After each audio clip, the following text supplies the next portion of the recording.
Hasan待ビデオを見ながら解説を一緒にしてよみむなストリームでね何を待ってるのHasan待今日は何するのはしのを開けてみなきゃんだでオールインね何を待ってるのHasan待前は政治のために来たけど下のはCussyおいライブ中おうなんて大きくてセクシーな男なんだHasan待What's going on, everybody? 素晴らしいんでしょう見てみようこのイカ I れ hope た everyone's having a 変態野 fantastic 郎 evening, a fantastic afternoon, a fantastic pre-noon. ペッカ No matter where you are in the world, I'm Hasan Piker, and this is the HasanAbi broadcast coming to you live from sunny California, Los Angeles, folks. We are live and alive, and I hope all the boys, I hope all the girls, I hope all the MBs are having a fantastic one, because it is... I'm going to turn on the... It's Wednesday. Wednesday, it's hump day. Wednesday, June 22nd, 2022, 11:19 a.m. And I'm a little late, but not like super late, obviously. I'm just a little tad bit late. And I apologize. And the reason why I'm a tad bit late is because I've been doing big fucking business deals. BRUV, that's right.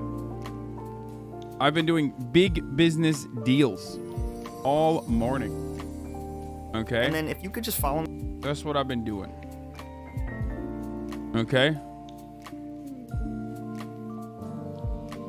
Just the amount of late that makes you worry but not buy a pregnancy test? Yeah.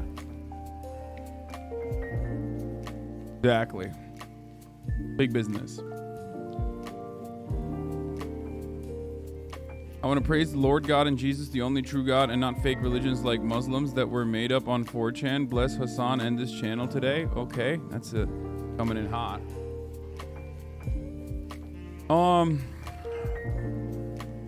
Big day today. You got mentioned in the Howie Mandel podcast with Ethan, even though they cut your name, but not what you're infamous for at the 34th minute mark. Wait, what the fuck? Are you serious? That's my man right there.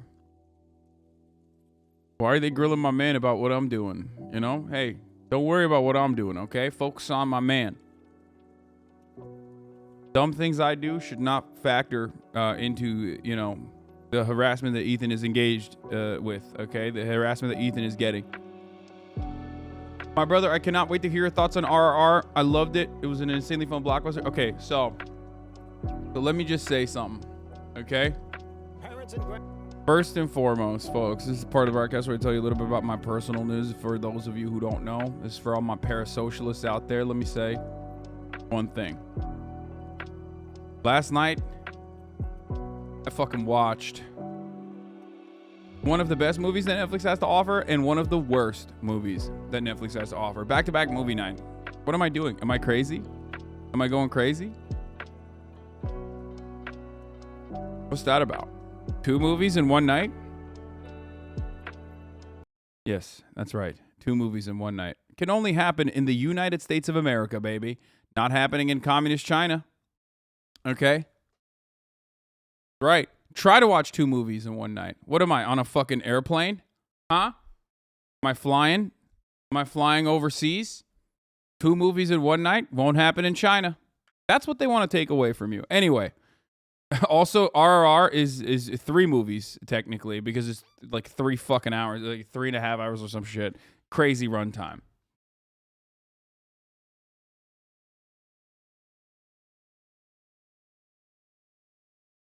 Sorry.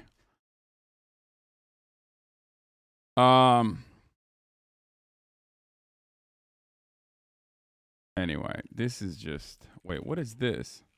What is this, dude? What the fuck is this?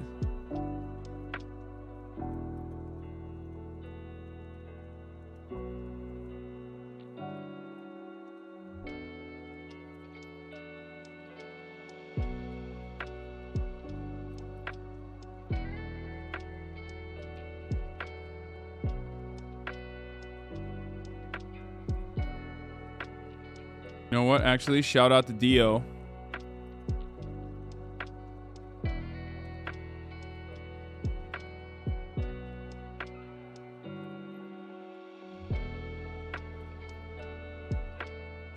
I started watching We Own the City.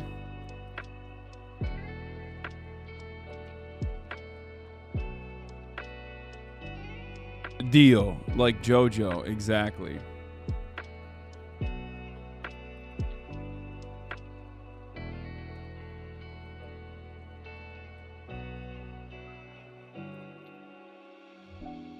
Zawardo. Okay. Anyway, dude. Last night I watched RRR, and then I watched the worst fucking movie that Netflix has ever put out there. Okay, like the best movie, RRR, which is an Indian movie. Omni Audio, thank you for the 10 gift this us. It's fucking insane. 100% recommend. 10/10. You have to watch it. Okay. Like, dude, this shit is, first of all, God, I absolutely fucking love, like, just Indian ads in general. Like, what is this? They just slapped this in front of the fucking trailer? What is happening? They put a fucking random application, like a medicine application, in front of the fucking movie trailer? That's awesome. Okay? India on a different level when it comes to doing capitalism. I'm just going to show you what this fucking movie is and ask you to trust me on this, okay? It is so... Oh, God. First of all, the setting. Colonial India, okay? Before the revolution, before the British colonists are purged from the country, okay? That's the setting. And my God, is it incredible. There's, of course, different factions.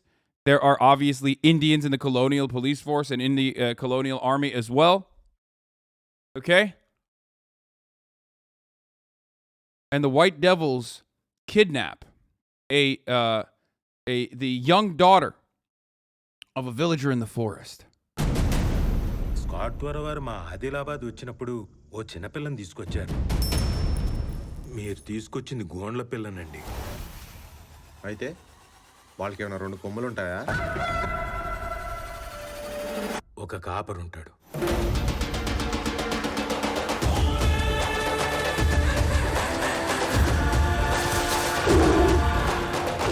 This movie did so much for dudes who are incredibly subtly jacked, but with fat faces, by the way.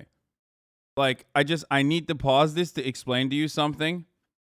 Like, if you're a fucking jack dude with a fat face, I'm going to let you know, like, after this movie, you're a god, okay? Like, you know how French people love dudes with fucked up noses that just have like, the most fucked up faces? Like, they will always get, like, the fattest, schlubbiest, Brooklyn podcaster looking ass motherfucker date, like, the sexiest French chick who smokes the most cigarettes, okay? For India... They're on a different level. They're like, you're definitely on steroids, but you have the fattest fucking face, okay? Like, this dude, he does not, from my perspective, he does not have the face of a protagonist, okay? I fucking love Bollywood, dude. Yeah, Uncle Jenk, exactly. Big moment for Uncle Jenk and Uncle Jenk archetypes.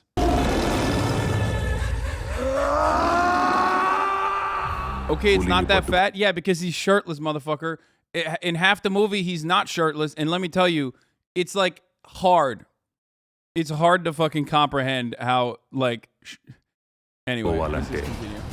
This is not Bollywood, it's Tollywood.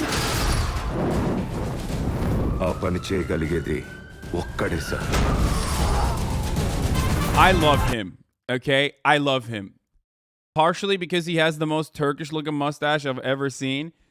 Greatest fucking, I'm not going to spoil it, but literally just greatest protagonist of all time. Okay? Straight up greatest antagonist. Sorry, not protagonist. Greatest. I mean, my fucking God. I love him. Oh! This scene was so stupid. Dude.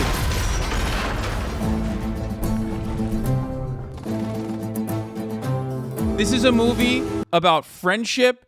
This is a movie about fucking the fighting against your oppressive colonizers. This is a movie about emancipation. This is a movie about trains. Okay, trains are heavily involved in the movie. This is the best movie. Just literally, it's like 3 different fucking movies all wrapped into one, basically. And you just watch it the entire time, and it's so good. Yes, the 3D effects are not good. Okay, shut the fuck up. Okay, it's a Tamil, Tollywood, whatever. I get it. It's not as advanced. Okay, it's not as advanced. The CGI not as advanced. But having said that, if you ever watched a fucking movie, if you ever wanted to watch a movie where a dude weaponizes a fucking tiger, and I mean like literally grabs a tiger and throws it at a human being, and then the tiger goes immediately and attacks that human being, this is the movie for you. Okay?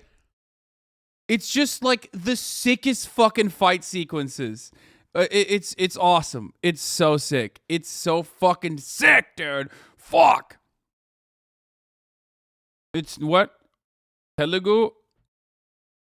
What they lack in tech, they make up for in enthusiasm. First of all, I go back. I've never been a fan of like Broadway. I hate it. I hate singing in movies and shit like that. I've turned my opinion around on singing. I think there should always be like singing narration in movies.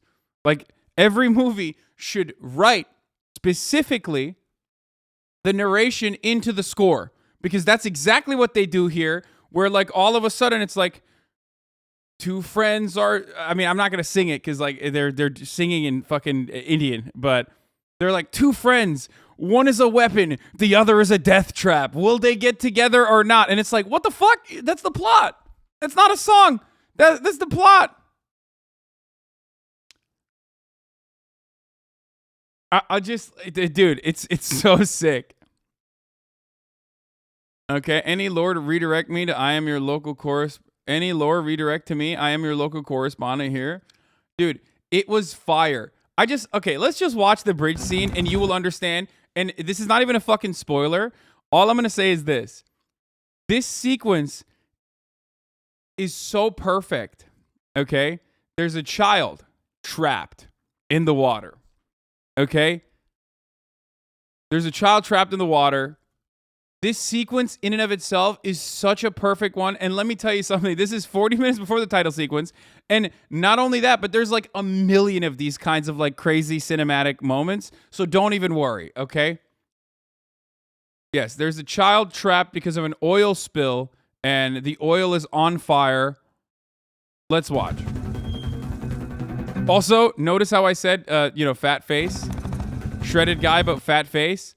You will forget how shredded he is because of how fat his face is. Just pointing that out there, doing a really, really incredible thing for, guys with like kind of fatty faces, okay?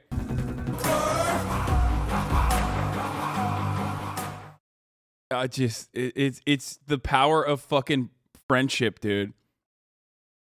The power of friendship. They do like a dance sequence where they like, I don't know how to describe it. Keep in mind, they're literally the two biggest actors in India as well. No, dude, I am so invested in this. I am so incredibly invested in this, dude. The dancing one is like, I feel like the dancing might throw off white folk. I'm gonna be honest with you, like, but because there's not a lot of dancing. Don't worry, it's not like super Bollywood. I mean, some people like it, some people don't. I'm just saying, like, there is not a lot of, there's not super, like, an insane amount of dancing in this one. It's just, like, a lot of fighting and a lot of, I mean, it's sick. Salsa, not flamenco, my brother. Do you know? Not to? Not to? What is not to? పొలం గట్టు దుమ్ములోన పోట్ల గిత్త దూకినట్టు పొలేరమ్మ జాతరలో పోతరాజు ఊగినట్టు కిర్రు సెప్పులేసుకొని కర్ర సాము చేసినట్టు మర్రి సొట్టు నీడలోన కుర్ర గుంపు కూడినట్టు ఎర్ర జొన్న రొట్టెలోన మిరప దొక్కు కలిపి. Wait, without the fucking subtitles, this sucks. I need to know. You guys need to hear the lyrics. It's like, it's about dancing like an uncaged animal. You know what I mean? It's about dancing like a horse in pasture. పాట చూడు నా పాట చూడు నా పాట చూడు నాటు నాటు నాటు నాటు నాటు నాటు వీర నాటు నాటు నాటు The song slaps too, though. నాటు పూర నాటు నాటు నాటు నాటు పచ్చి మిరపలాగా పిచ్చ నాటు It's not a musical. It's not a musical. It's not a musical. కత్తిలాగా వెర్రి నాటు I've had enough of this nonsense! You two, out! No, Jake, I've had enough of your bullying. Worst dub on the planet, by the way.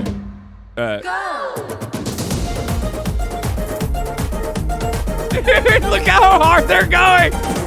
Oh my god! Ah!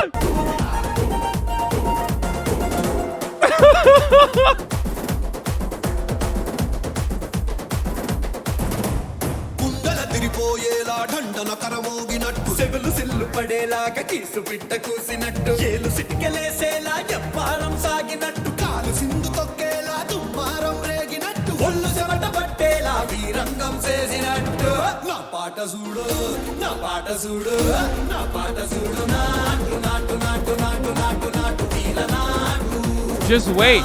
It's gonna get so much crazier because then people are gonna start dancing too. They're taken over. They're captivated.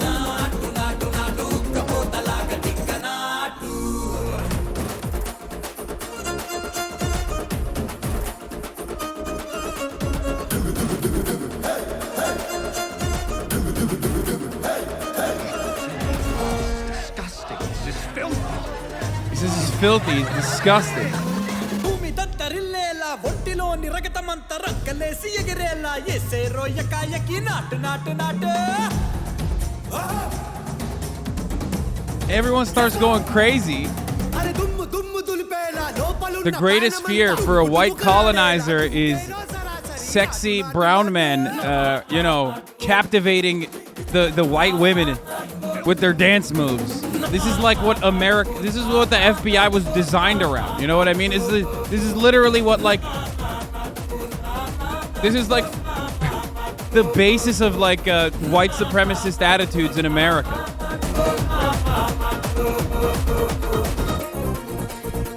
White genocide.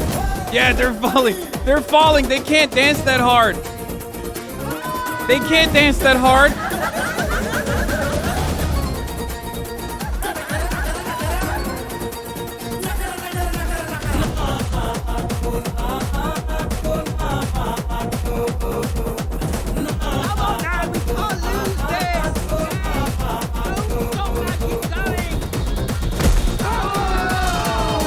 No!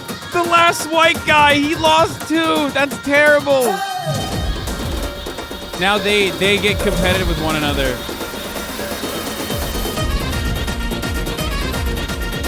Which is fucked up because he's supposed to give up.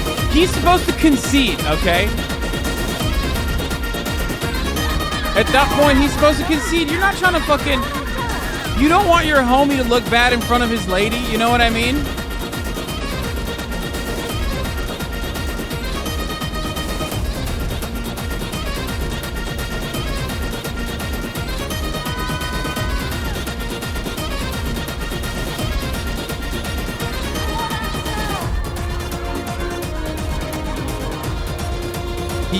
He sees that she's really invested. And then he fakes an injury. He fakes an injury and he concedes.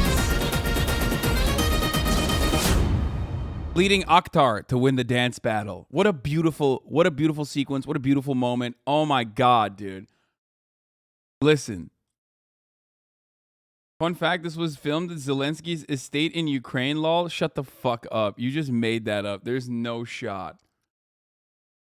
So, God, it's so good. Yeah, he took the L for his friend and he faked an injury. He's like, "Oh man, dude, their friendship is beautiful. Their friendship is beautiful. There's so many twists and turns. This is a must-watch. This is not a must-watch Indian film. This is just a must-watch film, okay? Every part of this Every part of this fucking movie is awesome. Wiki says parts filmed in Ukraine. Oh my god.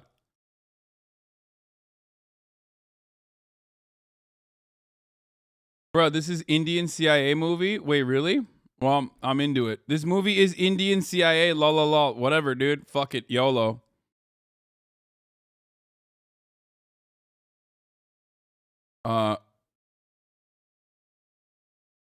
Is it better than the Step Out franchise? Dude, there's not that much dancing in it. There's not that much dancing in it.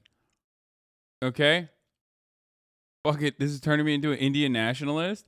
There's a Bollywood film called Gangubai that's about a prostitute that became a women's rights activist. It's a really good film. White agitprop. I hate white people now. Yeah, 100%. You will. I mean, they are so. There are numerous instances where they talk about the cost of a bullet. Okay, and how much it costs to like make an Englishman make a bullet and then ship it out on an English fucking ship all the way to India, and how much more a bullet is how much more a bullet is worth than the life of an Indian person. So they literally tell you like the guys will be like, why would you use the bullet on a native when the bullet is more expensive than the native's life? Find another method. And then they'll get the soldiers to like literally fucking. It's really good. Do they dance while explaining that? No, dude, no. That's why I didn't want to show the dance sequence, dude. I told you, white people see fucking one moment of dancing in a fucking in a movie, and they think, oh, the entire fucking movie is dancing. Like, no, dude, no. Okay, trust me, it's so good. It's 3 hours long. There's like 3 fucking dancing sequences in it. Okay, chill.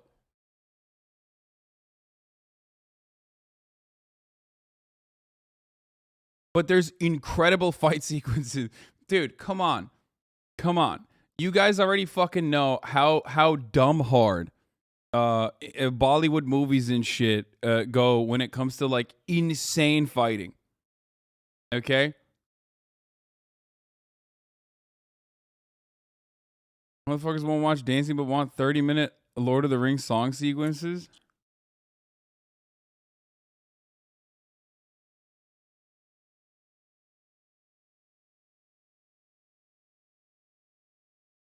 Let's not watch this video of a buck wild screening in an Indian theater.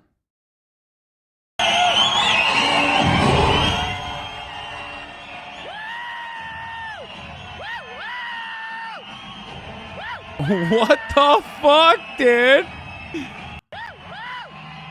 Okay, to be fair, that's how I felt too. Like, I'm not gonna lie, when I was watching it, that's how I felt too. If I had pyrotechnics, I'd be fucking popping them off as well. In my living room.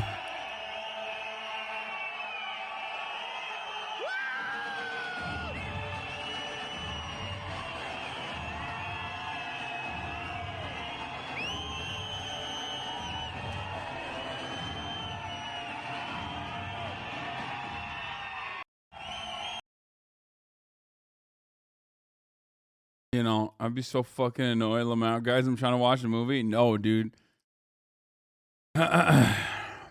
It was good. It was good as fuck. Anyway, I watched that, and I had an incredible experience, an incredible cinematic experience watching that. And then I watched the worst Netflix movie that came out. Now, before we move on to that, though, let me blast off real quick.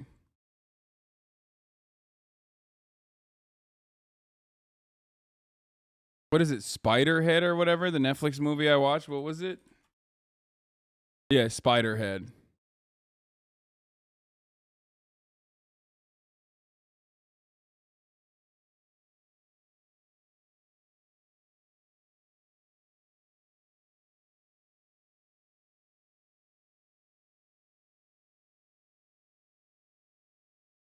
Also, Brandon is banning Biggs, Jules, gas tax holiday,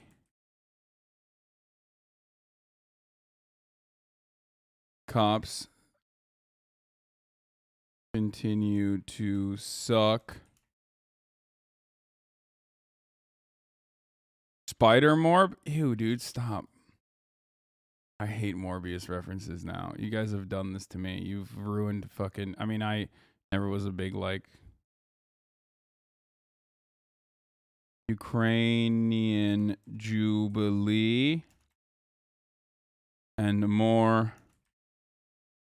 Before I get to alien isolation later. All right, who has a good blast off? Yeah, I got the Eric Adams video. Don't worry. Got a good blast off meme for this. Don't ban my Jewel. I need that to stop smoking.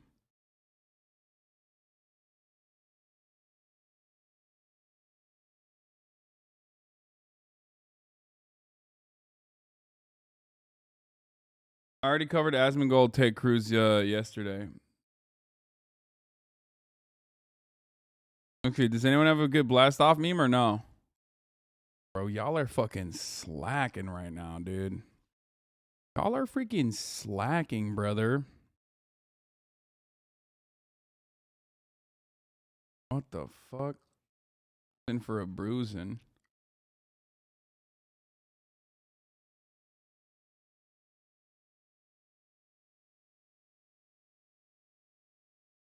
Not our job. Yeah, it is your job, dude. It is your job, though.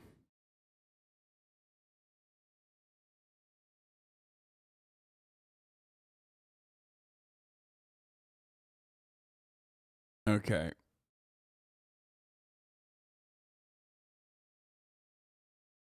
Here it is. Juice it, gas this, juice this.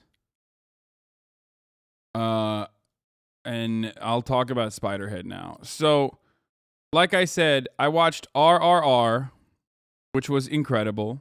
Okay, absolutely fucking incredible. An amazing experience, an amazing cinematic experience. A lot to learn from it. Not woke. That's why I liked it, because it's not even woke. You know what I mean? No woke culture ruining cinema. Okay?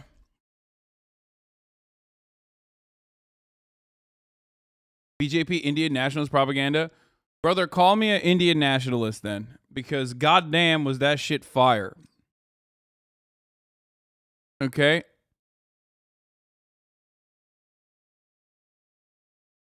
Because holy fuck. You just said it's anti-English? I don't think it's like, I don't even think it's fucking like Indian propaganda. Like, it's just anti-English, which is completely understandable. Wait, what is this? Sidemen learn about Cussy? Is it the C word? Oh. What? Oh. Cussy. Wait, what is that? Car pussy. If there are male, female, and baby cars in the movie Cars, then that confirms the existence of reproductive organs, aka a cussy. Damn girl, that cussy in the wetter film than a water slide. Cars. Yeah, it's all that. If the Disney Pixar animated movie Cars, there are male and female cars and also baby cars, it implies there is a car pussy, i.e. a cussy. Hasan has an obsession with the cussy since he can't get laid anymore. Nah, they're saying this cussy. this is when you know Twitch has gone too far.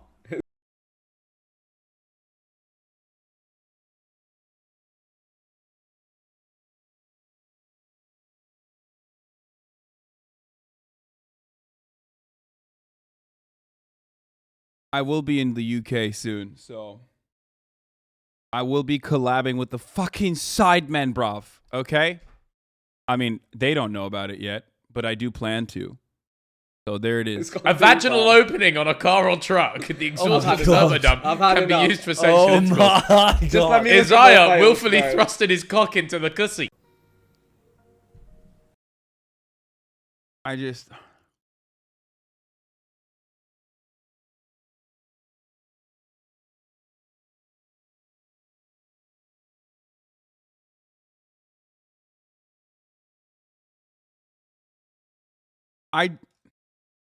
I hate that it's not all the money that we raise for charities. It's not all the people that used to be Republican that are no longer Republican.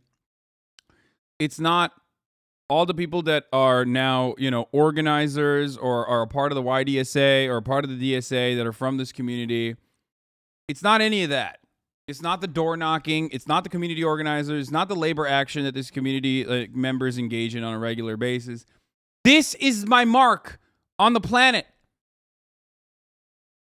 You can tell me, oh, Hasan, I'm wearing your merch at the picket line today. Like, oh, we're doing some labor action. How sick. Like, Hasan, I became an organizer because of you. Like, you thank you so much. You changed my life. It's like this. All of that amounts to nothing. This is the only fucking thing that is the only legacy I have on the planet is in the Disney Pixar cinematic universe. For cars, there are male cars and female cars and baby cars. This implies the existence of car pussy, aka Cussy.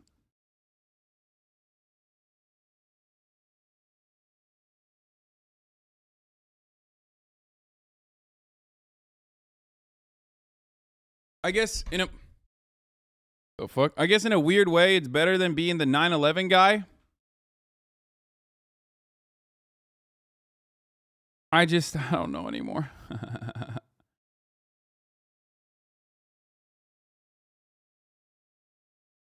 But yeah, no, I would like to Sidemen Oibruvs learn about Cussy. I want to download this and post it on my Twitter. I don't know how to. Impacting culture over dialectical materialism.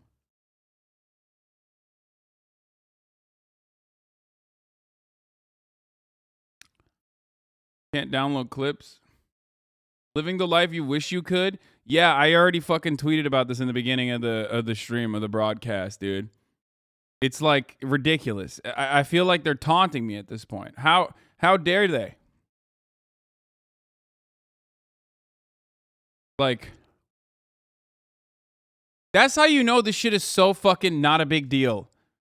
Actually, like, I tweeted, I said, remembering the time when both me and Ray Condones, Bruce got banned on Twitch for 7 days for this, good times. And it was like, it's just like such a perfect example that like manufactured outrage on the internet absolutely can motivate the entire existence. Like it can motivate people into legitimately believing certain things in a hysterical capacity. Like for a long ass fucking time. For a long ass time, people unironically inside of the Twitch and Reddit echo chamber was like, no, this is just as bad as the N-word. Like, that's fucked up.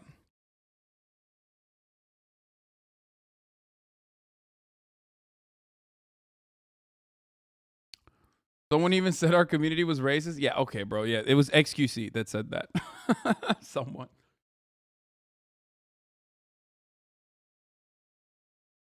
And it's wild because, like, with enough motivation, you can get people to believe anything, especially if it's like in an insulated community that is extremely online, but not much else.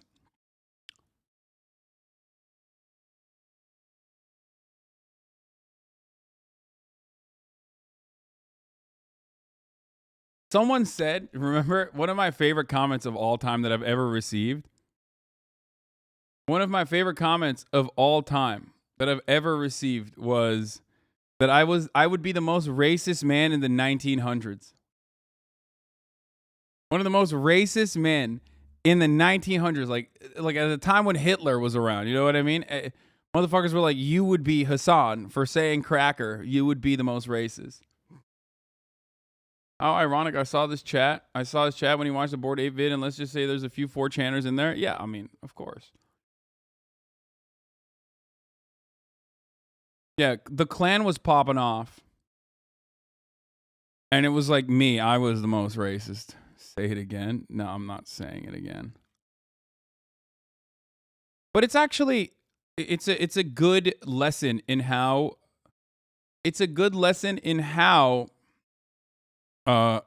people can be made to believe anything, really. As long as there is an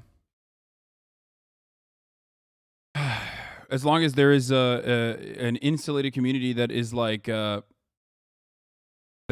really, really, really fucking invested in driving home a fucking narrative like this. So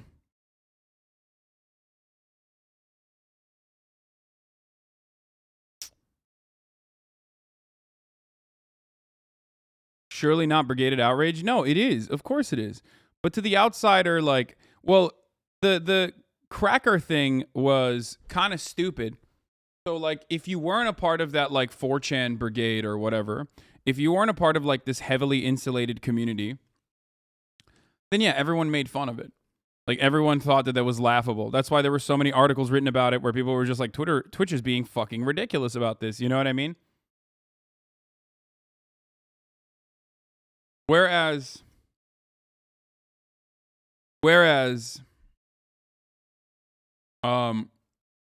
you know, inside of Twitch, it was like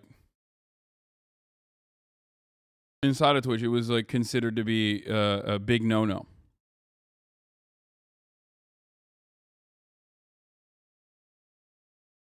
I think there was a public freakout thread on it, and everyone was like, oh, that C word, who cares? Yeah.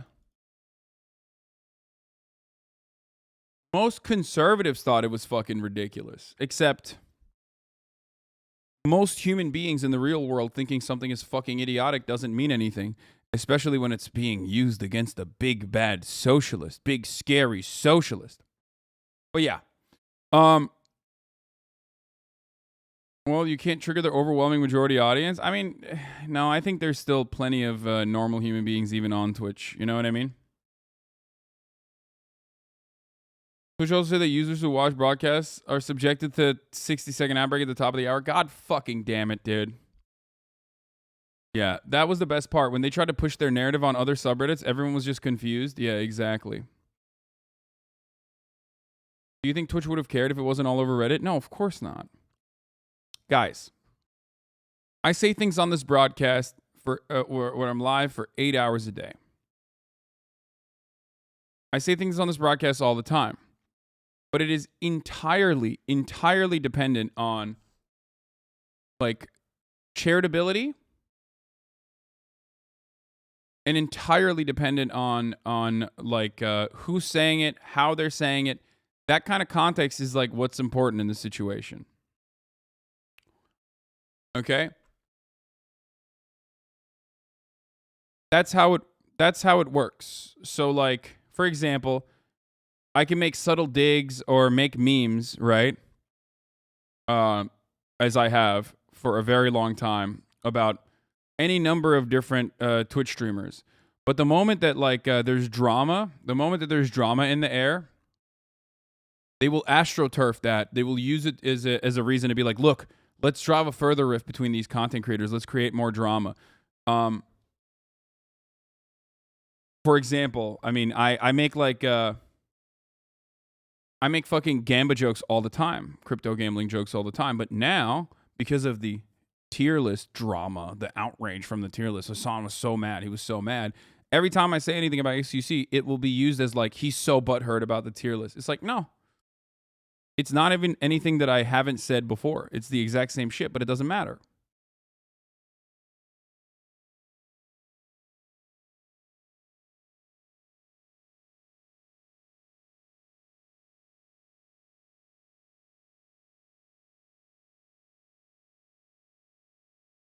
Still talking about this Omega Law? Yeah.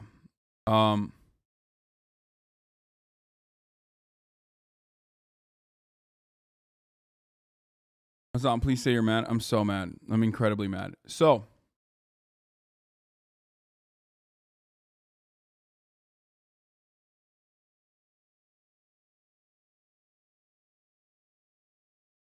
they try to hide it by using alts, but most of them are too lazy to hide their most preferred subreddit. It's whatever. It happens. But the reason why I talk about this is because it's important to remember that, like, a lot of this shit is just fake and not real. And it's something that you need to always, consider. Was the tier list drama manufactured? 1,000,000%. I didn't even say anything about it on stream.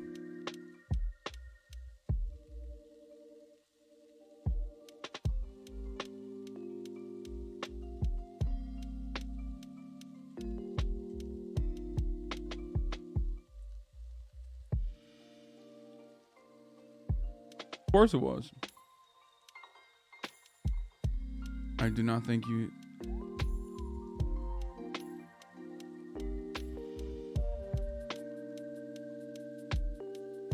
See, they're still doing it in here. They're saying like you baby rage for being B-listed. Exactly. Anyway, we're gonna get into politics, but before we get into politics, I keep trying to fucking talk about Spiderhead, but I keep forgetting to talk about Spiderhead, partially because I just looked over at the chat. People are already linking clips. Yeah, exactly. That's just how it works. These guys are fucking weirdos who spend all their every waking moment on the internet trying to fucking, drum up drama so they can like spice up their own content. It's like interactive reality TV. It's ironic because a lot of the people that do this sort of thing think that it is not, they're above reality TV, but like they're literally doing 12-year-old reality TV that's interactive for 12-year-olds, basically. Okay.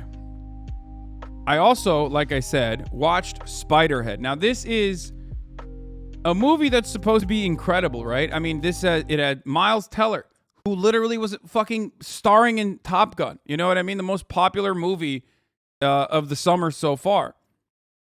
It had one of the most popular Marvel superstars on the fucking planet, Chris Hemsworth. Okay? It was directed by the director of Top Gun. However, it was just a New Yorker short story that was adapted into a movie. And let me tell you something. The short story itself, maybe in the format of a short story, maybe it worked. And I think the premise of it, the writers of Deadpool were involved in it.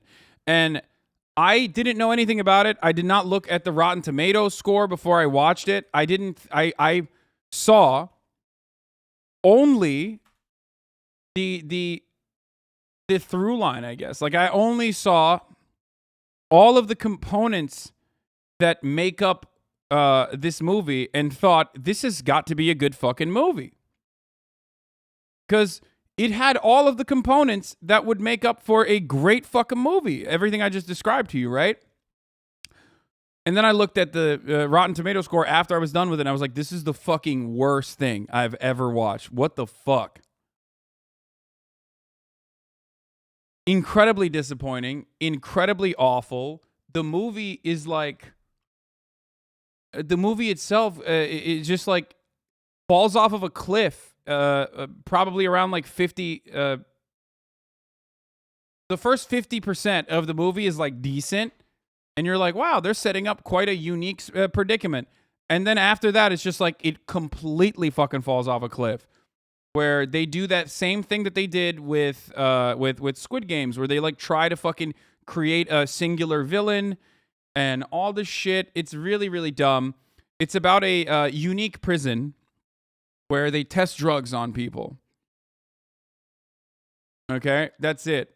And honestly, it was so bad. And the climax is like the opposite of Top Gun. Top Gun is, like I said, an incredible amount of foreplay to reach the greatest fucking climax, right? And the climax is fucking worth it. Like, it's incredible. Whereas this one, the climax, not worth it. It's just silly shit. Not good at all. And it was very disappointing. No wonder Netflix did not actually fucking promote it at all. I'd rate it a 4 out of 10, which is charitable in this case. It's not even. Not even.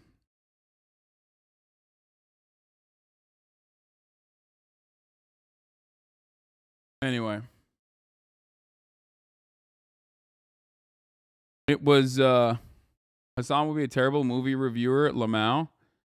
I mean, I'm not a good movie reviewer at all. You got mentioned in an article. AOC shares messages from former Republicans who crossed the aisle.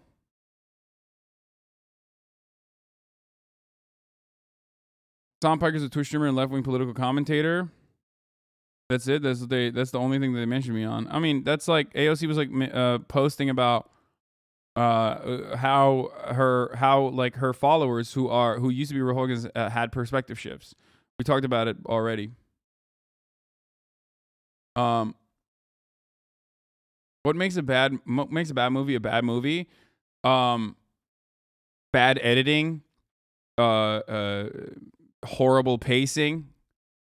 The score was fucking dog shit in Spiderhead 2. Like even if the original sequence was like something that, I mean, even if the original underlying premise was like something to be interested in, it was literally, it was just so bad. Like there were so many parts of it that was just awful. Just bad storytelling in general, bad writing, bad acting. But even though, like, I think Chris Hemsworth did a decent job, even though he was the wrong person for the role. You're too jacked and you're too fucking hot, dude. You can't be like a weird doctor, okay? It was just so unbelievable. Miles Teller, good actor, not great in his role in this movie either. Daily Wire making it seem like Biden investing $100 million to take cars off the road is a bad thing. Yeah, we'll talk about that. So basically, the director was dog shit. Yeah. New Jurassic World was worse. I'm not even gonna fucking touch that. I don't watch shit like that, so I don't know. I have to pee really bad, but we're gonna get started. I want to see what the fuck they were talking about on the Howie Mandel thing. I'm gonna not pee. live. I'll be back. But the episodes generally, well, if you count them all, they're getting over 1 million views each episode. Views on YouTube. Just collectively, but yeah, about 1 million per video. That's amazing. And you do different shows. You have different shows. You do H3. Don't you have different shows that you produce? Yeah, kind of. Well, I'm fairly political, so I have a political one. Right. With Let him say it. You have a guest on. You have to let them say what they're going to say. Am I going to get in trouble for this? Am I going to have to bleep this? Can you just stop? You can worry about it afterwards. You have a guest on. Let him say what he was going to say. Am I bothering you? No. I think it's interesting. Why is it interesting? That I'm scared? You have a show, Howie. You invited me on. Go ahead. Let me say. Go ahead. No, but you can bleep it. I don't care. You know, I get it. Go keep talking. He said that, you know who Dan Crenshaw is? No. He's the guy with the eye patch. Oh, yeah. Pete Davidson got in trouble on SNL. Yes. So anyway, he said that he got like eye fucked by one of Hasan or Hussein's men, and he said America deserved 9/11, stuff like that. So he's had some good takes like there, and he's gotten in trouble. But why did they bleep me? Guy with the eye patch. Oh yeah, Pete Davidson. Go keep talking. He said that, you know who Dan Crenshaw is? No. He's the guy with the eye patch. Oh yeah, Pete Davidson got in trouble on SNL. Yes. So anyway, he said that he got like eye fucked by one of Hasan or Hussein's men, and he said America deserved 9/11. What the fuck? Like that. So he's had some good takes like there, and he's gotten in trouble, but a good guy. I just want to say offensive stuff to see how you would react. But how do you follow a good guy with the eye fucking and 9/11 should be? Yes, it is. Well, he's a piece of shit. Dan Crenshaw's a fucking demon. So. You don't know how this is bringing me so much joy. Why? Because I'm sweating. I'm pushing it. I'm pushing it because I think it's funny. He's so PC, and especially because I think you have to. Yeah, because that's old Hollywood shit, dude. Old Hollywood. Oh, I can't be political. Even though like kind of like new era celebrities also engage in this kind of fucking pussyfooting. You know what I mean? If at the top of the hour there's a 60-second ad break, you just say it. All right? Don't fucking hide it. You just say it. And if you no longer want to see those ads, then you just subscribe for $5 or for free. Sick and tired of people hiding the truth, okay? Yeah. And you can subscribe for $5 or you can subscribe for free with a Twitch Prime. As long as you have an Amazon Prime account that you took from someone and connected to your Twitch account, you get one free Prime subscription a month. Or you can get fucking gifted a sub. Here's the 1-minute ad break now. I forgot to run it when a chatter debated me. Yeah, there you go. Get fucked, chatter. Know you have but you're so woke. None of this bothers you? What did I say that's not woke? I don't know. And eye fucking and the... What's not woke about eye fucking? Is eye fucking good? Jeffrey Dahmer, for example, was very progressive. Are you going to connect yourself to Jeffrey Dahmer? No. That was not a good connection. Yeah. There's nothing wrong with having your friends for dinner. He's the only prominent eye fucker I can think of. Did he fuck the eyes? I think he fucked people's skulls. He would drill holes in their skulls and fuck their brains, dude. I thought he ate them. And then ate them. Ooh, that's Wasn't there- disgusting. Wasn't you know there- Why would you eat something you Howie, fucked? You know what? Well, What? let's be. He's eating human flesh, so Right. There's already something. But don't you think it's do you know what he disgusting may to have eat it done? after you jizzed all over it? Let me ask you a question, Okay, Howie. I'm sorry. What if he cream pied a skull and then scooped out the jizz and brains like breakfast cereal? I'll let my daughter answer that. Go ahead, honey. I have nothing to say to that. But there was also a guy Oh my god. in Santa Oh my Cruz God. that would Okay, they moved on from. What an insane conversation. What an insane conversation to have. Okay. And I mean like the parts like things that I have said I think are totally normal. Things that they are saying is way weirder than the shit I've said, okay? At least like my anger is directional, it's justified, and it's also directed towards people who are, they censor your name. Yeah, why do they fucking censor my name but then talk about like skull fucking and jizzing in skulls? decapitate people and have sex with their heads. Oh, is that right? Mhm. That His sounds like mom. a Santa Cruz story. His mom. He Ooh. Anyway.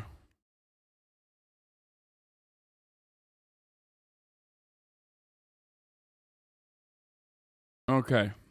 Jeffrey Dahmer never said the C word. They were censoring his NRA comments, not your name. Oh, yeah. All right. Well, shouts out to Ethan for going on the Howie Mandel podcast. Apparently, he was killing it. I rarely ever see Ethan operating outside of like H3 production studios, so it's always fun.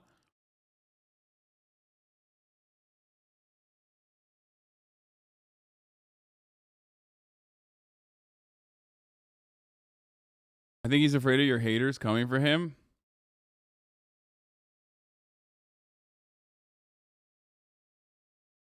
I have the streamable Cussy link ready for you to download.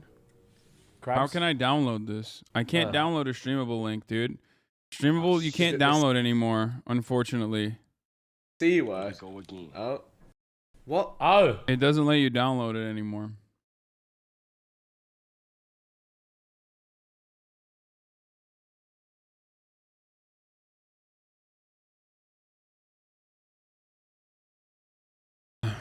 I want you to be on Howie. The world needs to get a better idea of our Hasan.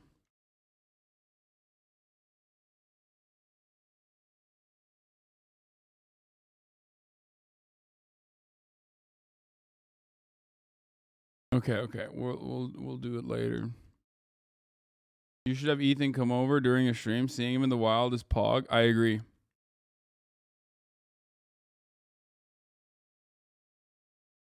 Anyway, all right. Daily Wire has some great takes about Brandon. Brandon says we're investing nearly $100 billion in public transit to take millions of cars off the road. Almost $100 billion in public transit and rail. For all the studies show that it will take millions of cars off the road and significantly reduce pollution if there's a serious transportation system. At this point in American brain rot, we've gotten to a point where like you can be making a fucking good argument and there needs to be zero disses on that argument. You don't even need to. You literally do not need to actually fucking say this is wrong, this is bad. You can just post something like, a Democrat saying workers deserve more, more money. And the Republican side could just cut that and post it as is, and people will know that that's a bad thing. You don't even need to say that this is like a bad thing anymore. It's fucking wild, dude. That's where we're at. I'm willing to bet a Democrat could say something that Republicans actually like, and Republicans would still be like, yeah, no, that's fucked up.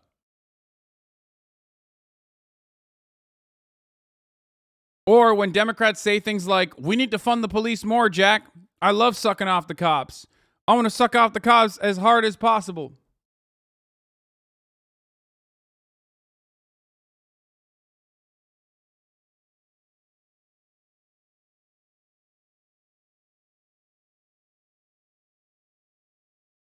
Republicans will still turn around and be like, nah, they're Democrats, so they don't mean it. They don't want to suck the cops dry. You know what I mean? They just don't want to believe it. Very strange situation. Now, before we get into the invention of individual responsibility, this video is kind of about that. What the fuck, dude? This is a then and now. I mean, this is 52 minutes long, brother. I feel like that's going to be maybe a tough one to go through, to sit through. But anyway.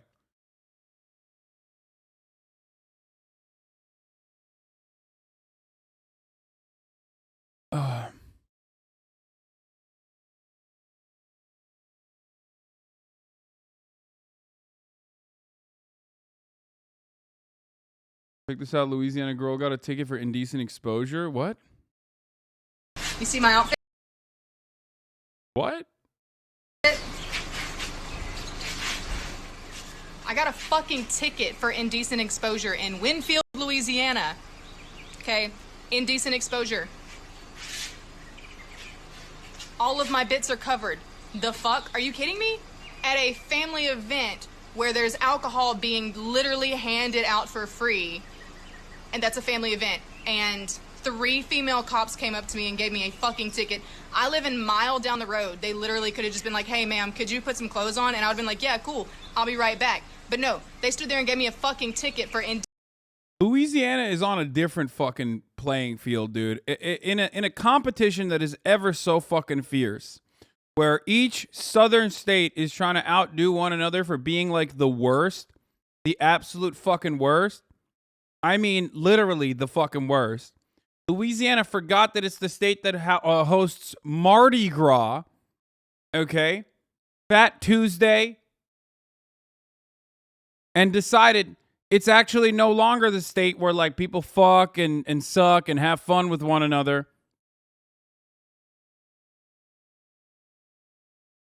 And instead is the state where they apparently are going to try and criminalize abortion to one of the most restrictive ways that I have seen thus far. Under Louisiana's latest abortion law, anyone who mails abortion pills to residents of the state faces 6 months imprisonment. Anyone who performs an abortion by means of an abortion-inducing drug other than the patient faces 5 years with hard labor. And the law, of course, unsurprisingly, makes no exception for rape or incest, which is the only way that a Louisiana legislature has ever had sex, of course. 5 years hard labor. That is kind of admitting what their main purpose is here. You know what I mean? Slave labor is a huge part of Louisiana's economy. Now, I obviously had some thoughts about this. I was like, what are they going to do? Fucking extradite me to Louisiana? Good luck with that.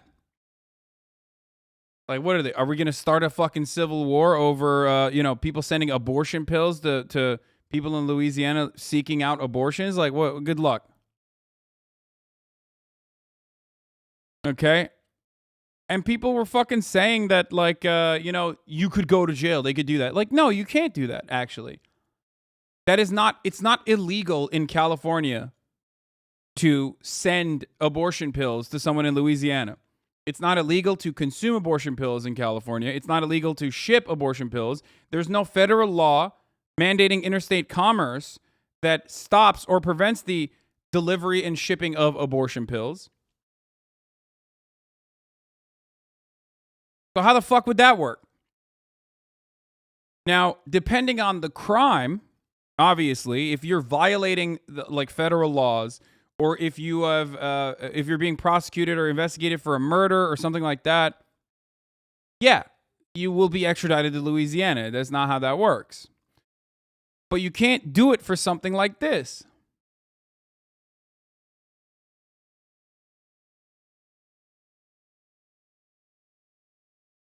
You know, Dems would cave on this if it came to it. No, there are some There are some instances where, like, as long as I avoid the fucking state, good luck. As long as I avoid your fucking dumbass state, then what are you going to do? Arrest me, dude? You're going to extradite me to fucking Louisiana? Take me to Angola? Good luck. I 100% do not believe that they are capable of doing anything like this. This is just one of those, like, frivolous, bullshit fucking laws that they're writing.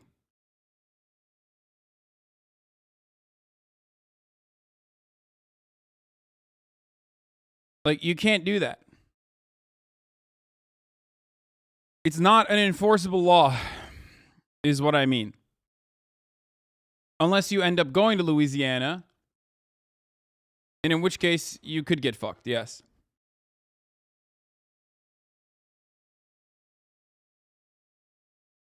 In a 6-3 decision, Parker v. Louisiana has been decided in favor of permanent incarceration for all Turks shipping illegal goods. Now, there's also probably going to be counter laws that blue states are pushing for, like Connecticut, for example. I'm certain California will push for something like this as well, that offers additional protections to those who want to get an abortion, those who are assisting in others getting an abortion in red states like this. It's just, again, really idiotic paperwork, really idiotic bureaucratic hurdles from either side on this equation. Obviously, there's no moral equivalency here. The blue side is the correct one in this one, no doubt. I mean, make no mistake. But the idiotic wedge issue surrounding abortion, okay, the back and forth is happening as a consequence of like a tiny percentage of incredibly active voters that are a fundamental part of the Republican voter bloc, an important constituency, okay? Oh, fuck this. Sorry. An important constituency for the Republicans, and that's the reason why that we're even having this conversation to begin with. It's fucking bullshit. It's absolute fucking bullshit. Can't fly over either. They're going to scramble the jets, the ground you're playing, like that one journalist. Yeah, that's not happening.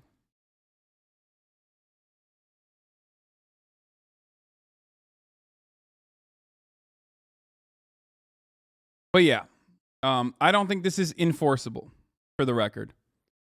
But I do feel for the wonderful people living in the hellhole that is Louisiana. Okay? It's just unnecessarily cruel.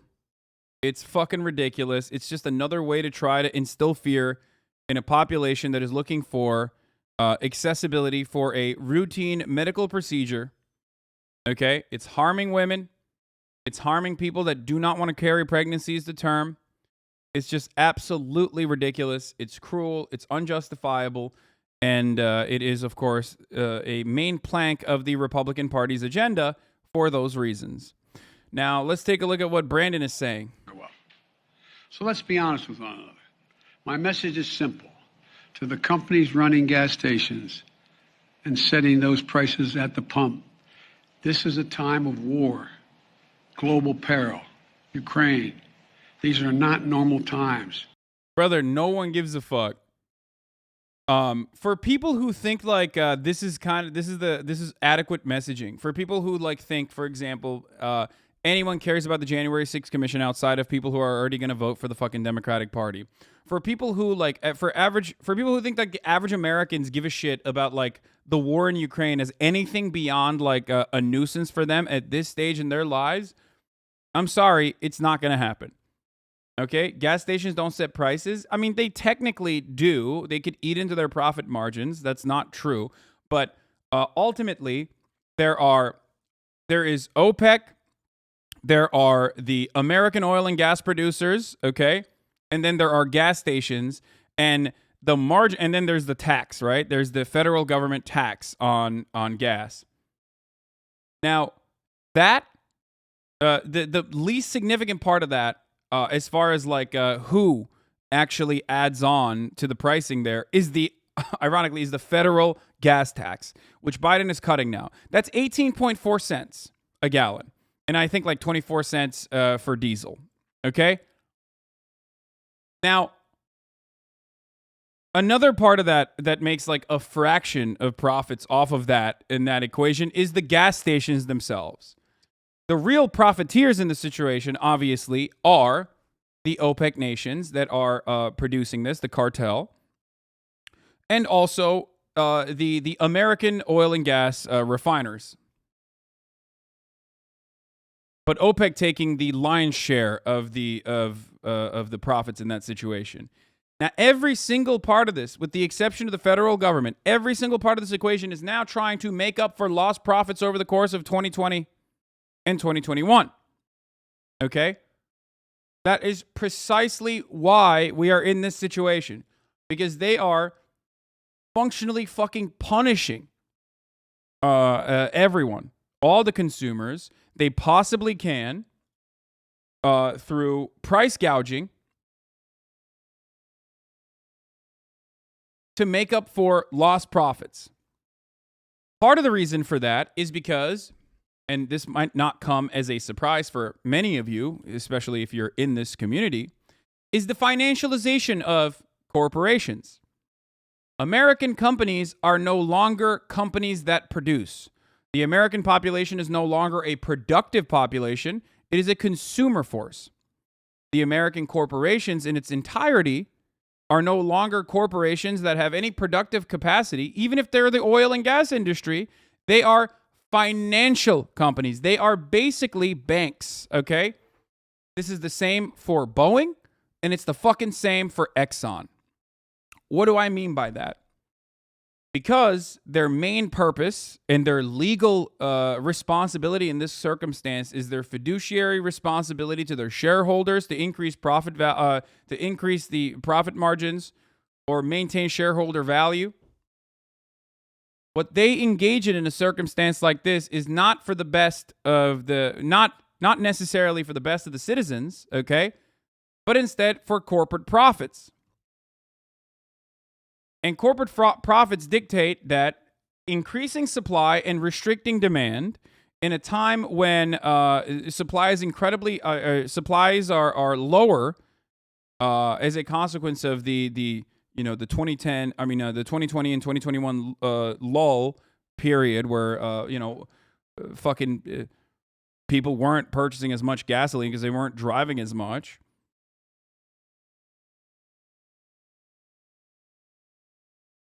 Is to maintain that same level of supply or only increase gradually.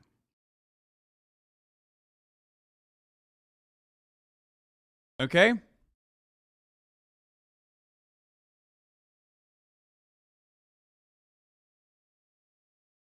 That's it. That's exactly what's happening here.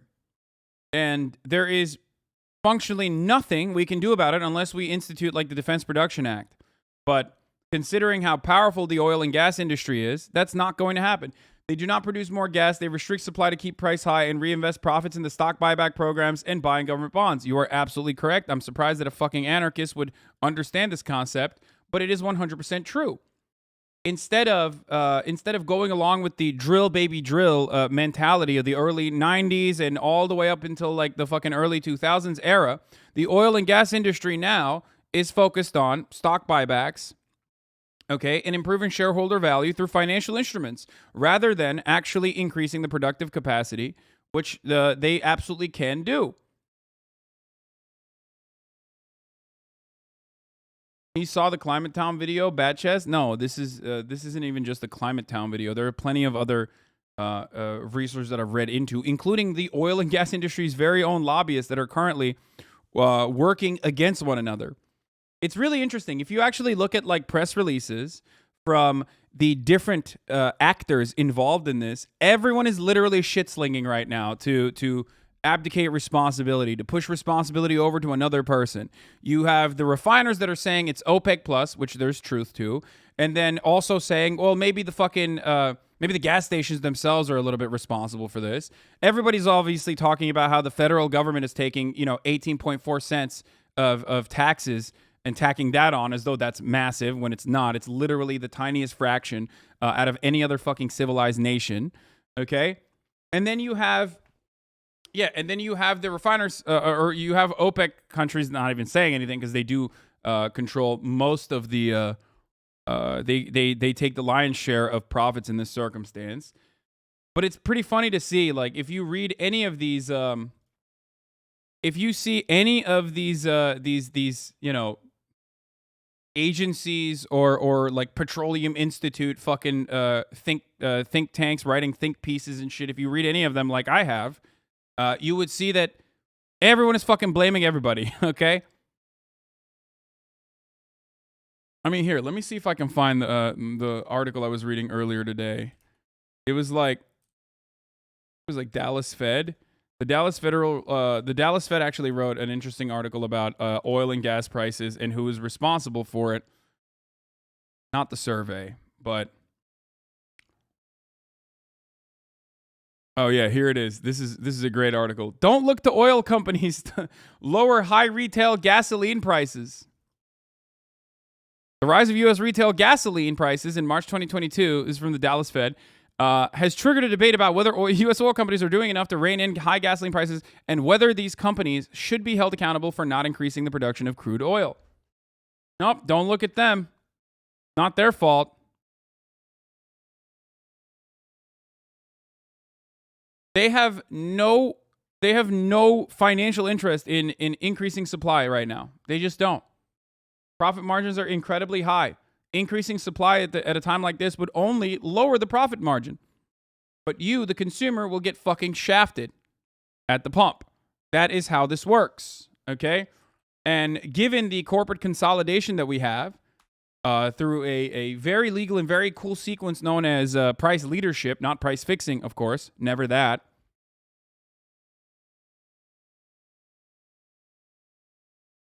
Never that.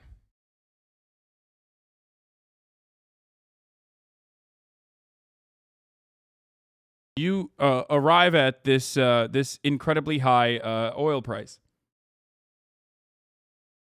gas prices.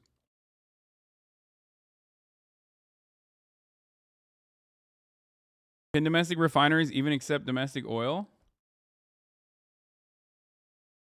Biden made drilling harder. It's all Biden. Are you stupid? They absolutely would increase supply if they could. Wrong.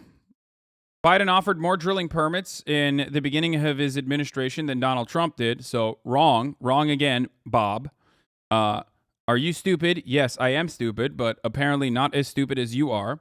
And they absolutely would increase supply if they could. Also wrong. Literally ask any single fucking CEO involved, any CEO or any corporate level executive at any number of these oil and gas industry giant corporations, and they will tell you, of course we're not going to fucking increase supply. Why the fuck would we increase supply? We're making fucking money. We care about our shareholders more than we care about anything else. So not only are you wrong, but you're just angry. The more they drill, the more money they make, genius. That's fucking not true. It's not true. Now, the sad part about this is that you're just wrong. Of course you're wrong. You're wrong. You're wrong. You're wrong. You're wrong.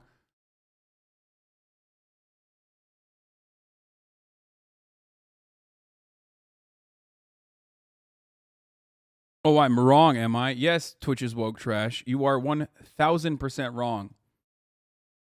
You are. This is not how this works. If oil prices are this high and you're making a higher profit margin with less product, okay? You're making a higher profit margin with less product. When oil prices are high, increasing supply would literally lower prices. It costs money to fucking drill and refine, dude. What are you talking about? I mean, people who are like the economics understanders are always the funniest when it comes to actually understanding how economics works.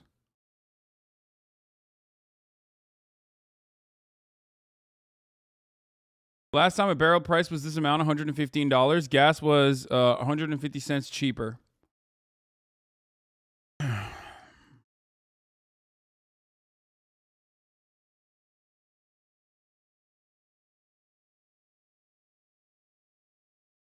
Anyway, ultimately, we shouldn't be pushing for more drilling. What we should be pushing for instead is renewable energy initiatives, which will not solve the problem in the short term. But you know what would solve the problem in the short term? Nationalization, which will never happen, obviously, because that would imply that the federal government is doing something.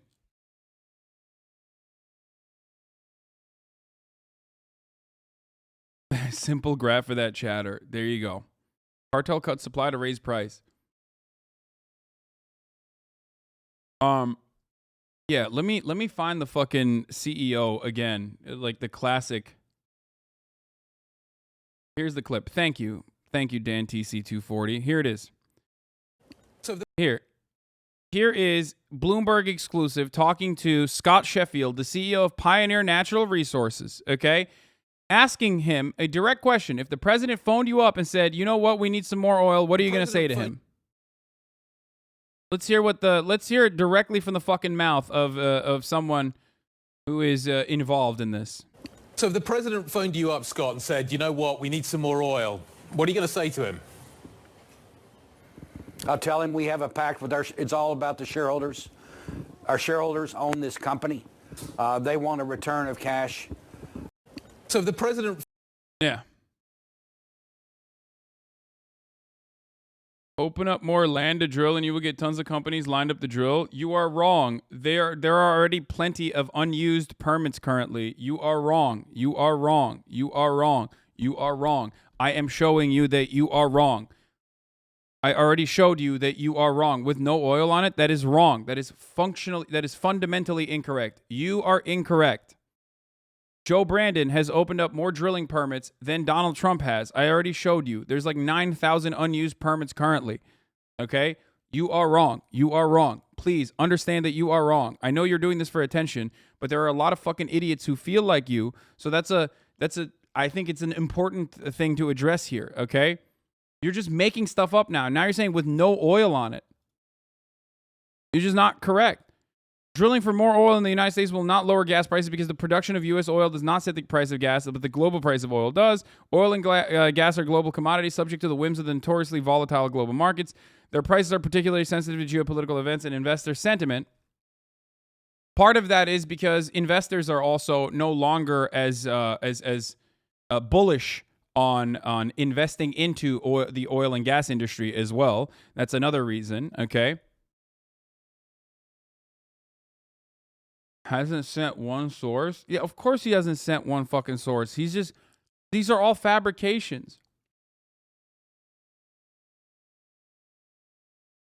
This is just a made up thing in his mind.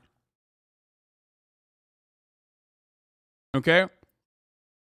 Even though Russian oil made up less than 2% of the U.S. supply, ending Russian oil imports still hit the U.S. consumers hard. In other words, this is not simply about balancing supply and demand.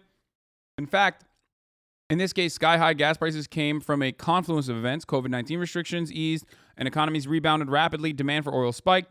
Pandemic-related supply chain disruptions exacerbated the situation, causing gas prices to go up. Then more recently, perhaps most saliently, Russia.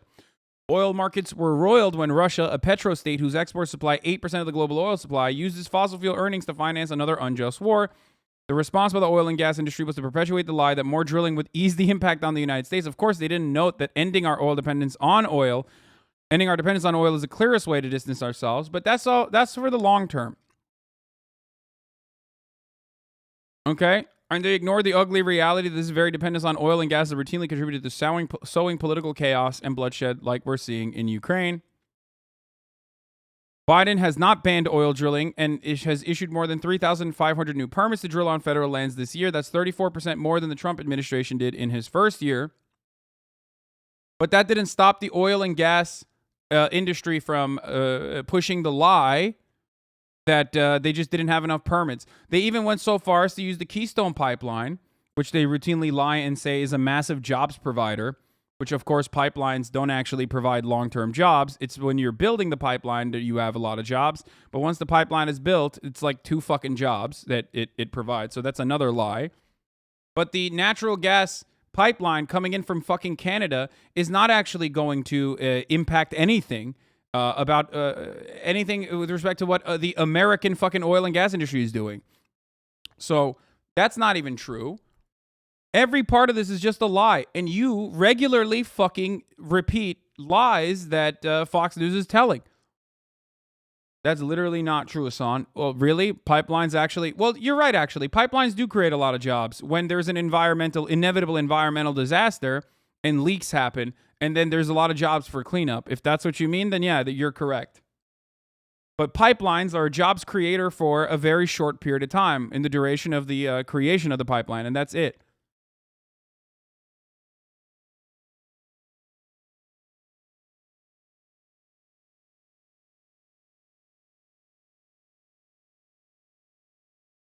You know? You got a take on that? No, you don't. Okay, got it. Oil prices jumped as a major U.S. fuel pipeline restarted, but COVID concerns cap gains. People also don't understand that, like, there's a... Like, a lot of the instability is also baked into the supply. Okay? They see war brewing, and they can counter it. They can increase supply, but they don't. That's it.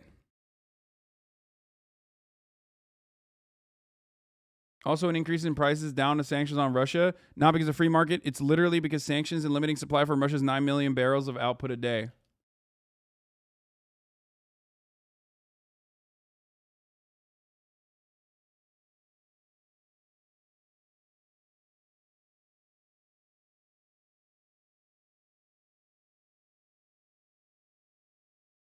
Keystone XL pipeline would only create 35 permanent jobs. There you go. It wasn't 2, it was 35. I was wrong. Sorry. Anyway,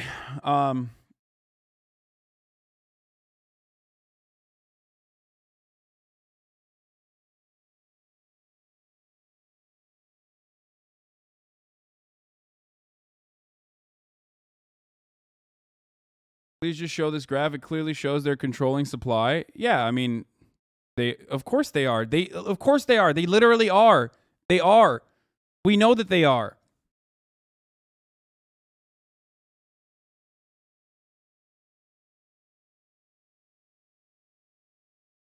I mean, that's why Brandon goes and talks to the fucking Saudi Arabia. Why do you think they do that?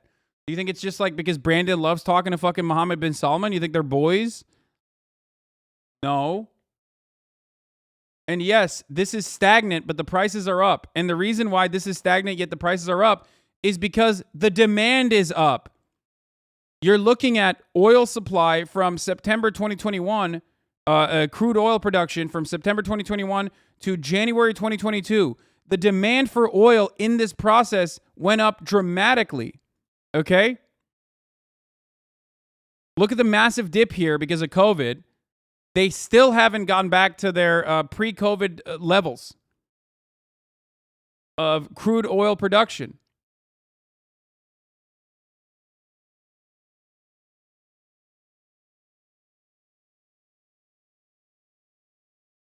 Anyway. I don't understand why people want more drilling and pipeline jobs. Literally one of the most deadly jobs in America. I mean, it's also ruining the fucking environment.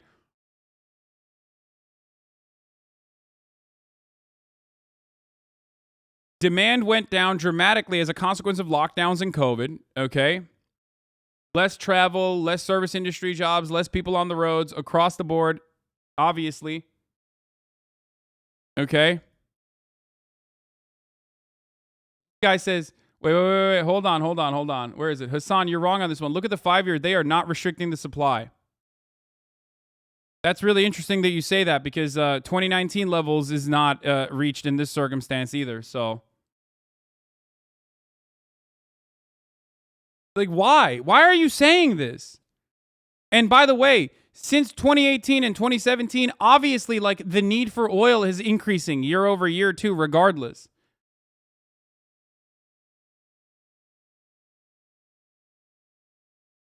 You'll get it. You'll get to it. You'll find one. You'll find one eventually.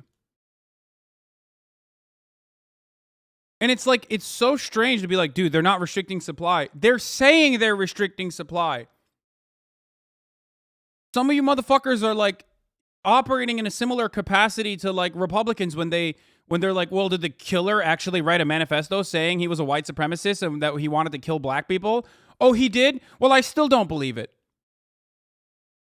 Like, bro, what do you mean? They're saying it. They're actually saying it. They're literally like, no, we're restricting supply because we want to make up for lost fucking profits in the past 2 years as a consequence of the pandemic. And you're still like, well, I don't believe that. I don't know. Why? They're just openly stating it.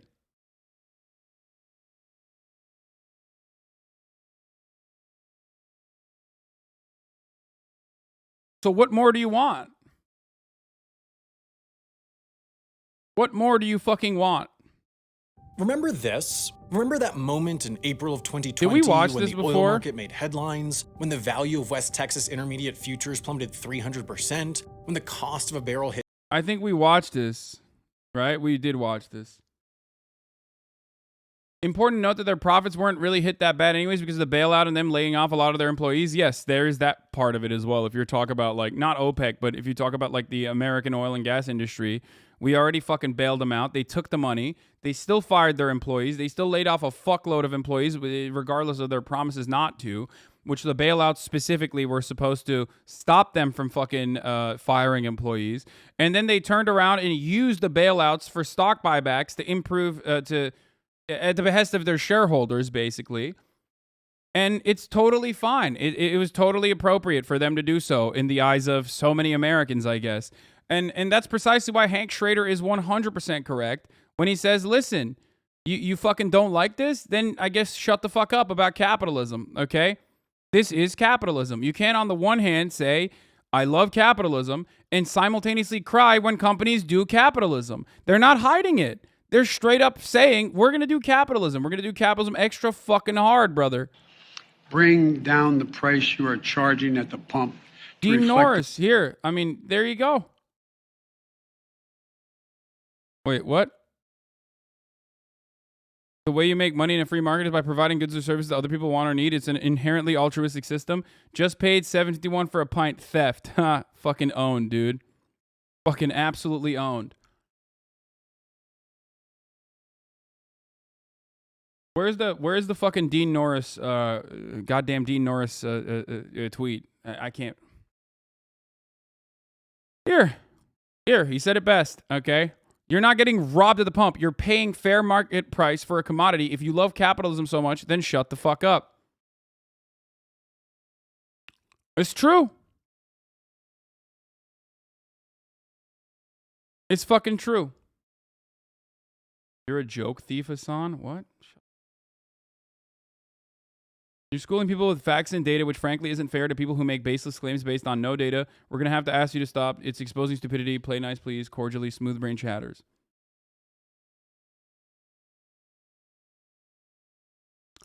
Just to help me understand, because I am dumb, they have all the tools, permits, drilling operations, etc., yet they choose not to because they profit more due to cutting supply whilst demand remains inelastic. Exactly. Ding, ding, ding. You're not stupid. You're actually a lot smarter than like 90% of the fucking idiots in America who refuse to recognize that. So yeah, you're right. Why?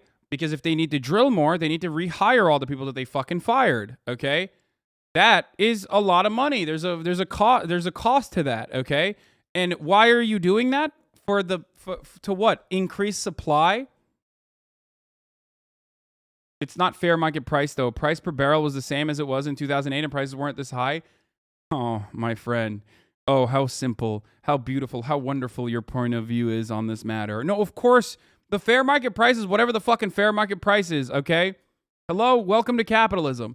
Unless you are subscribing to the labor theory of value and you actually think that there is like an intrinsic value and a cost associated with the production of a commodity, and that's precisely how you are supposed to maintain value and adequate pricing. You're literally currently talking about capitalism as an unfair fair market practice, because that's exactly what capitalism is. Yes, price gouging is 100% included in fair market value. That's it. That's how it works.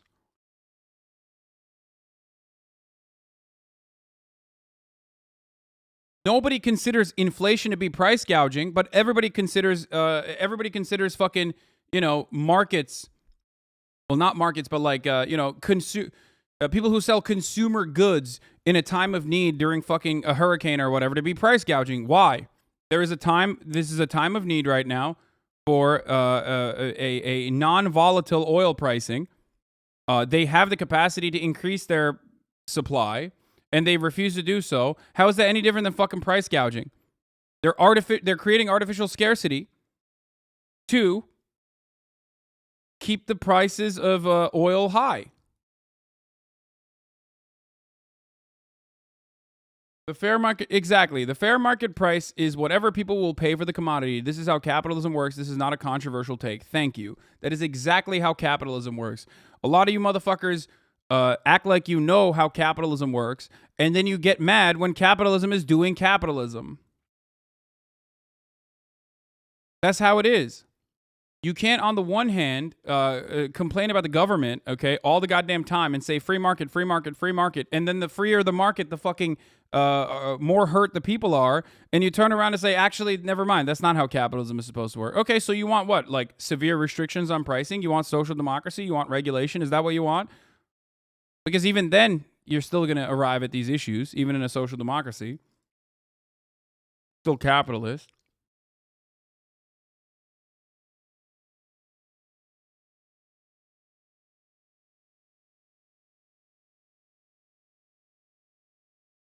So what's up?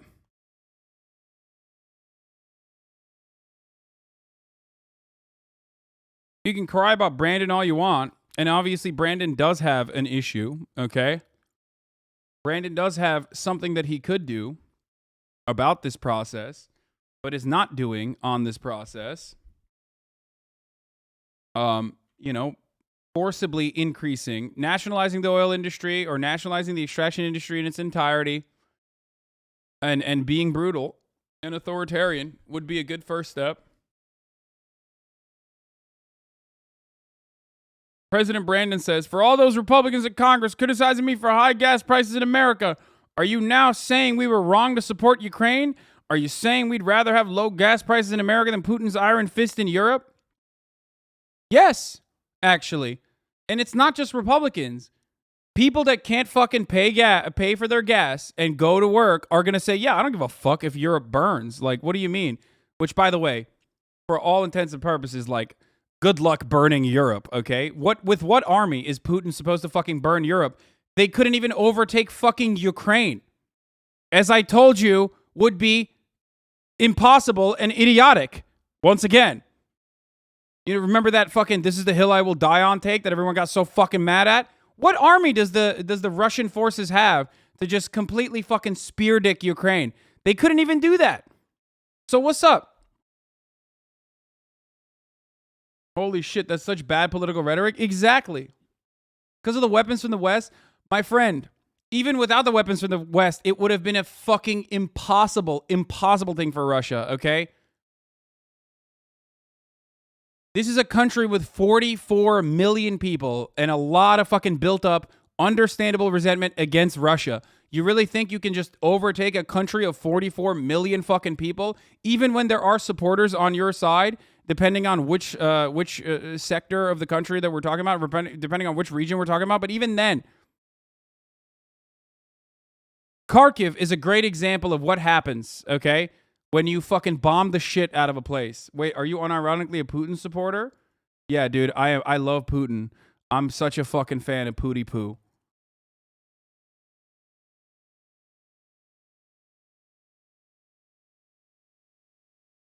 Okay?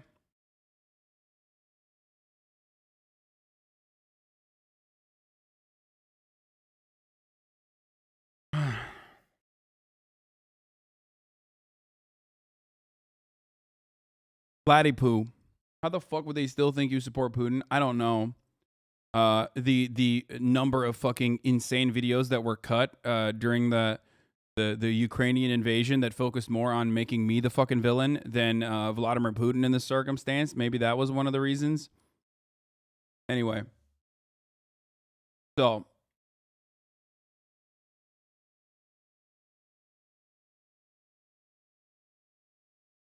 Yeah, the anti-communist oligarch billionaire Putin. Sure, Hasan is a super fan. Yeah, I love people who are like openly fucking anti-socialist, like openly.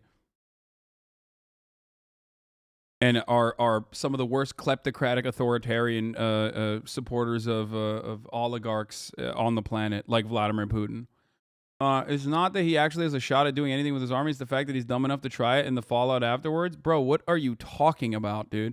No matter how fucking dumb he is, look, he was dumb enough to try and fucking overtake Western Ukraine. What happened?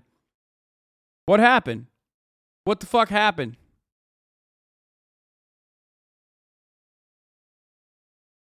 There you go. This is what happened. This.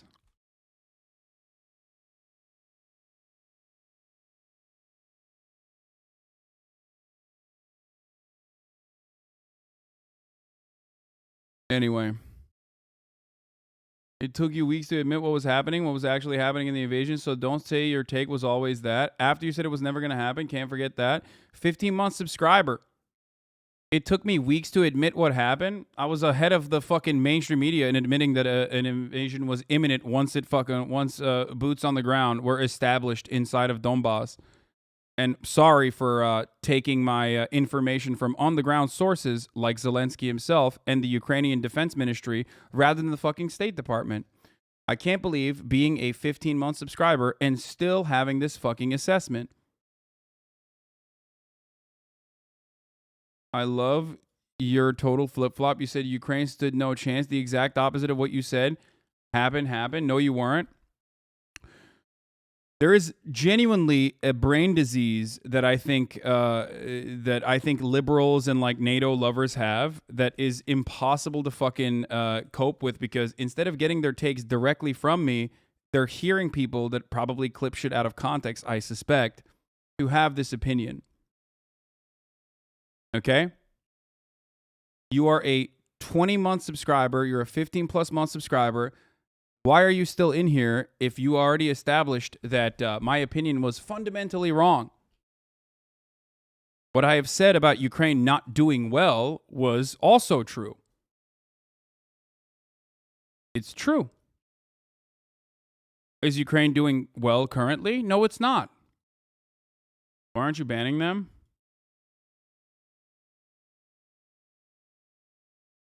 Why would Hasan say Russia would be crazy to invade Ukraine if he thought Ukraine would get steamrolled? I don't know. I don't know how these... No, that last shadow just hate watches you after your Ukraine coverage. There is really disagreeing with one thing doesn't mean I hate you. I mean, it's a really sad fucking state of affairs when you actually lose your mind over like one individual take that you misunderstood what I was saying and then expressly fucking watching as a hate watcher going forward. Especially when it comes to something as complicated as this.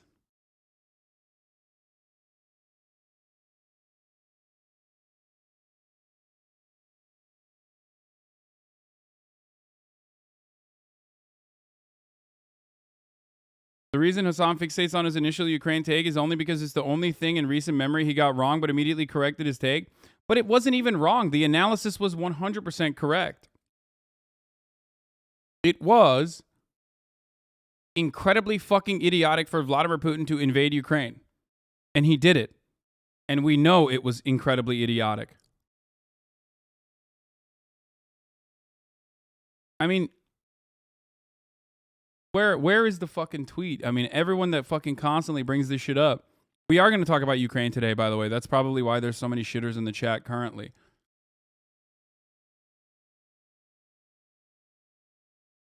They have a mod comment already.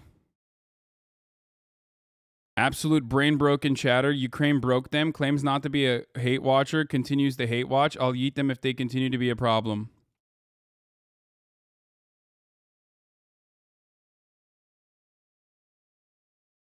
Was never a hate watcher and will never be. I love the streams and you do amazing things. I usually agree with your takes, but not on Ukraine. I'm not a hater, but this was an easy way to turn me into one.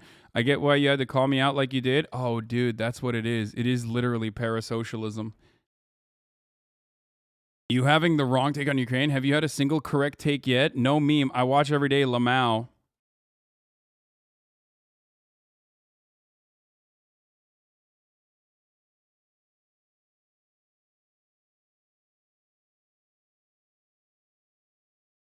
I said time and time again that Russia invading Ukraine would be disastrous for Russia, and Russia invading Ukraine would be disastrous for Ukraine. It would be an absolute brutal and endless bloody campaign that would end up hurting both countries in irreparable ways. And I was 100% correct on that assessment. I said that even in that famous tweet that everybody loves talking about, to say, like, look how fucking stupid this guy is. Where the fuck is that tweet? I never even deleted it specifically because I stand by exactly what I fucking said. Let me see if I can find it.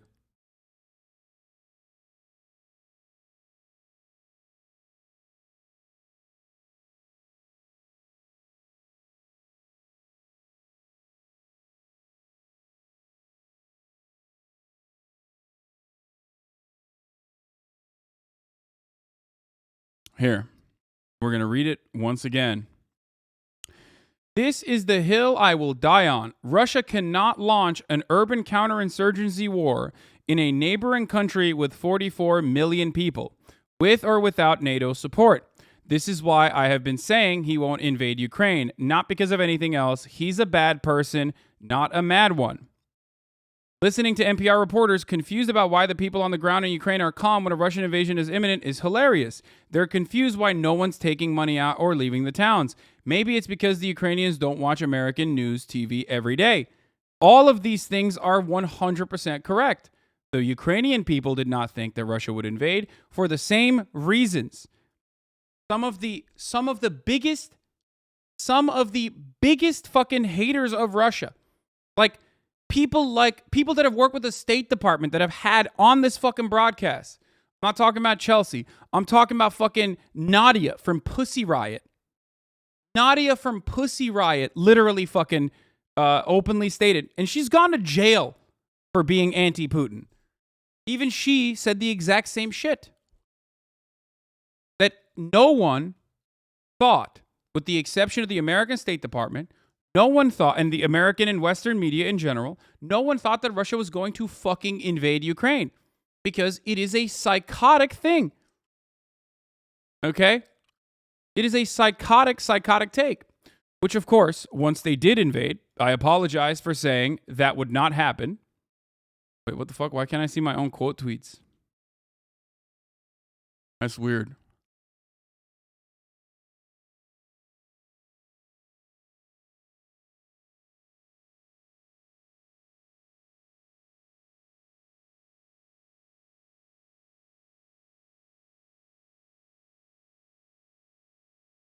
The country will gradually... Bro, this guy is often wrong. Geopolitical analysts have often proven him wrong. Okay, what the fuck is a geopolitical analyst?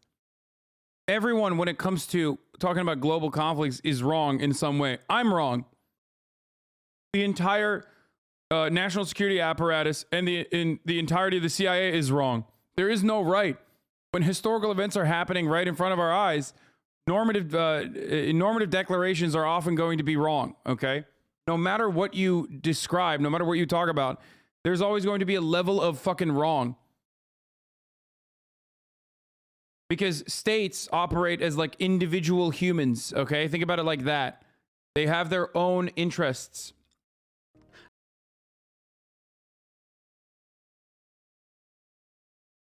That's crazy. That's crazy. Just think about that. Oh man, but if you ask, hindsight is 2020, motherfucker, this is before the invasion. What are you talking about? This is before. This is before the invasion. This is on the 31st of January is when I said this. It's not fucking hindsight. It's foresight. But if you ask all these fucking chatters, including the weirdos that have been in here for 20 months, at 20-month subscribers, 30-month subscribers, all these fucking old school dumbasses, they literally are like, no, dude, you were so fucking confident. And I was confident because holy fuck, it is the most idiotic fuck up that Putin could have ever engaged in. And once it was, bro, people who stopped pretending to care about Ukraine weeks ago, popping up in chat to shit talk you like you activated their co-work. Yeah, exactly.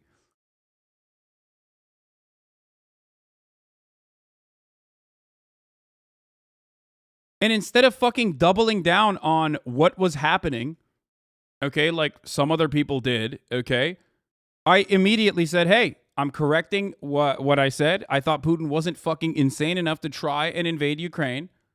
This is going to be really bloody for the entire planet. Okay? And chatters just want to be like, oh, dude, well, I thought Putin was crazy enough. So you were fucking wrong. And they just can't let that go. They make it seem like I'm the reason for why this fucking war happened. Chatter's holding on to that shit more than the French during Pixel War? Yeah, literally.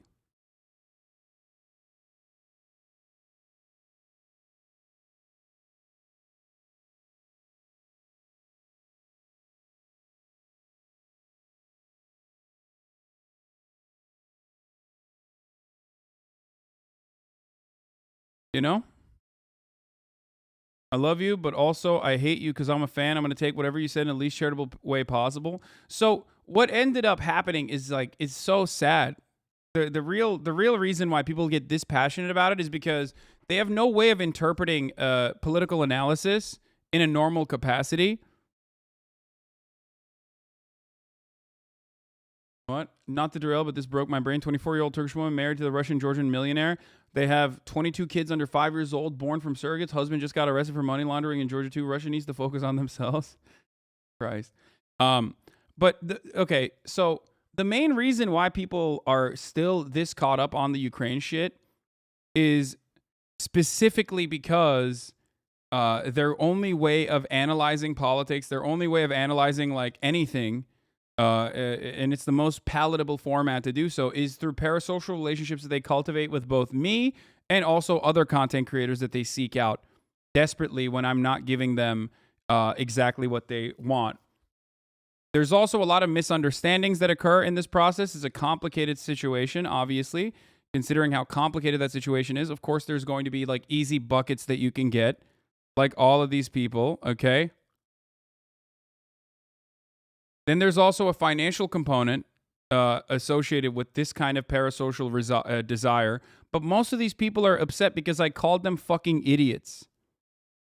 You also said Ukraine would turn into Syria, which is 100% what happened. I also said Ukraine would be Afghanistan for both Russia, exactly like Afghanistan was for the USSR, and also like Afghanistan is currently, and that also has happened.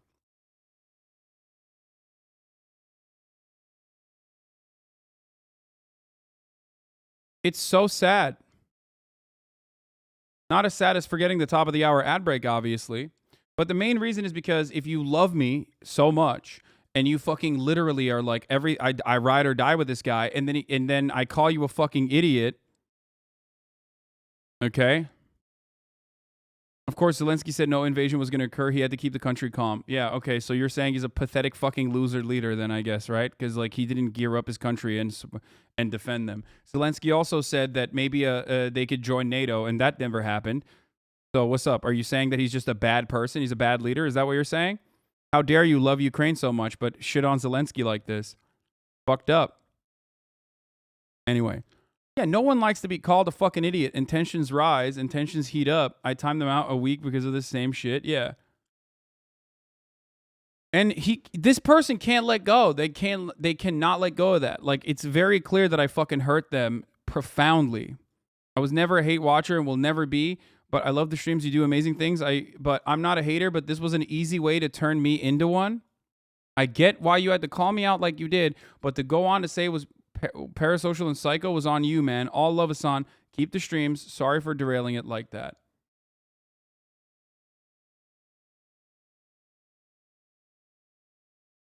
I'm caught up on the Ukraine shit because we were talking about it today. I have no parasocial with you. Bro, I don't know why you keep trying to claim I do.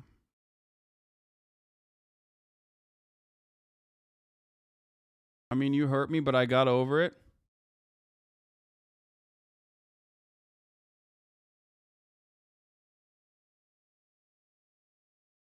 No, the last one before I banned.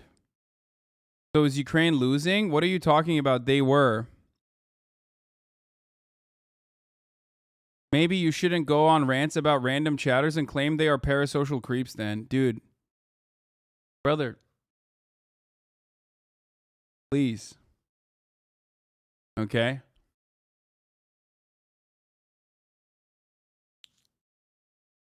Allowed to disagree with you. He isn't being offensive.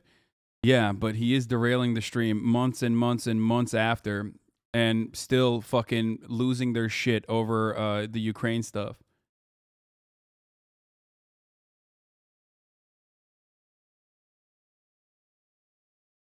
The entire world screamed it from the hilltop for 3 months. You should listen. He's apologizing for being an absolute ass to anyone who disagreed with him. You looked at Russian sources on the Russian war. I didn't say you were a Russian propagandist. You were certain that there was no war and screamed at anyone who disagreed.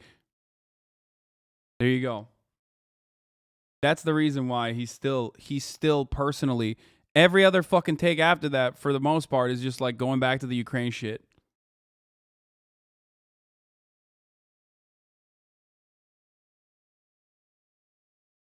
Anyway, here's the 1 minute ad break now at the top of the fucking hour.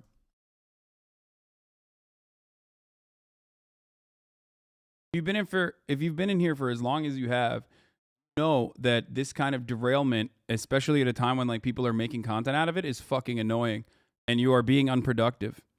Ukrainian analysts, war is unlikely. Ukrainian government, war is unlikely. European countries, war is unlikely. Hasan, because of these sources, my analysis, war is unlikely. U.S. State Department for the last 10 years, Russia is waging war. Russia is horny for war. Liberals, HasanAbi is wrong. Exactly. The U.S. intelligence said that invasion was imminent for months leading up to the invasion. The U.S. intelligence said invasion was imminent last time Russia did war games at the border, exactly at the same fucking time. And the U.S. intelligence said that the Russian invasion was imminent even another year prior to that. They've always said that. So if your assessment is like, please, you have to fucking believe the State Department propaganda, then I am not the right streamer for you. If your assessment is like, you have to fucking copy paste exactly what I'm hearing from CNN to validate my feelings, then that's not what's going to happen. It's just not going to happen. It will never happen. I will always be skeptical for understandable reasons about U.S. State Department intelligence, because they have a very specific purpose in disseminating information, and in many instances, misinformation. Anyway. But don't make this about like a personal relationship that I have with you. I don't know you, okay? I don't know you like that at all. So calm the fuck down and understand that my analysis and my assessment over the situation has nothing to do with like my personal relationship with you that you think we have. Okay?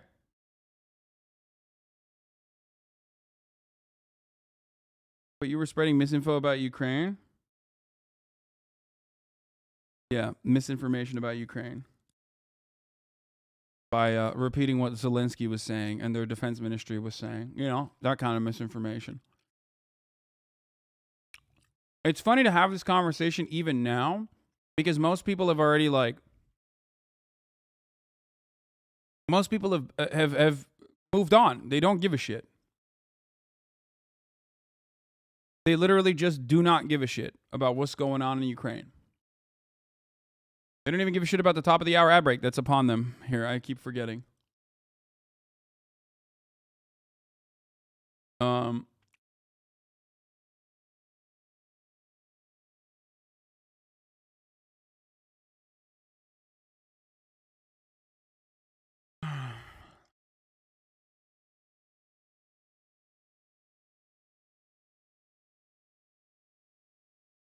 Someone I knew said they had no problem with you being wrong, but instead how you came to the conclusion of your prediction. Yes, they say that because they personally want me to, again, repeat what they hear on fucking CNN. That's it. And when I don't do that, it frustrates them. It's a comfortable narrative that they can fucking work with. The reason why we're talking about Ukraine is because of the gas prices. We already talked about the gas prices already.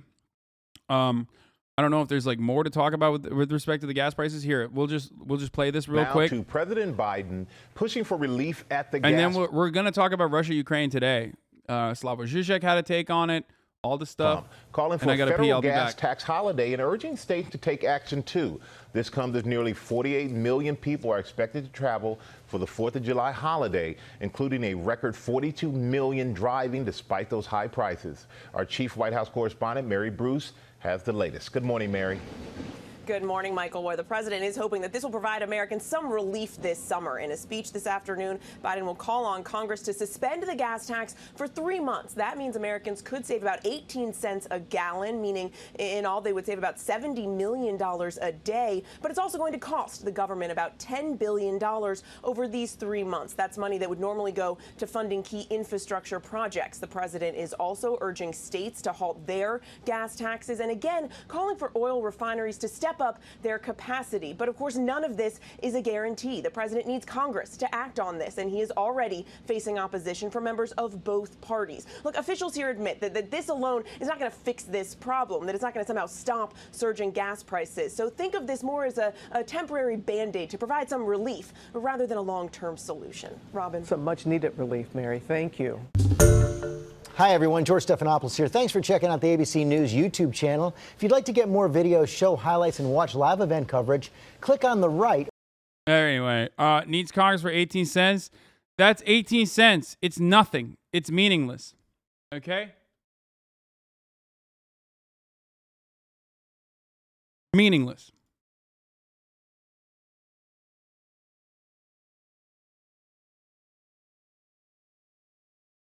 $18.4.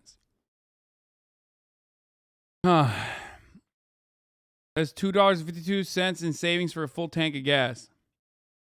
Do you ever wonder if geopolitical analysts ever have to deal with that level of scrutiny in parasocialism? Just curious.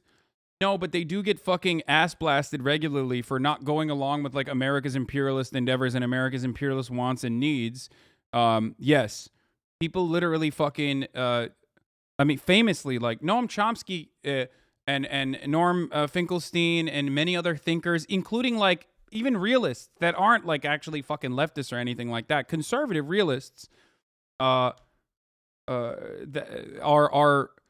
if they're not in line with the American attitude, with the underlying like the underlying American sentiment on what should happen.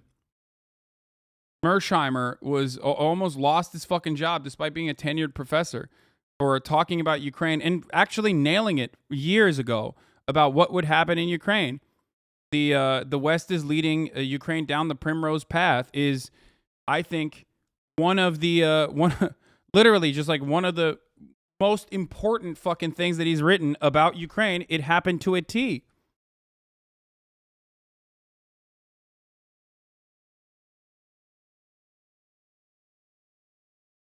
He is a conservative, yes.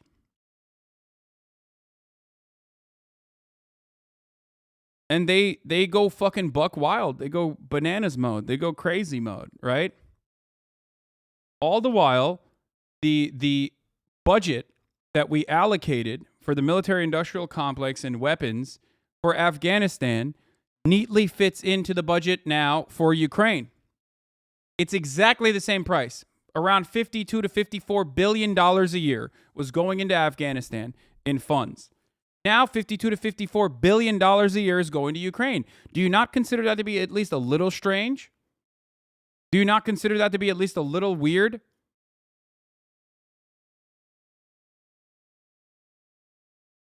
How? How do you think that happened? Why do you think that happened? Do you think that's a coincidence? No, of course it's not a coincidence. That's a budget allocation for the military-industrial complex. They are going to take that money. They're going to take that money from your fucking pockets one way or the other. Okay?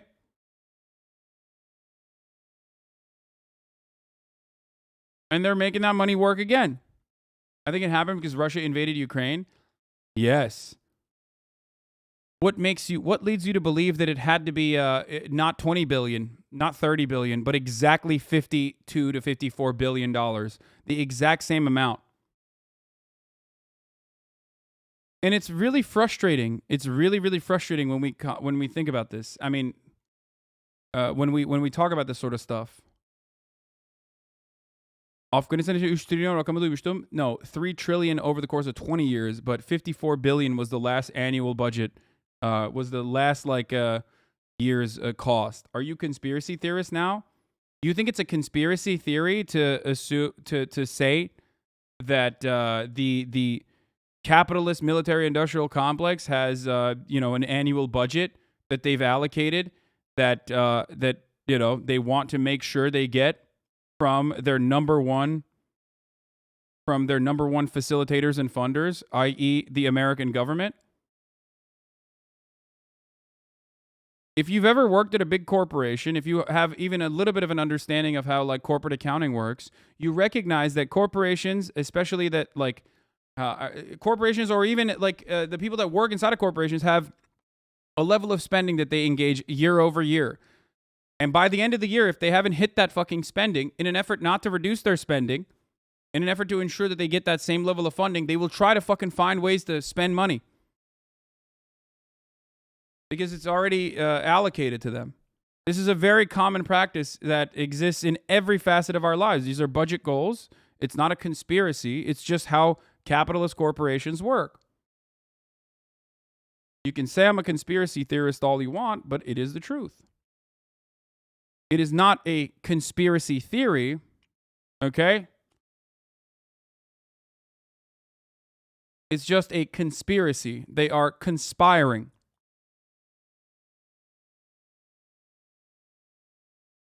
Yes, I was a Big Four auditor, can confirm. Yep. And it's not like they're hiding this. This is just basic accounting. The military does it too.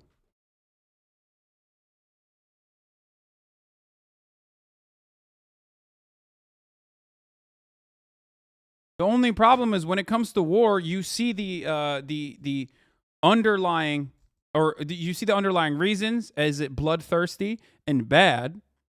So it hurts your feelings to think about it in that direction because you're not thinking about fucking, I don't know, your startup insuring or your little workplace making sure that you order even more fucking snacks or whatever to make sure that you hit your budget at the end of the quarter.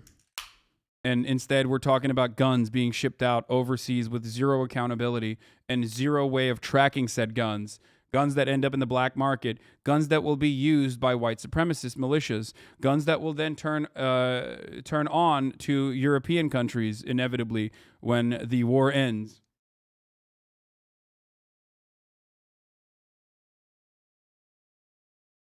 This is how it works. This includes paintings for nonprofits bought for 10 plus K, stupid shit like that. Yeah, it is. Every part of capitalism does this.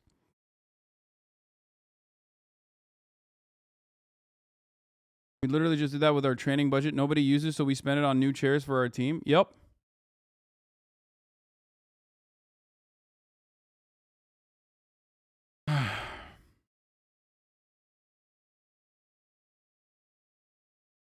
Libs calling you conspiracy theorists when they still believe Russiagate, when the Russian bots are manipulating everything on social media. Yeah, exactly. Yep, you have to hit certain goals each quarter for spending in the DoD or else money is taken from you. So that's how it works, and that's how it's working in Ukraine as well. And it doesn't even matter. Why do they make it so obvious? Are they incompetent or just because we're stupid or that everyone is apathetic? I mean, look at this chat. I'm a fucking out and about socialist political commentator, one of the very few in this country, and even in this community, on the internet, in independent media, you have a fuckload of people, even in my community, saying you're wrong, you're a conspiracy theorist, you're making this up. They don't need to hide it because people will still look at this fundamental truth and refuse to acknowledge it. Consent has already been manufactured, so much so that you have people defending the ever-expanding military budgets in here. Even in here. Where do you think that comes from?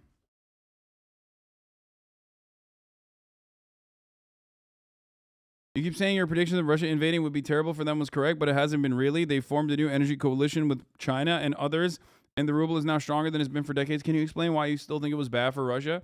It's bad for Russia because they're fucking exhausting their resources. They're exhausting their fucking troops. They're blowing up their fucking equipment over and over again. They had a bunch of their generals killed. How the fuck would you consider that to be good? They're now sanctioned out the ass by the entire global economy. Okay. And not only that, but also, like, they are slowly but surely becoming the next, like, hermit kingdom. There's so much resentment against Russia and Russian people around the world. All of that shit fucking sucks for Russia in general. And not only that, but like, they don't have a lot of, they can't continue doing this for as long as they're doing it.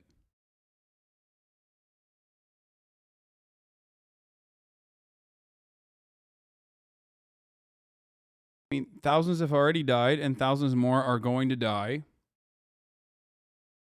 It's a horrible decision.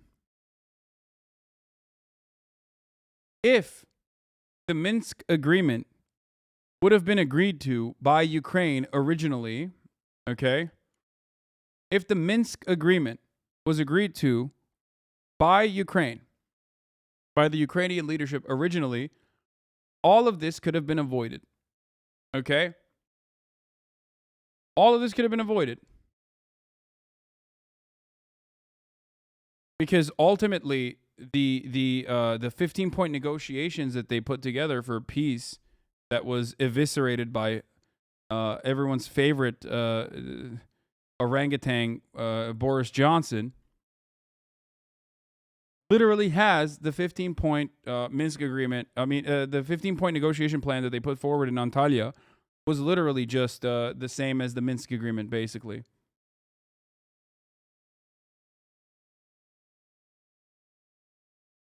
Oh, lastly, and most importantly, Russia has undermined the confidence that, or the fear that other people in similar, in neighboring nations had on its military prowess and power in general. That's the reason why you have countries like Finland and Sweden talking about joining NATO. Countries that never would dare do so and had like a functioning neutrality agreement. Okay? Never in writing, but still a neutrality agreement in general, are now recognizing that Russia is spread too thin with Ukraine already, and that it would be virtually impossible for them to invade with a land invasion. So yeah, that's a huge fucking L for Russia. A gigantic L for Russia. Yes, and as a Russian chatter stated in here, they also lost McDonald's, which is a big fat L too.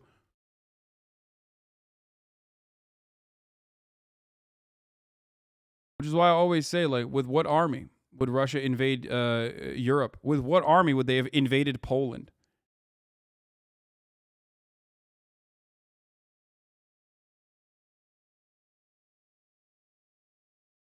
Lauren Endel, thank you for the 10 gifted subs.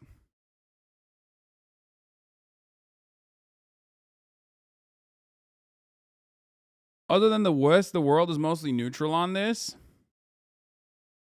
Oh yeah.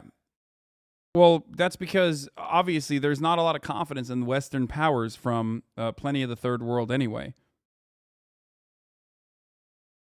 Yeah, the McDonald's I'm joking about, they actually reopened it as like McRussia or some shit.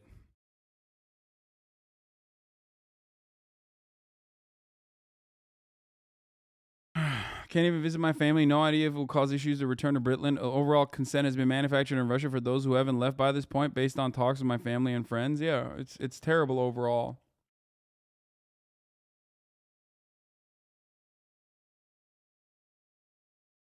It's called Tasty now? Yeah. Yeah, Mikvania. Miksukabliat.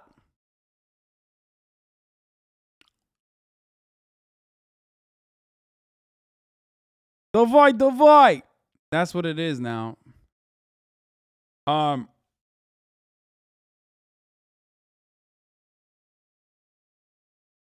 Completely not true. As Putin just wanted to take the land that is Ukraine today and get Transnistria too, nothing would have stopped him. No doubt about that. He gives 0 Fs on any agreements. The ex-KGB agent Gopnik that he is. What Putin wants and what Putin can get are two entirely separate things, my friend. Like, that's another thing that you're not seeing here. You know?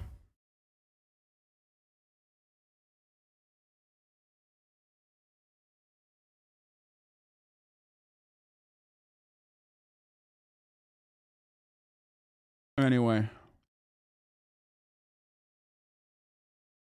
So. Motherfuckers make up more story revolving around Putin than they do Kim Jong-un these days? Well, yeah, because he's the hot guy that everybody cares about and everybody talks about. This is not about NATO expansion. It's about Ukraine extracting oil and gas and becoming a competitor to Russia. Yes, but that is also paired with NATO expansion.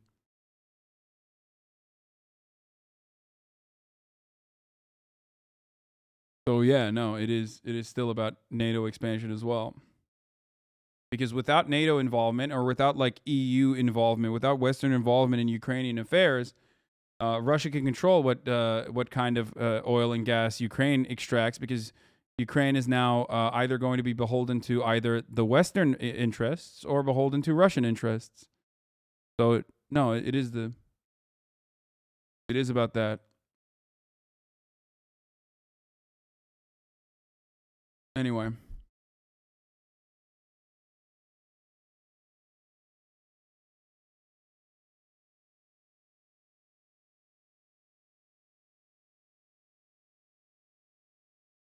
Dude, you are not taking the side of the Soviet Union. You're taking the side of the same capitalist evil you criticize in the USA. What? Dude, I'm not siding with Russia. Like, why are you inventing a position that I do not have?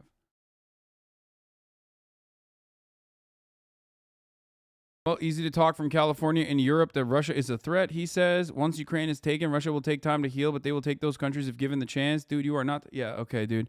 With their fucking pathetic army that has been thoroughly dismantled and eviscerated by dudes who didn't even know how to fucking use man pads until like a year ago. It took like 3 hours of a fucking CIA guy in khaki pants to come in and explain to like some fucking Nazi dude how to shoot a fucking man pad. And then now Moskva's down. Now fucking Russian warships are getting fucked. Russian tanks are getting obliterated. And you're over here being like, yeah, no, Russia is totally going to fucking destroy even fucking like what? NATO countries that already have NATO armies and NATO equipment? Really? It's crazy.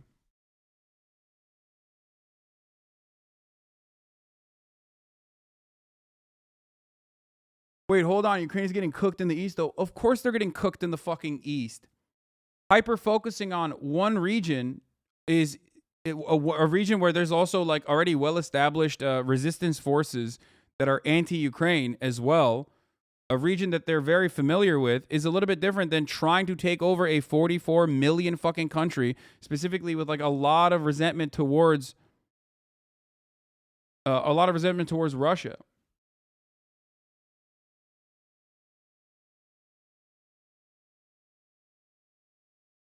It's evident you are not following the military developments on the ground. You are still talking about Russia being eviscerated as if we're in the first month of the war. They've been winning nonstop for months. Yeah, dude. Gigantic dubs. Russia is weak, can't even beat Ukraine. Also, Russia is going to take over Europe. Europe is quite the double thing. It doesn't even fucking matter. Okay? But ultimately, Russia is gaining more ground in eastern Ukraine. Russia is gaining more ground in eastern Ukraine. The original Minsk agreements would have given up no territory to Russia and would have instituted independent regions that would still firmly be within Ukrainian borders as an active territorial dispute between Russia and Ukraine, rendering any likelihood that Ukraine could ever fucking join NATO to be useless, okay? And that was their main point. They wanted to have a say in what happens in Ukraine. That was their goal. Now they're taking that fucking region and even more by force. The cost you are paying for the product. Do it now. Do it today. Go up. So let's be honest with one another. But ultimately, if we're talking about like whether Americans care about fucking Ukraine or not, like of course they don't. As I said correctly that they would not. They care about gas prices. That's it. They care about how much they have to pay for in the pump. Okay?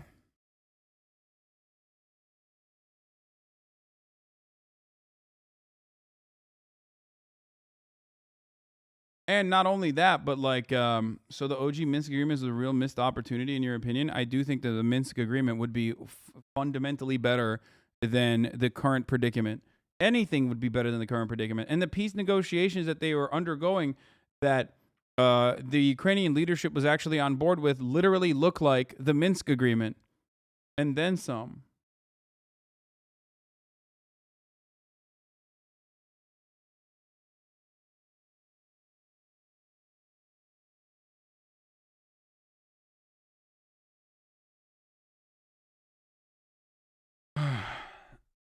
And also more appeasement. Yup, worked before.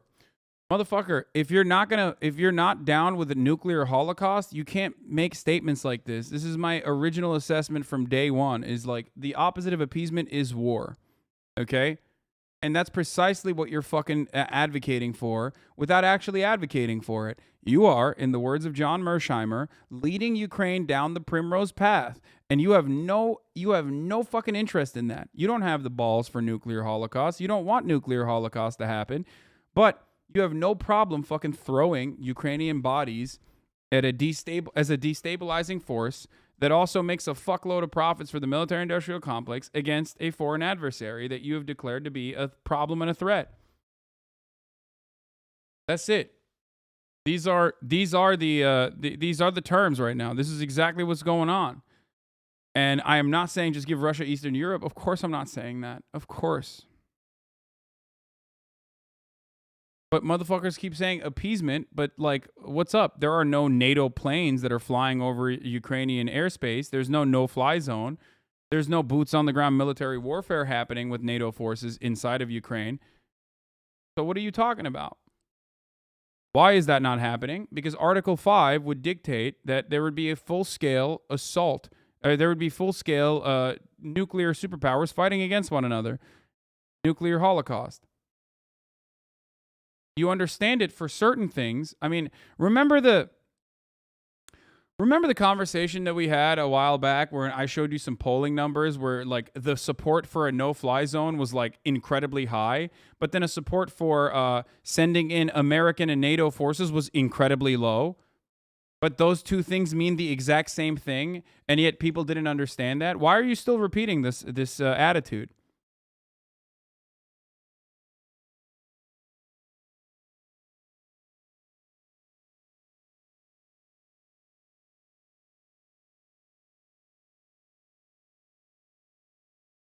Okay, how you said at the beginning of the war, you were like that Ukraine only has a few Nazis.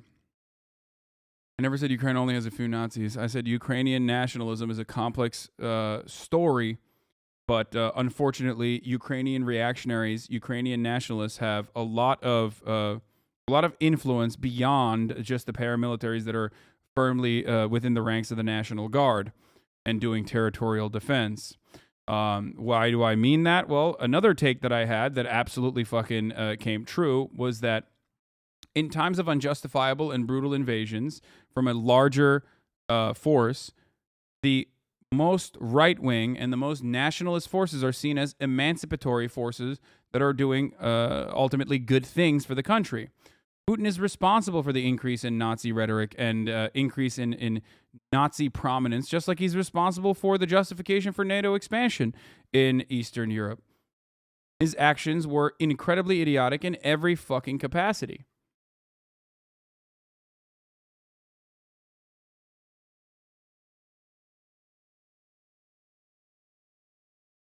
Okay? Why do you reuse phrases such as primrose path like a silly child who just discovered the word?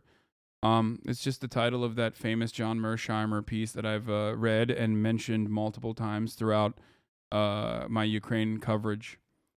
But I guess this is the first time you've encountered the word or me saying it as on your sock account, and that's why you are making it seem like it's ridiculous for me to repeatedly use it. Nice though. There you go.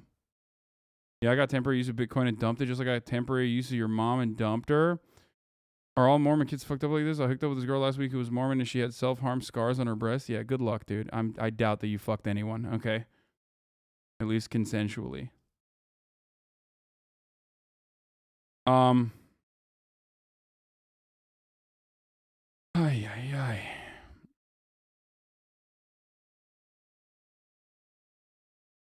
Fucking weirdo. Pacifism is the wrong response to the war in Ukraine by Slavoj Žižek. Slavoj Žižek took the time out and wrote an article about what's going on in Ukraine, and he actually supported NATO in the end of this, okay? He said that we need to give more guns to NATO, and we need to give more guns to Ukraine, and that's the right thing to do. For those who cling to pacifism in the face of the Russian attack in Ukraine, remain caught in their own version of Imagine. Imagine a world in which tensions are no longer resolved through armed conflicts. Europe persisted in this world of Imagine, ignoring the brutal reality outside of its borders. Now it's time to awaken. The dream of a quick Ukrainian victory, the repetition of the initial dream of a quick Russian victory, is over. In what looks more and more as a protracted stalemate, Russia is slowly progressing, and its ultimate goal is clearly stated. There is no longer any need to read between the lines when Putin compares himself to Peter the Great. Saying like he's a Duganist. He's saying that Putin wants to take over, I guess, the entire USSR territories and reinstitute some form of the Russian Empire. And that the only way to stop that is by, implementing a non-U.S. controlled NATO, which is, of course, one of the dumbest things that Slavoj Žižek has ever said. I guess when you write the most amount of books that any other fucking philosopher has ever written, you ultimately end up writing a bunch of dumb shit, too, in there. You cannot have a NATO without the United States control, especially because the NATO is an invention of the United States. It's a mechanism of controlling European interests and using Europe as a force for American imperialism, Western imperialism as a broader category. So kind of crazy to Balkan post like this, Slavo. That was interesting. He was not taking away anything. He's returning. He was returning and reinforcing that's what he's doing. More than focus on particular issues, is Russia really just returning, and to what? We should carefully read Putin's general justification in his claim. In order to claim some kind of leadership, I'm not even talking about global leadership. I mean leadership in any area, any country, any people, any ethnic group should ensure their sovereignty. Because there is no in-between, no intermediate state. Either a country is sovereign or is a colony, no matter what the colonies are called. So he's saying there are two categories of state, the sovereign and the conquered. In Putin's imperial view, Ukraine should fall into the latter category. Or he's saying that Ukraine either has to be under Russian control, which is true. That is what he's saying. That is what Putin is saying. Or under the control of Western influence and be a colony to the West. But there is no emancipation for Ukraine in either category here. Ukraine either is going to be a Western CIA client state or it's going to be a Russian client state. That's it. There is no emancipated free Ukraine in this process. Okay? It's just not happening. It's far too Eastern for it to happen, for it to occur. That's just the reality. Okay?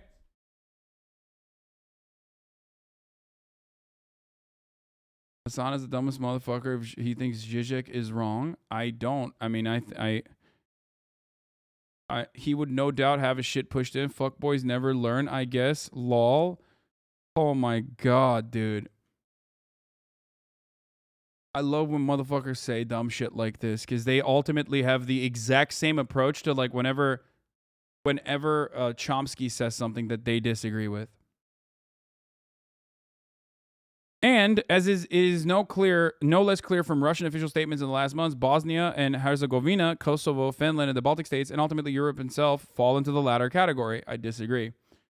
What Russians' interests in said areas, or what Putin's interest in said areas, is entirely removed from the reality of what will happen in said areas. So there is that. I think this is like this is an inaccurate assessment of what's going on the fucking ground. If Ukraine can be held up when it literally had no functioning fucking standing military in 2014, and in a matter of 10 years or less than 10 years, 8 years, Ukraine turned into a country that can literally stop the Russian ground forces and Russian air forces, then it's over. You know what I mean? There's no fucking Russia invading Finland in that scenario. It's just not happening. That doesn't mean Ukraine is winning. Of course, Ukraine is losing more territory than it originally had in the beginning of this. Okay? In the beginning of this invasion.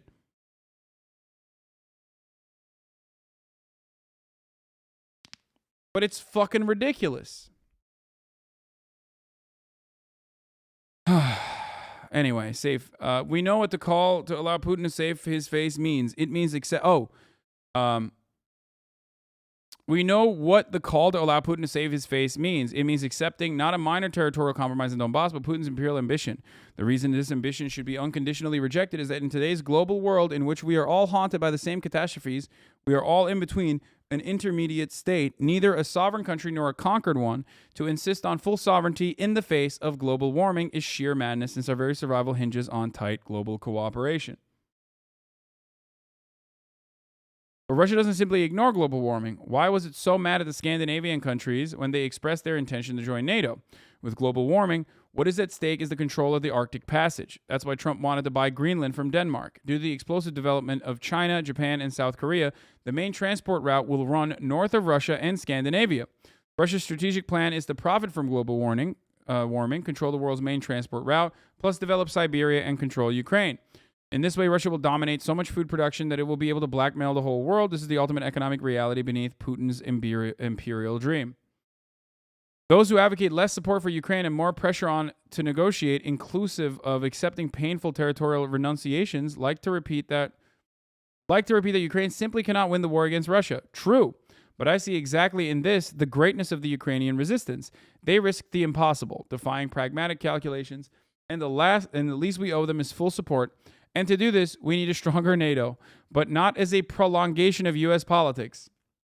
So I don't have a disagreement with a lot of what he's saying. I think his assessment about Russia's territorial ambitions and Russia's global power ambitions are correct. I do, however, disagree with this, okay?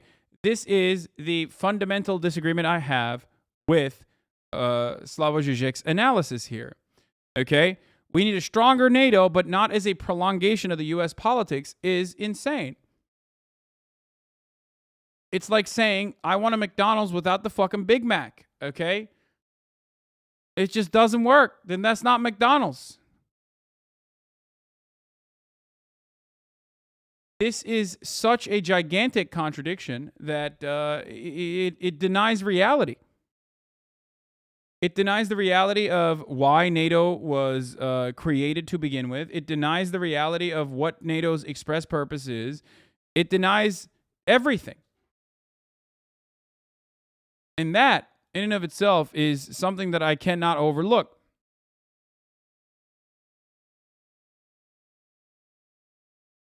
The U.S. strategy to counteract through Europe is far from self-evident, not just Ukraine. Europe itself is becoming the place of proxy war between U.S. and Russia. So he recognizes that too, by the way, which may well end up by a compromise between the two at Europe's expense. No shit. This is the original reason for why European nations weren't exactly as on board with NATO in the beginning, before many, many years of Red Scare propaganda and also global development from Western nations, the Marshall Plan, and also successfully squashing and destroying any kind of communist or even reformist leftist movements, trade unionist movements in European nations under the auspices of developing a strong and robust defense network in Europe that we now know as NATO. Okay? You get it? Before then, there were plenty of countries that were very much not in favor of NATO expansion or NATO in general in Europe. Why were they not in favor of it? Because they did not want to give up their foreign policy They did not want to give up their foreign policy and the control that they have over their own fucking foreign policies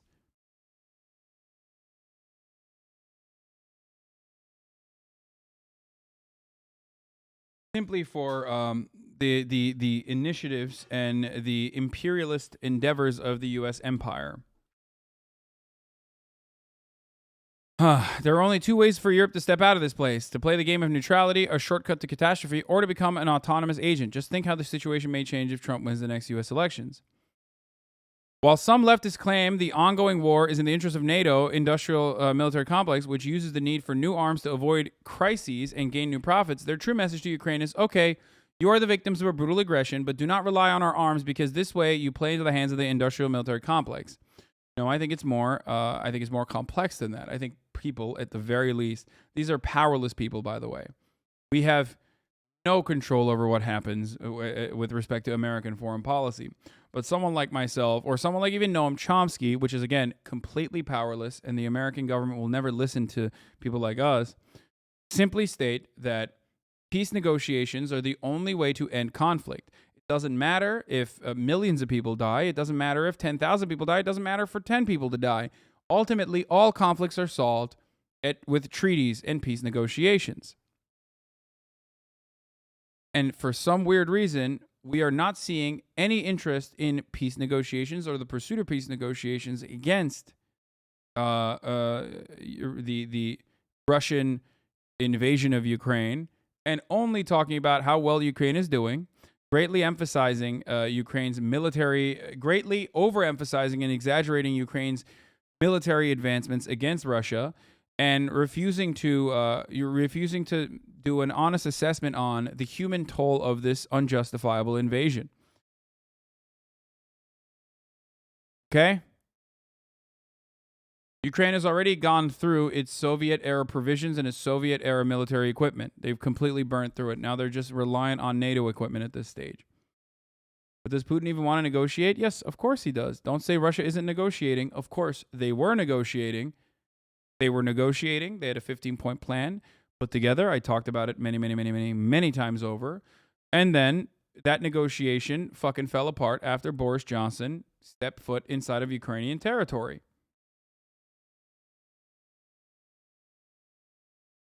Thank you, Bojo. A man that has absolutely, zero negative repercussions from extending this war.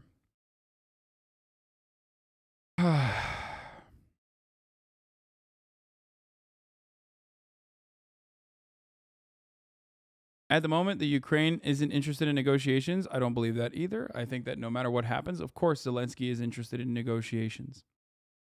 The disorientation caused by Ukrainian war is producing strange bedfellows like Henry Kissinger and Noam Chomsky, who come from opposing ends of the political spectrum. Kissinger serving as Secretary of State under Republican presidents, and Chomsky, one of the leading left-wing intellectuals in the United States, and have frequently clashed. But when it comes to the Russian invasion of Ukraine, both recently advocated for Ukraine to consider settlement that could see it as dropping claim on some of the land to achieve a quicker peace deal. In short, the two stand for the same reasons, same version of pacifism. Perhaps the reason for why people are talking about that is because 14,000 people died in the lead up to the Russian invasion over the course of the many years of LPR and DPR, separatist movements fighting against the Ukrainian National Guard, and that this would avoid further conflict. But I don't know. Maybe that's the reason why at least Chomsky is interested in that, in a peace negotiation. But a moment of the brutal attempt to change our entire geopolitical situation. The true target of the war is the dismantlement of the European unity advocated not only by U.S. conservatives in Russia, but also by the European extreme right and left at this point. In France, Mélenchon meets Le Pen. Yeah, this is, Zizek is like doing, he just, ridiculous. I don't know what to say. He's doing like horseshoe political analysis. Wild.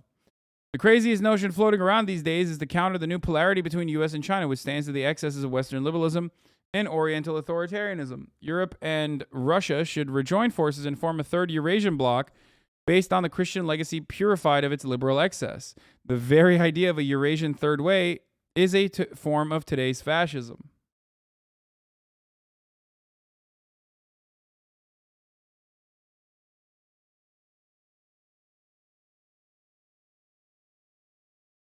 Post this real quick on my Instagram.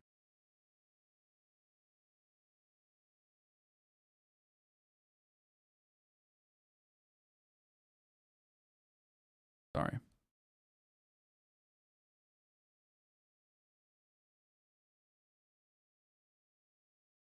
Why does he sound like an unhinged Twitter poster?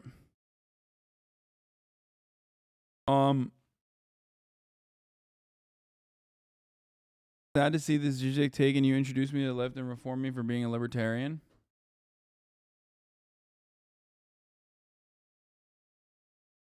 Okay. So what will happen when voters in Europe and America, faced with the soaring energy costs and broader inflation driven by sanctions against Russia, might lose their appetite for a war that seems to have no end, with needs that are only expanding as both sides head for a protracted stalemate? The answer is clear. At that point, the European legacy will be lost, and Europe will be de facto divided between an American and Russian sphere of influence. I think he's grossly overemphasizing Russian sphere of influence. What Russian sphere of influence exists? Is it Mélenchon? Like Mélenchon is under the Russian sphere of influence? It's a ridiculous fucking take. Sorry, it's just fucking crazy.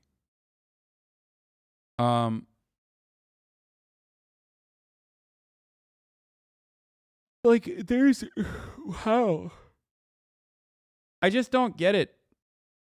Especially when, like, you know, if you're a leftist, you understand that there needs to be like some level of like underlying material need here. And Russia has no grip of control over Europe beyond energy, and that's a significant one.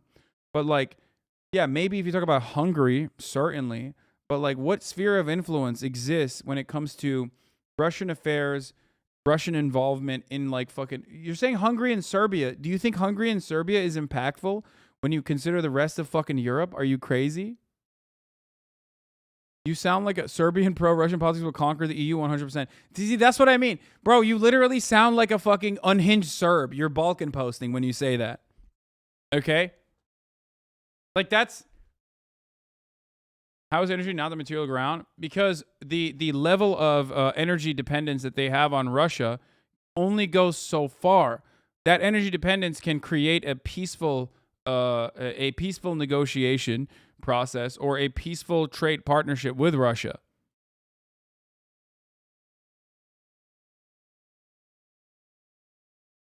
And the country that stands to gain the most from not letting that happen is America and the UK.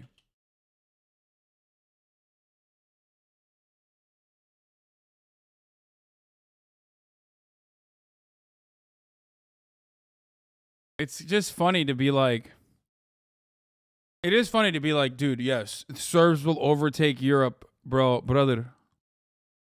Just you wait, you fucking mother bitch. Fuck you, bro. Anyway.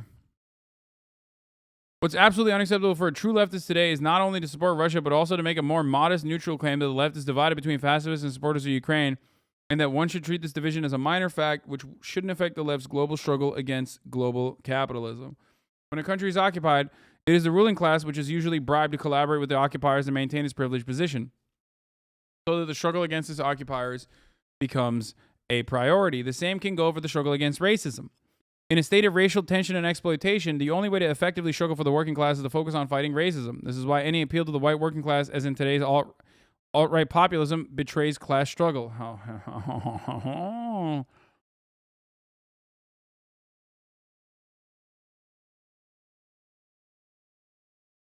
Interesting. A lot of you anarchists are awfully quiet about this take here. Today, one cannot be a leftist if one does not unequivocally stand behind Ukraine. To be a leftist who shows understanding for Russia is like to be one of those leftists who, before Germany attacked the Soviet Union, took seriously German anti-imperialist rhetoric directed at the UK and advocated neutrality in the war of Germany against France and the UK. This is like every Reddit. It's basically like a summarization of like every Reddit argument. Like Slavoj Žižek was able to craft the most powerful Reddit post. The left will fail here. The game is over for it. But does this mean, like, there's no power? The left has no power, brother. What are we talking about? The left. You know what I mean? Like, what left? The left has no power and no say in what happens at all. Like, at all. So, an argument like this, usually done by, like, American liberals, an argument written like this by American liberals on, like, fucking, I don't know, The Atlantic or whatever, is basically to just signal to the rest of the fucking liberal media class that you're one of the good ones, okay? That's it. Like, there is...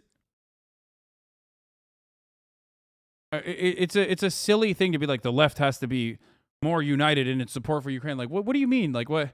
If every single leftist came out and was like, dude, I fucking love Ukraine. I want to give Ukraine a nuke. Okay? I want to give Ukraine a nuke.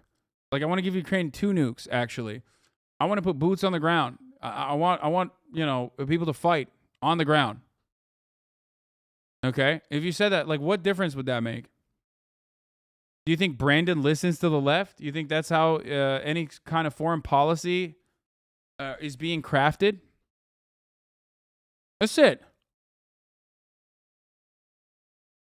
Fuck it, yeah. I mean, yeah, I wish Ukraine had more nukes. I wish Ukraine never... I mean, I do unironically think that Ukraine should have never given up the nukes. But, yeah, we should just give Ukraine nukes. Let's do it. Okay, I said it. So what changed now? Like, does that mean Ukraine will get a nuke? Will they even join NATO? Will the NATO forces actually end up defending Ukraine? No, they won't.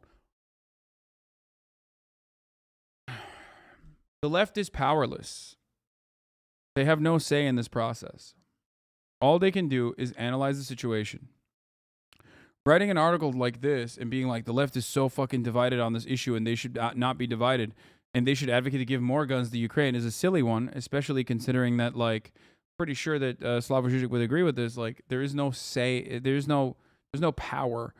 The Ukraine is going to get as many guns as it's going to get, as much as America and specifically the UK see fit. Okay, that's it.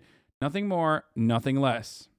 Just like at the top of the hour, you get a 60-second ad break. That is what I have seen fit for you. However, fear not, you can actually avoid said ads at the top of the hour when they come at the top of the hour every hour. How can you avoid those ads? Well, by subscribing, which you can do for $5 or for free with a Twitch Prime.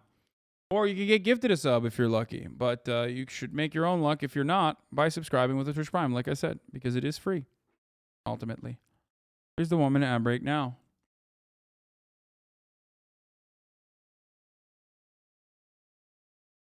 It's not a 1 out of 10. Fuck you guys.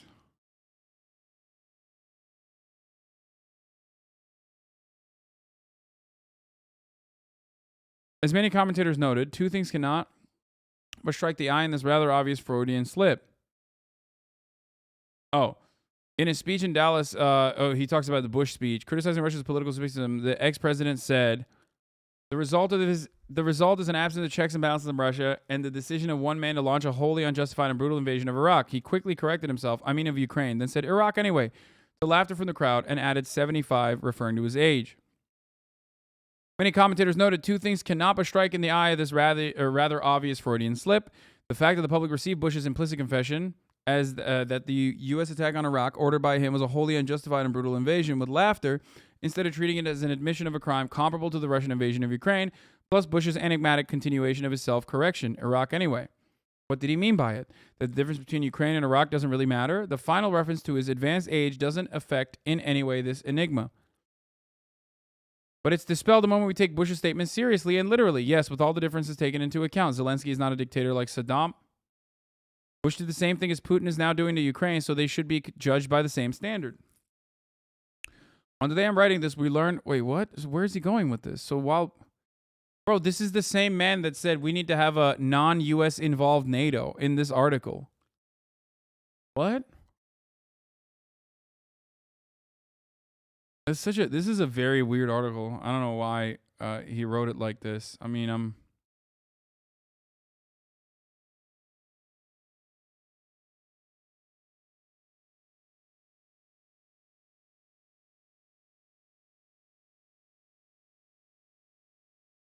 Like we should take. I do take Russia's threats and Russia's war crimes seriously, right? Like this is not something I take lightly.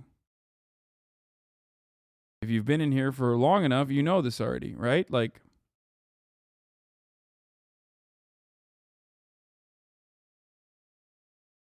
as a matter of fact, people actually get very mad whenever this comparison is made because it offends American sensibilities. They're like, how dare you? You're utilizing this opportunity to shit on America when the main villain is Russia. Stop shifting the goal. Stop shifting our attention away from Russia to America. But it's like, no, I'm using that to help you come to terms.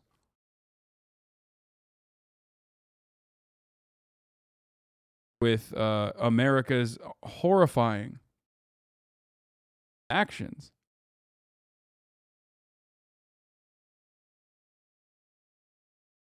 Whereas it seems weird that people end up using Ukrainian blood to launder American war crimes, to whitewash American war crimes.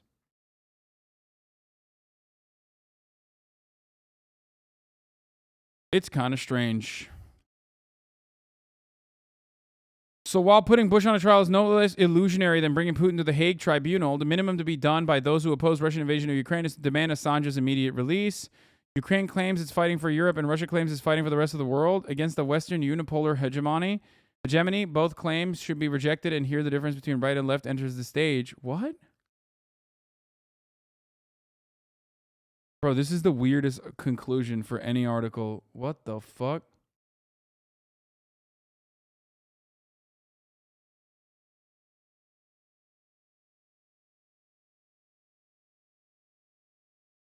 So he's defending, obviously he's like criticizing, America. And did he write this entire article to like get liberals on board just so he could fucking defend Julian Assange? Is that why he wrote this article? Was this like a tactical, like, oh yeah, no, actually, like, I love Ukraine. We should give Ukraine more guns. Also, if you like to give Ukraine more guns, like I do, you should also advocate to free Julian Assange. Like, what the fuck is this article, bro?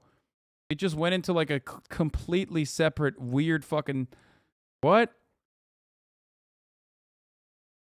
It literally feels like he wrote this exclusively to make an argument about like how if you recognize Russian war crimes in Ukraine, you would never advocate to jail a person who, unearthed said war crimes. So free Julian Assange.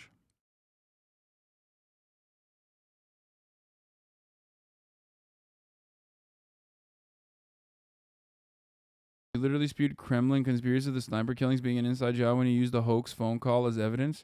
Yeah, the hoax phone call that the American State Department basically admitted.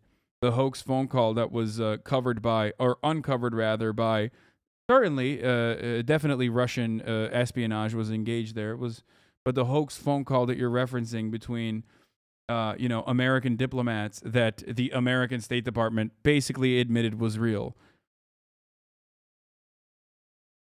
Thank you. Yeah, I know. It's such bad Kremlin propaganda when I read articles written in the Christian Science Monitor, which seems like an unreputable, establishment paper, but it's not. It's actually very good.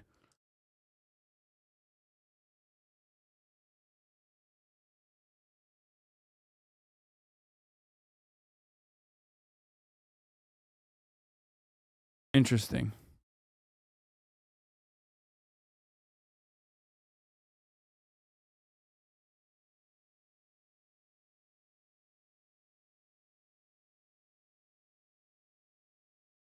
That Julian Assange should be in jail? Okay, bro. What is Ugopnik saying on this? I read the Zizek article. It's all over the place. He proposed the idea of somehow having a stronger NATO, which is not controlled by the U.S., whose imperialism he opposes. He says he's against fence-sitters on Ukraine while suggesting something which is virtually impossible. While relatively adequately criticizing those who call for all sides to just get along as a material impossibility, he proceeds to suggest an equally impossible idea. Yep, exactly.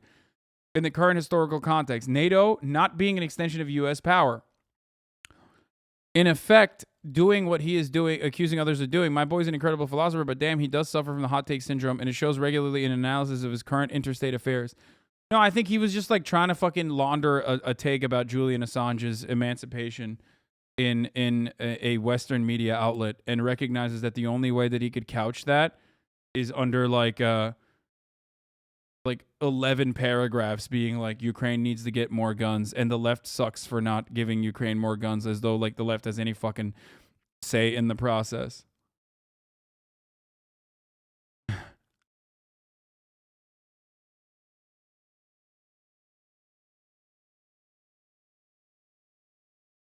Real or you in denial? What do you mean? No, I mean I think his take is just everything we've heard before from liberals. It's surprising coming from Zizek. Yugopnik over Hasan. Well, Yugopnik and I agree on this. I mean, I already said exactly the same things that he said. The inherent contradictions within the main fucking point being, oh, like non-American NATO is like a larger impossibility than anything else, than the war coming to a peaceful conclusion out of nowhere. Anyway, let's talk about bipartisan senators reaching a bipartisan deal on gun safety measures. I love bipartisanship. It's my favorite fucking thing, okay?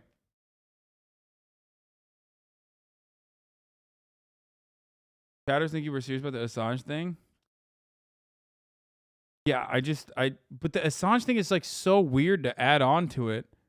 Like it kind of makes no sense for it to be on the ass end of that fucking article. Which is why I'm like saying, what was he trying to fucking... Was he just trying to write this article so we could just like fucking be like, hey, we should save Assange? Which is true. I agree. Obviously, we should. With that bipartisan breakthrough addressing gun violence, a group of senators reaching a deal on a package of measures that both sides say will save lives. Our congressional correspondent, Rachel Scott, has the latest. Good morning, Rachel. Robin, good morning. It was a late night here on Capitol Hill. The Senate advanced the first major gun safety legislation in decades, putting it on track for a final vote by the end of the week. The bill would enhance background checks for gun buyers under the age of 21, giving authorities up to 10 days to review juvenile and mental health records. It would also close the so-called boyfriend loophole to stop people convicted of domestic violence from owning guns. Now, advocates say this provision would save lives. Studies show a woman is 5 times more likely to be killed by her abuser if they have a gun. It would also provide funding for gun violence prevention programs, bolster school security, and mental health. It does not go as far as the president or Democrats wanted. There is no assault weapons ban included in this package. It would also not raise the legal age limit to purchase those firearms from 18 to 21. But it does mark a significant bipartisan breakthrough. The question now, will enough Republicans stay on board to get this package across the finish line? Senate Minority Leader Mitch McConnell says he does plan to vote yes on this bill, a strong endorsement from the top Republican in the Senate, George. Okay, Rachel. Dude, I love this story because, like, John Cornyn promoted this bill on not what it had, but what it doesn't actually feature, okay? And even then, Republicans are literally losing their fucking minds on it, dude. Even then, Republicans are like, nope, doesn't matter. You're doing a deal with the Democrats. Fuck you. And it's wild to me that this is where we're at in the United States of America. Like, this is where the state of politics is. I mean, of course, understandable that this is where it is, but it's still fucking crazy. It's still crazy. Like, this is bare minimum, dude. It's not even achieving like actual. It's just bare minimum. It is harm reduction. It's bare minimum. It's not achieving what like the overall stated purpose is, and it's not going to like even put a serious dent in gun violence or mass shootings. And yet Republicans are personally offended by this, which is mind-boggling, okay? Mind-boggling to me that Republicans were booing John Cornyn at the Texas GOP the Texas convention. Republican Party has formally rebuked one of its own.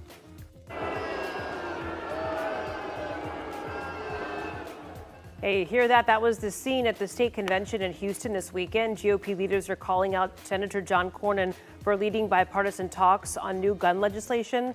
Lawmakers from both parties are facing pressure to pass gun restrictions following mass shootings in the country. It's unclear. Yeah, here.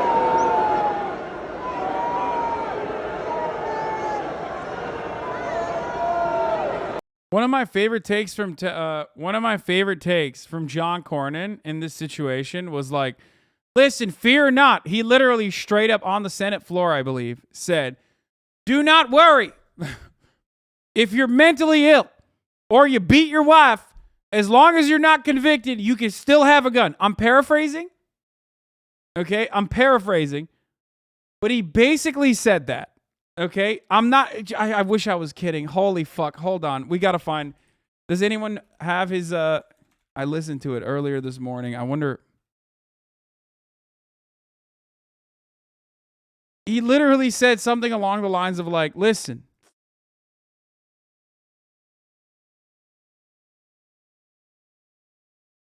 Here. Rumi Kubo, thank you. Mr. President, 28 days ago, an 18-year-old young man opened fire on so brutal and inhuman. I want to make sure we actually do something useful, something that is capable of becoming a law, something that will have the potential to save lives. I'm happy to report, as a result of the hard work of a number of senators in this chamber, that we've made some serious progress. In particular, that there are some red lines and no middle ground. We've talked, we've debated, we've disagreed, and finally we've reached an agreement among the four of us.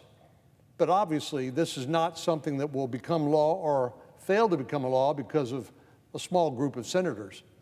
The truth is, we had a larger group of 20 senators, 10 Republicans and 10 Democrats, come forward. Community-based mental is isolated when it comes to taking their medication that allows them to manage sort of profiled the type of young man, typically alienated, isolated, not receiving any sort of support or medical or psychiatric care, certainly not complying with their doctor's orders when it comes to taking their medication that allows them to manage their mental illness challenges. We know that this profile is one that Salvador Ramos fit, the shooter in Uvalde. He was a deeply... Come on. Because he said he liked the way it made him look. I want to know, like, where the fuck does he say... God damn it. Does anyone have the fucking clip? Has anyone... it's so hard to fucking find clips in real time. I hate this, dude. I hate it. Like, Senate negotiations, senators unveil text on bipartisan.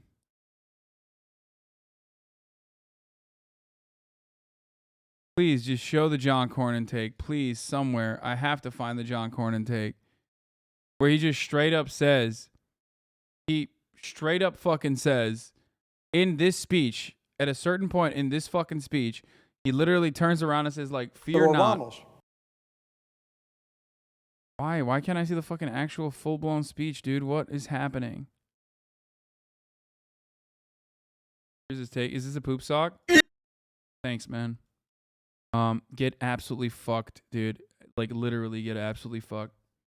I clicked on it knowing full well that it was a poop sock so I could permanently ban you.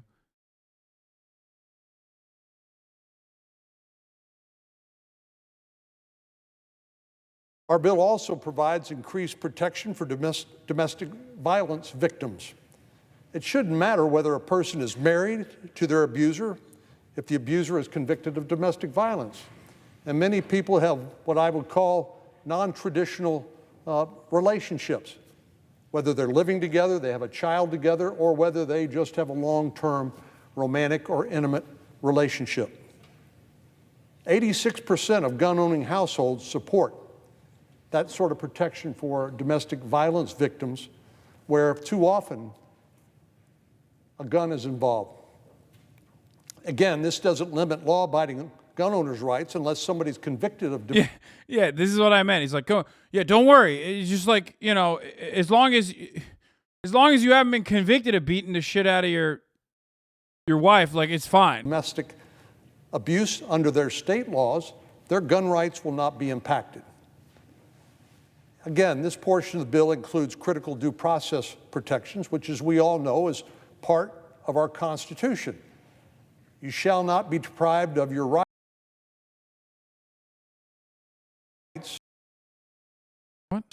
without due process of law.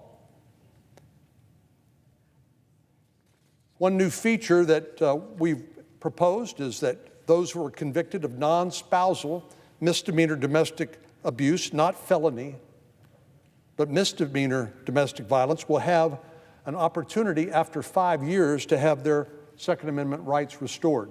Bro, he's literally saying, bro, just lightly beat your wife, okay? Don't get caught. Don't get caught.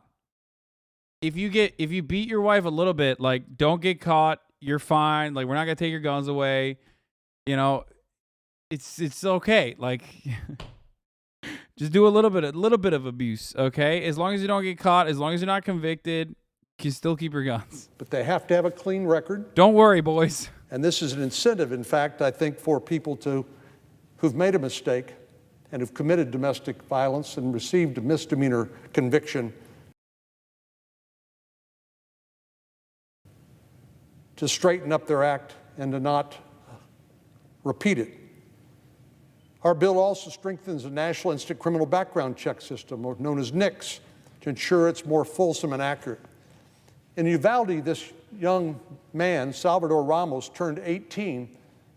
Went in and he passed a background check. It's like he was born yesterday, because there was no way for the National Instant Criminal Background Check System to look back on any mental health adjudications or criminal convictions which would have barred him from purchasing a firearm had Why does this keep pausing randomly? it occurred as an adult. Fuck?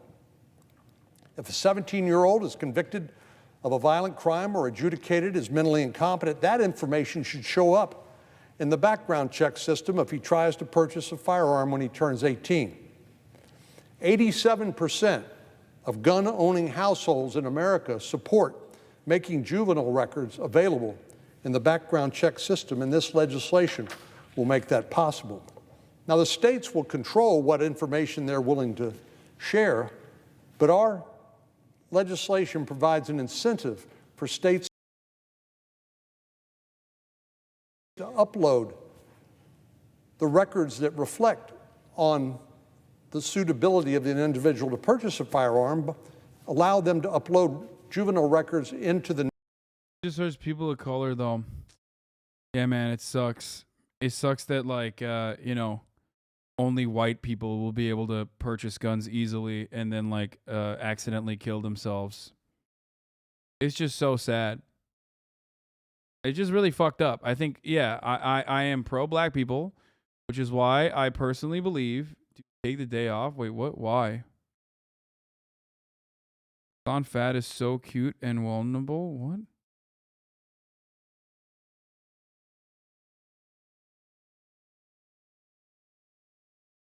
Okay. Chatters are so weird. Every time I click on a fucking Chatters takes, it's just so weird every time.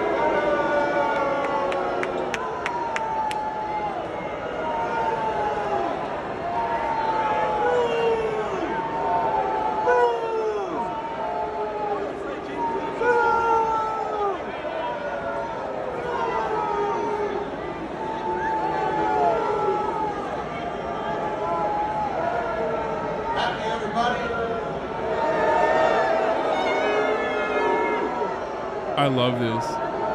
I mean, this is like I said, he is straight up advocating for like bare minimum legislation, promoting the legislation on what it doesn't have, as we've talked about before, right? And even then, they're like, nope, that's not enough. It should have no legislation. There should be no legislation. You should be giving everyone who's mentally ill multiple guns, okay? No red flag laws, brother. Fuck you. I'm mentally ill and I beat my wife. I need to have multiple guns. How dare you come after me? Like, I guess you know yourself then.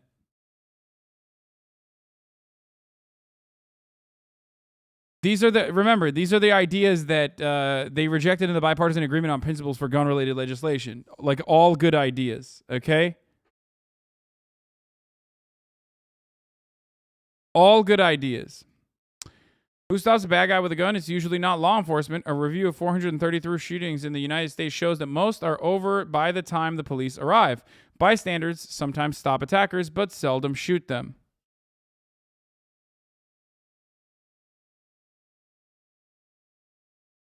Yep.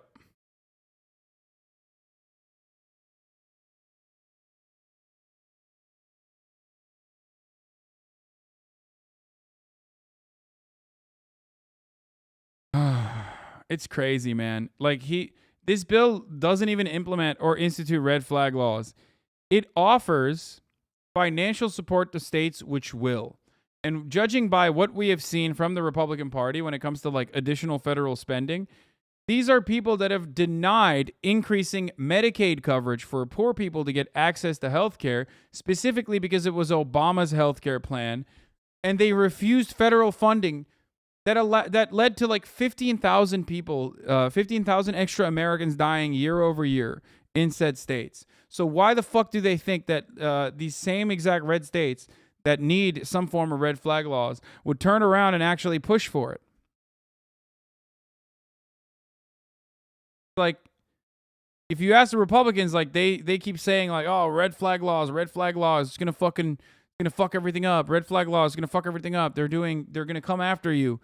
They're gonna say that you're mentally ill and you might be actually a little crazy. You might have made some fucking insane threats. Maybe you beat your wife, but like they're coming after you, brother.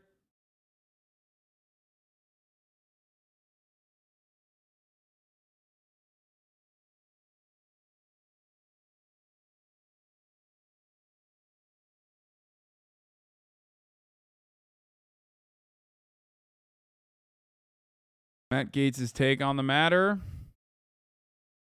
Let the message from this committee hearing to Republican senators be astonishingly clear. If you back red flag laws as some reflexive response to some emotion that you have, you betray your voters, you are a traitor to the Constitution, the Second Amendment, the Fifth Amendment, you do nothing to make mass shootings less likely, and you put a target on the back of your constituents. To be Matt Gaetz be like, I should be able to traffic 17-year-olds and still have access to weapons, okay? It's the Florida way. Subject to bizarre proceedings that you wouldn't see in any other He's like, what's next? You want to disarm Jeffrey Epstein? Fucked up. Circumstance that has a profound impact on your rights, and these will be abused. Florida they are man. being abused. I think there's some that would probably red flag some of your colleagues in the Senate. How long until the conversations about He's kicking doing Senator it. He's Hawley saying off of it. aircraft turn into conversations about taking his guns away? You see, this isn't just about guns. It's about power. And what the Democrats want is to ensure that the government has the power to take your guns away without giving you due process. And shame on any Republican in the Senate that would pave the way to that type of deprivation of our liberty and our constitutional rights. Fuck yeah. All right, let's see what this fucking psycho had to say about it, too. Lindsey Graham. Here's the members of the Freedom Caucus, you know, the brave, bold, truth-telling patriots. Who promised me just a few years ago that he would not violate due process rights with red flag laws, broke his promise. Mitch McConnell, complete failure to Republicans. Murkowski, Portman, Romney, Tillis, Young, these are the Republican senators that Republican voters do not support anymore. We've got to change our Republican Party, and it needs to happen right here. Lindsey Graham. That's awesome. They're just completely insane, dude. There's no other way to look at this than insanity. It's fucking crazy, dude. this country is so fucked. I love it. Response to a massacre. All right. Now let's talk about fucking cops. Once again, failing dramatically. Police response to a massacre in Uvalde, Texas is now being called. Oh, wait. Tucker had a take on the matter, too. Sorry. Let's watch that, too. We've got a Fox News alert for you. We alluded to it a moment ago. At this moment, the Senate is voting to advance a so-called gun control bill that is, in fact, a law that would allow police to confiscate firearms unconstitutionally and illegally from American citizens who have not been charged, much less convicted of a crime. Now, many Republican senators, such as Joni Ernst and Shelley Moore Capito, are reportedly voting yes on the bill. It's hard to believe that's true, but apparently it is. Senator John Cornyn, the lead Republican negotiator who has gone far left in recent years, is currently celebrating on the Senate floor because, again, only Ukrainians are allowed to have guns. Cornyn was just seen shaking hands with Chuck Schumer, his close friend. Is he representing the voters of Texas? No. But apparently John Cornyn isn't just stopping with guns, has his sights now on immigration. Cornyn was just seen smiling while speaking to Democratic Senator Alex Padilla, saying, quote, first guns, now it's immigration. Has there ever been a greater, more brazen sellout of any group of voters? Just lying. Not real. That's awesome, though. That's, oh, God. They're so effective at propagandizing some of the most idiotic positions, dude. Than what Republican Senators Mitch McConnell, John Cornyn, and the rest are doing right now. Talk about a subversion. Bro, did you sleep for 2 hours?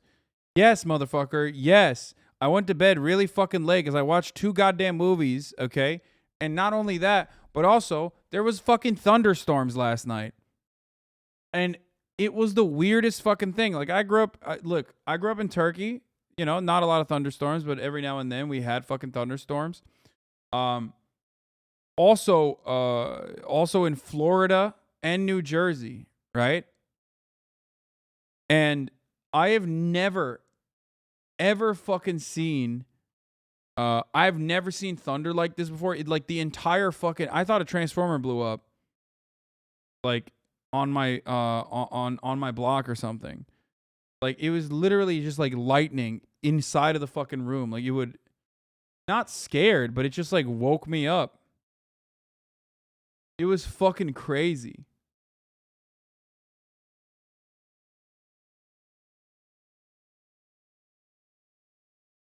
I don't know how to describe like how fucking insane it was. And I'm telling you, as someone who has like, you know, been through hurricanes and shit like that, it was really wild. It was also trending on Twitter, I think, right? It was so weird. Lightning inside of the room, cool. No, it felt like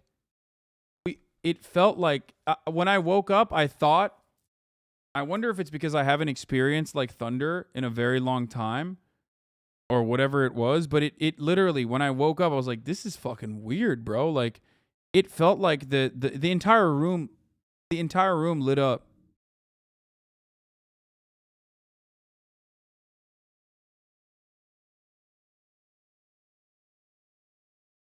Pictures of the lightning in your area? Okay, bro.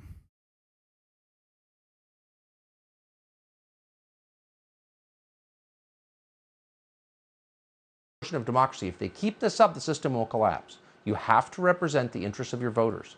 That's why you're there. I like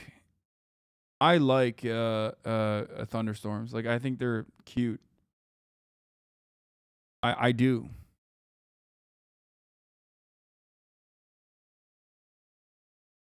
They're fun.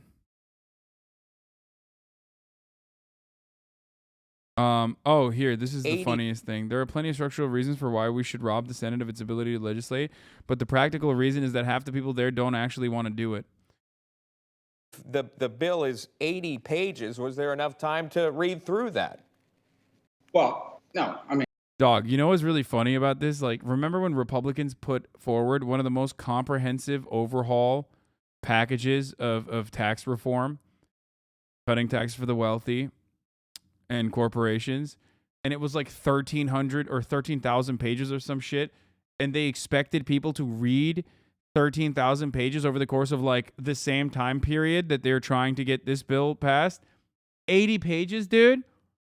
You can't read 80 fucking pages? Are you psychotic?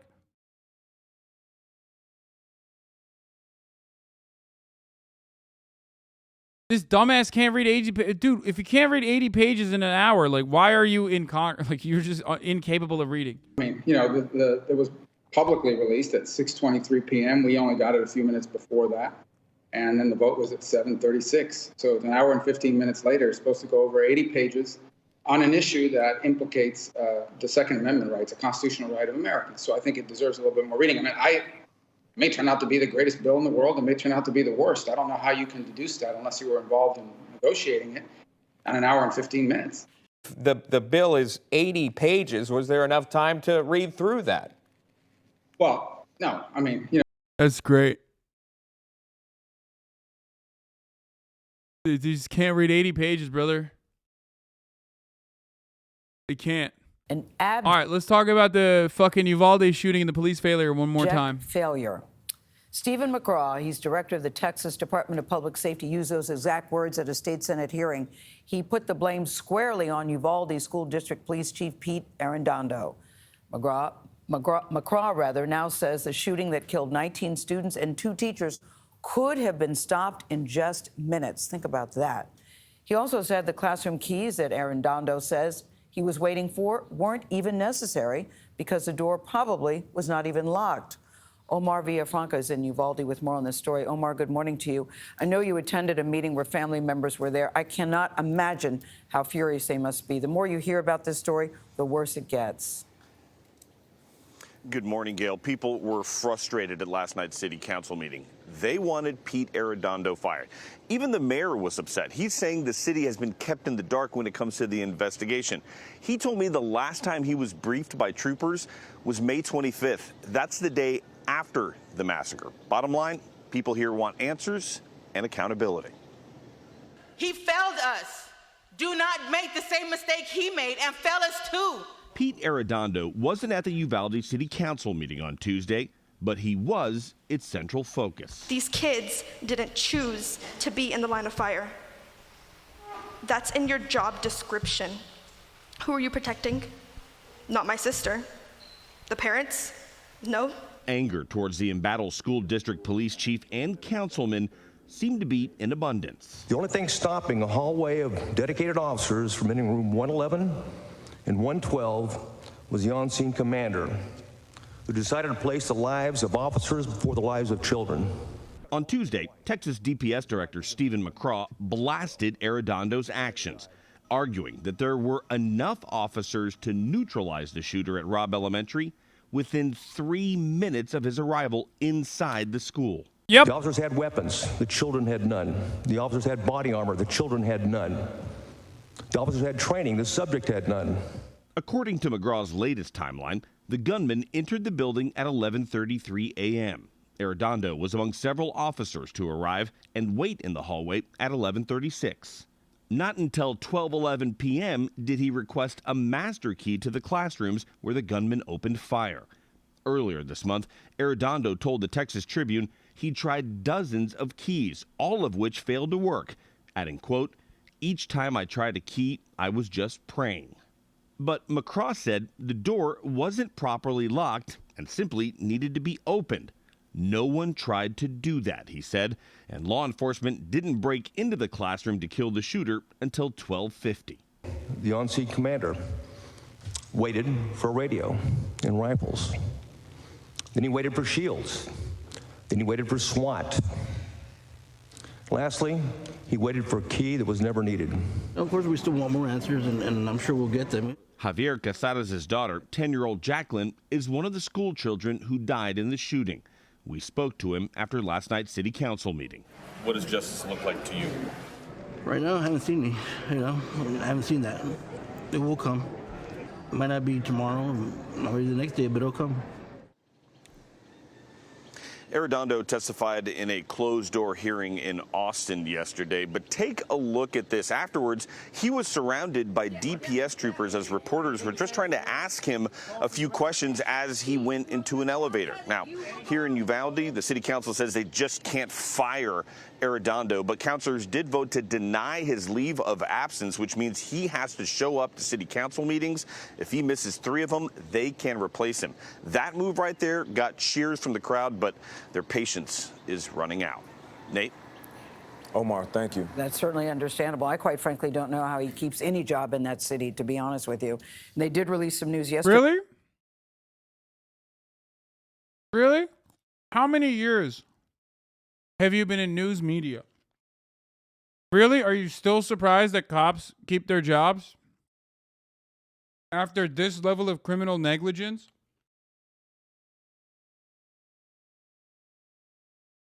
What the fuck? Why are people still doing Surprise Pikachu every time, dude? I don't get it.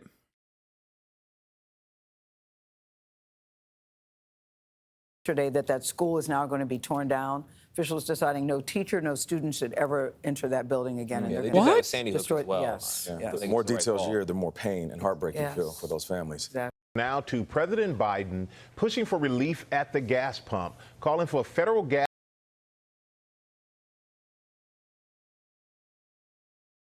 What?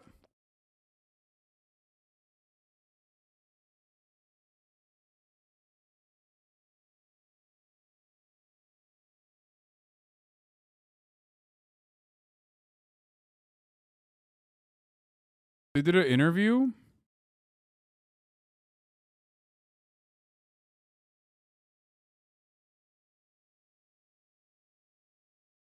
You see this lady who lives 2 doors down from the school to plan to sack Arredondo? Love your streams. 2 doors down from Robb Elementary. I was there the day of the shooting.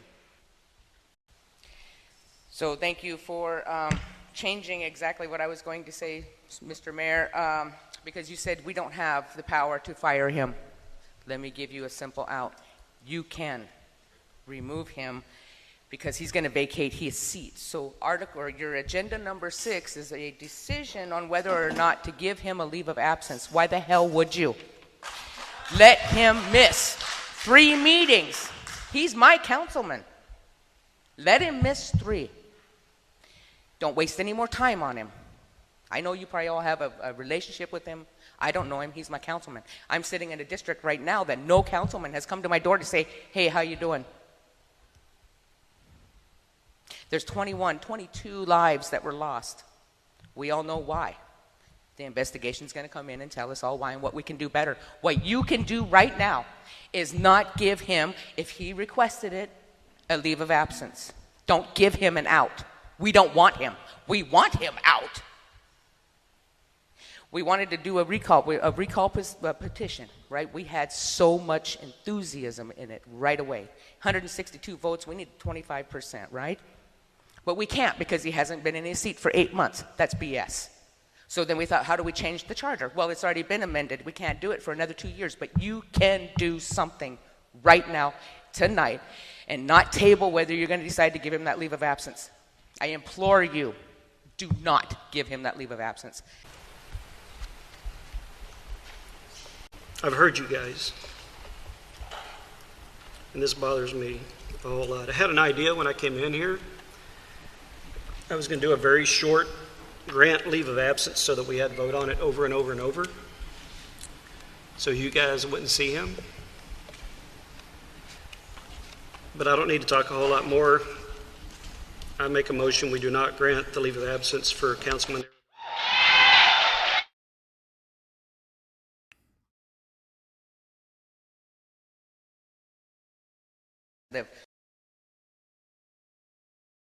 That's wild.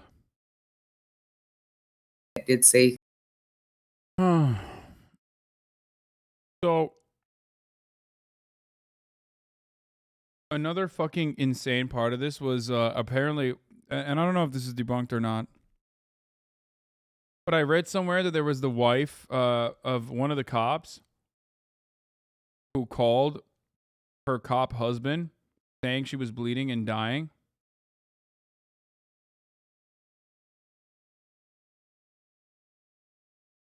Hold on. Yeah. Here it is.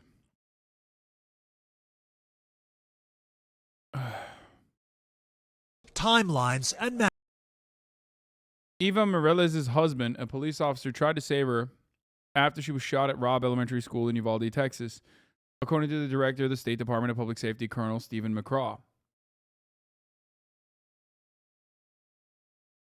Shot. Called her husband and she said she was shot and she was dying. Her husband, a cop, wanted to go in with a gun to save her. However, Morales' husband, Ruben Ruiz, had his gun taken away and was detained and escorted off the scene after he received a call from his wife. We got an officer whose wife had called him and said she had been shot and she's dying, McCraw said in a video shared by PBS NewsHour. What happened to So they don't him... have authority by law. And I can tell you that one of the biggest problems that is reflected in the timeline, to your point, is not only the lack of leadership, but also the misinformation that's being provided. What officers were being told is the subject is contained, the chief is in the classroom or the office negotiating or talking to the subject. So everyone is treating it, that therefore comes in afterwards. You're in the hallway and you're looking at it and you're being told this. There's no reason to discount that. Now, certainly if you heard, well, wait a minute, we're getting 911 calls from children in the classroom. And we did note on the timeline, we got an officer, Officer Ruiz, whose wife called him and said she was been shot and she's dying. So certainly those things, and what happened to him was he tried to move forward into the hallway. He was detained and they took his gun away from him and escorted him off the scene. But here, look, I understand that there was misinformation. That's nuts, dude. A cop wanted to go in and they stopped him and detained him. A cop wanted to go in and they stopped him and detained him. Like, that's indefensible, dude. And now his wife is fucking dead. The mayor went buck wild last night, too. Colonel McGraw has continued to, whether you want to call it a lie leak, misleading, mistaken information in order to distance his own troopers and rangers from the response. Every briefing, he leaves out the number of his own officers and rangers that were on scene that day. If you send me another Jack Posobiec link as a 22-month subscriber, I am going to put you on a rocket ship to Mars on a one-way fucking ticket where you have to deal with Elon Musk the entire way. Stop sending me a literal Nazi freak and his tweets. What is wrong with you?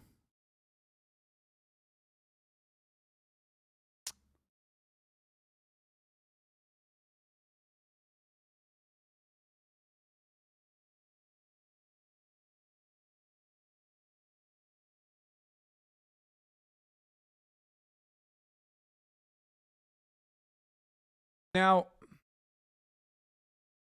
my point is, like, and I talked about this before when we were covering, like, them securing the perimeter, for example. A lot of people were like, why the fuck are they securing the perimeter? Like, it makes sense to secure the perimeter when you are trying to do your job. Like, that's, you're trying to avoid further civilian casualties.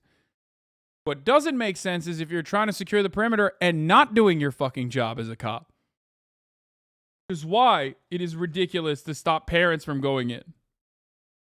Okay? It's only ridiculous to stop parents from going in if you're not going to do the job yourself. But these motherfuckers were like, yeah, other like cops that are personally trying to go in, fuck that. Like, that dude was unironically following protocol when the rest of the fucking police force was too busy being cowardly little fucking babies. Stalling.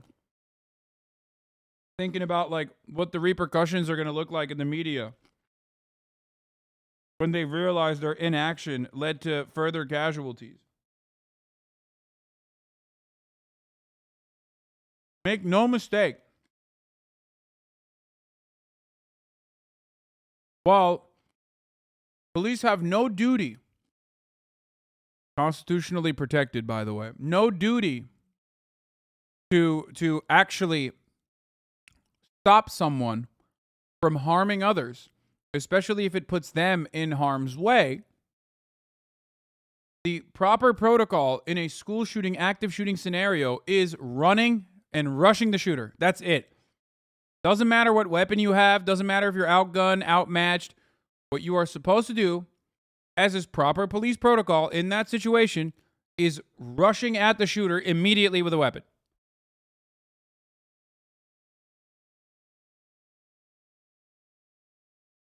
Not detaining the one fucking cop that was trying to do that.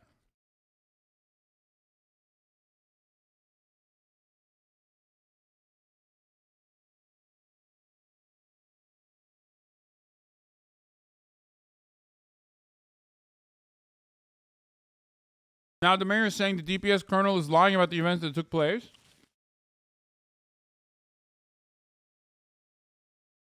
Wait, what is constitutionally protected? There is a Supreme Court decision. I forget the name of it now. I'm sure a chatter will tell me immediately. That dictates that cops have no duty and do not have to, Castle Rock versus Gonzalez. Yeah, Castle Rock v. Gonzalez. Cops do not have to fucking put their lives at risk to save other people. Like there is no, they never, if there's a particular incident where their lives are in jeopardy, they don't need to do police work.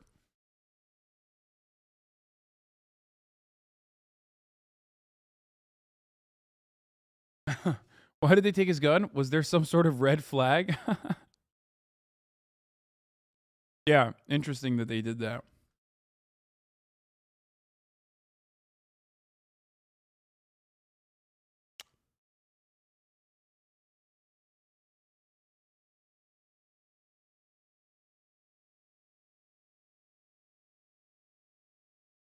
Anyway, that's where we're at in the fucking Uvalde shooting. And in firefights, this type of situation, there is a lot of confusion. Mm-hmm. But once you had DPS officers inside the hall, what they're seeing is not what they're being told. Yeah. Well, what they saw, the first one was one of our troopers, the first one arrives at 11:42. And what she saw is numerous officers in the hallway, and many enough to stack or a containment. And after 2 minutes, she left. So that's where our next officer on the scene was a PIO sergeant. Okay, and he's the one that drove. He drove him to drove Officer Ruiz to the scene, and he similarly went in and was under 2 minutes before he left. We had a Texas Ranger, was the fourth DPS officer on the scene. And when he arrived, he was there for 37 seconds. He saw the same thing. Everyone stacked up, got plenty of officers. He went off to help the other students evacuate and teachers evacuate, and duties as assigned. He later returned at about 12:16. When he returned, he also provided, because there was a request to cover the roof, so he got helicopter support. He tasked a special agent to get a UAV up, so he did some supporting thing, but there's no, at this point, that's the, we're now 12:16, and of course we had, I think, 4 other troopers that did the same thing. They went in the east hallway, looked, saw what was going on, and then left. Well, there was a DPS officer. People keep asking me if I think a cop shot one of the kids. I don't know. I can't say. Like, literally, I just don't know. Is it within the confines of reason? Certainly. But it's not something that I can say with a certainty. The only thing we do know so far is that a fucking cop, out of nowhere, completely unprompted, in the immediate aftermath of the shooting, came out and said, hey, make no mistake, we did not shoot any of the children. All the children were killed by the suspect. which is very weird. They've lied about every other thing so far, and they lie all the fucking time. They might be honest about this one, but it is very random that they just specifically said that. It was very, very weird. Here. Texas law enforcement officials at a press conference say they believe that all the children that were shot and killed in Uvalde were shot by Salvador Ramos and not anyone else.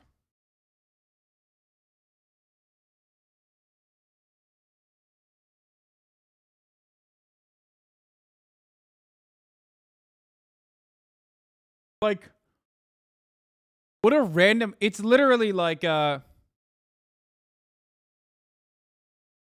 My 100% not a murderer t-shirt is raising a lot more questions than should create answers said covered by my fucking t-shirt. You know what I mean? I fucked it up, but why are you saying that unprovoked? Why would you just like bring that up? You butchered that? Yeah. Yeah, my I am not a murderer t-shirt is just raising a lot more questions.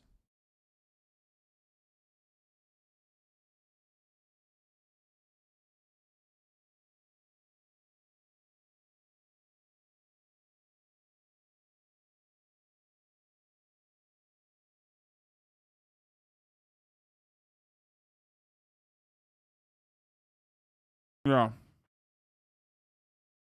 Classic.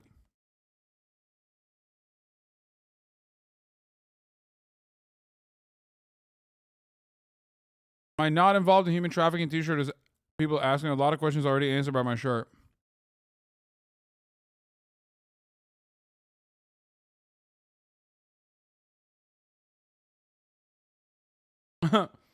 Someone said,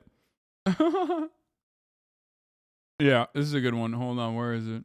This is like advertising Frosted Flakes is 100% asbestos free. It's like, brother, no one thought that. And now everyone's thinking that. Like, why did you feel the need to promote that? Now I'm thinking it. You put it in my fucking head now.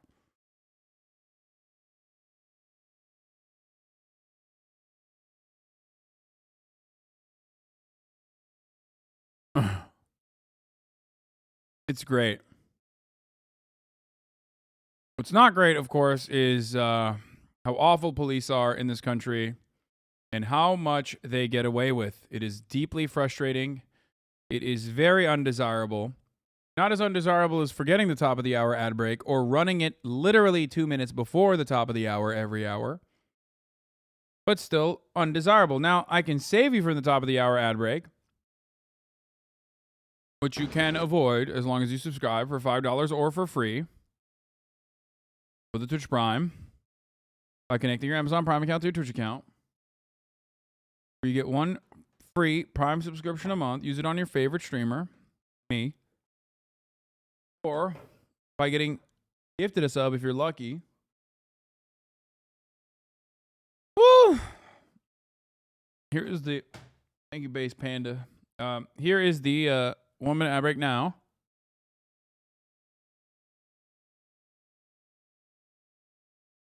Maybe they're trying to deflect from the fact that they made a kid scream help and then shot in the process. Yeah. Yeah, the Texas senator sues for Uvalde shooting public record. Texas State Senator Roland Gutierrez, Democrat, is suing the Texas Department of Public Safety to get these records released. Hopefully it does end up happening. Because as I've talked about yesterday, there is a taxpayer-funded law firm that is currently stopping this body camera footage and the security camera footage from the funeral home and the security camera footage from the school from being released to the public. Now, you might be thinking, why? They straight up admit it. There was 149 requests made to release this footage at the time of their official statement. I'm pretty sure it was specifically a private law firm. Yes, it is a private law firm that is still paid for with public funds, though. No? I thought it was a taxpayer-funded. That's everything that cops do is funded by the taxpayers, boys. Like, everything. And apparently, the reasoning for why they cannot release this investigation or cannot release the body camera footage is because, one, it might reveal tactics that will aid criminals in the future. Like what? Tactics that reveal how fucking negligent and incompetent you are? Or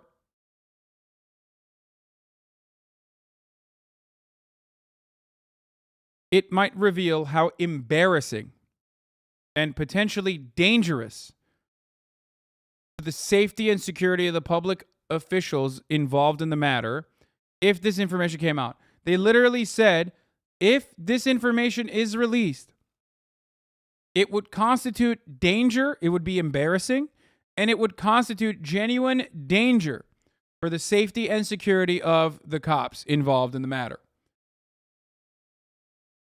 How fucking insane is it that they are openly saying, like, they did nothing, basically, and if people found out about it, they would want to fucking kill the cops?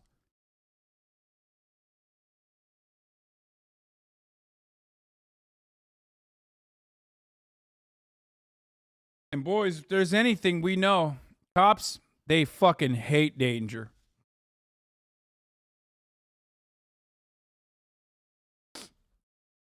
They absolutely hate it. I mean, Uvalde is the perfect representation of what happens when, how far cops will go to avoid danger. So, kind of a cop thing to just fucking avoid danger.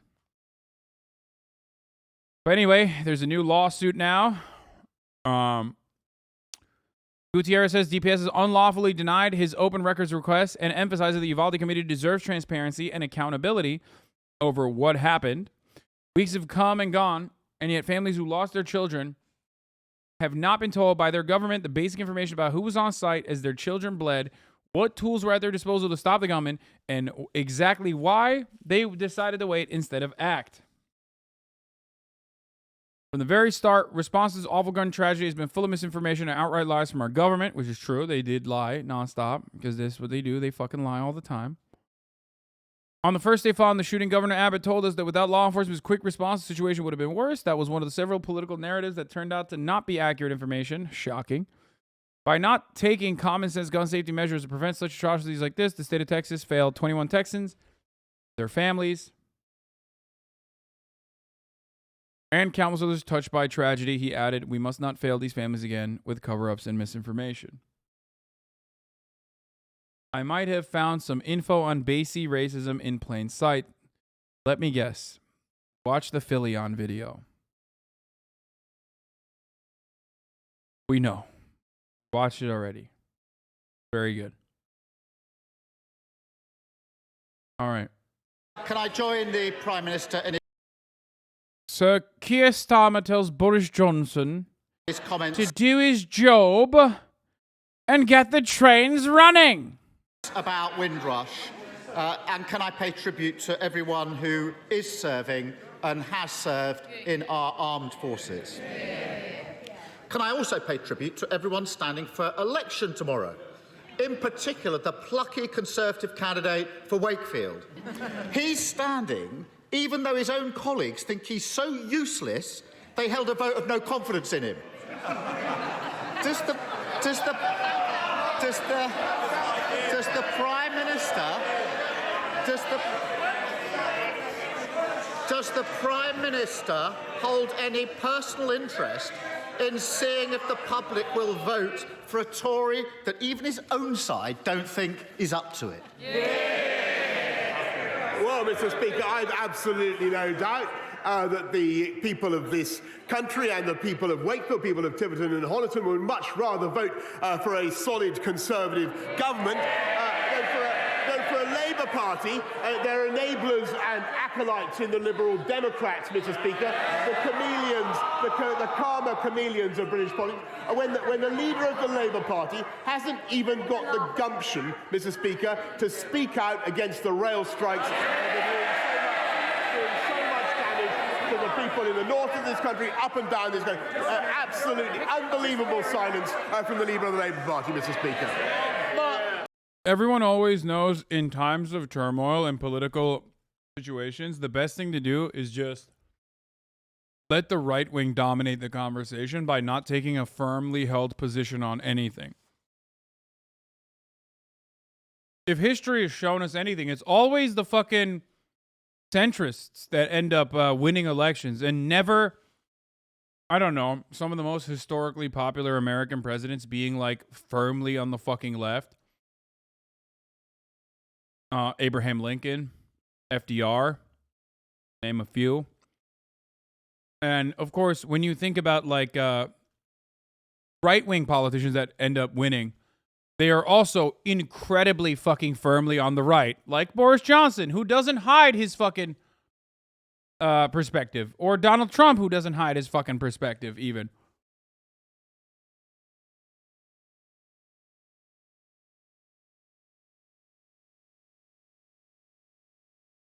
Ronald Reagan, right-wing as fuck.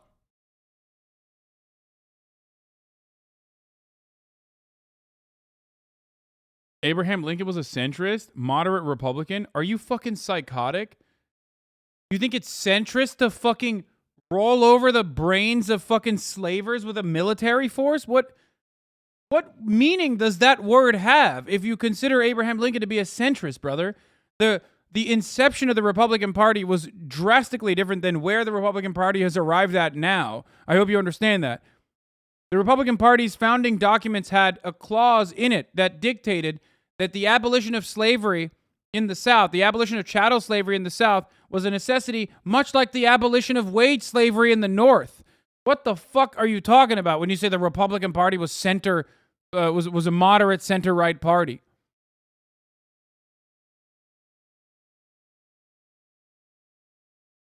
I mean, he did have some centrist leanings. Don't get me wrong. But ultimately, like the idea that like a guy who fucking, literally fought half the fucking country is insane. How is that centrist, dude?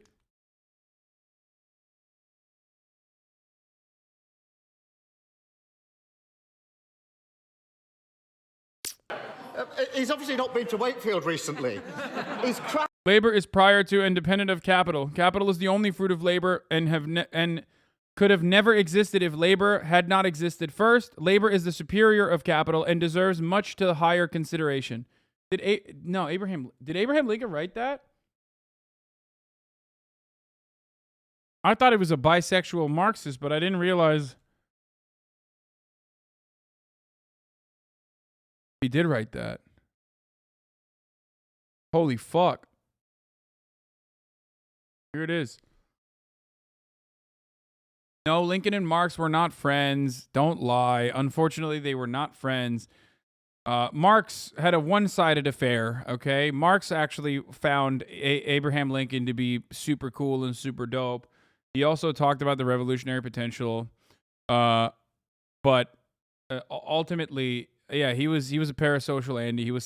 He sent letters to Lincoln. Lincoln never responded. He also wrote about American politics.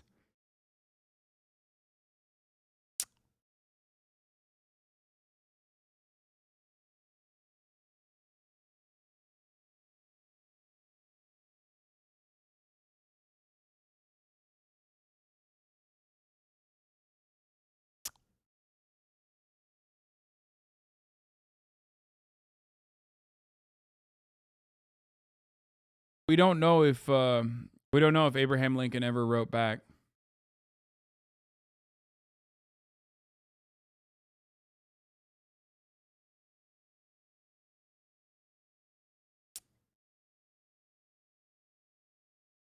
Lincoln wrote that for the income tax and the founding fathers knew you were never a tax-free man's labor. Yeah, Marx was left on red.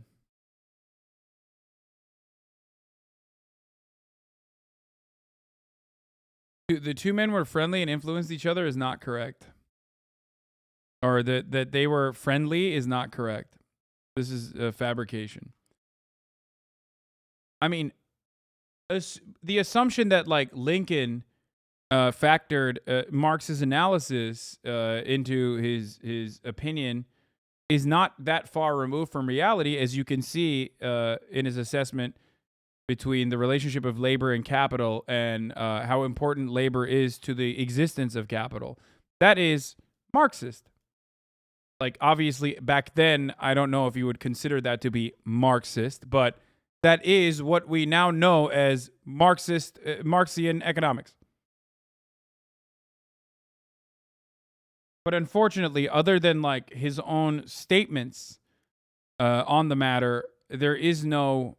I don't think there is any. There's no evidence that shows other than Karl Marx sending letters and being completely fascinated with the Republican Party.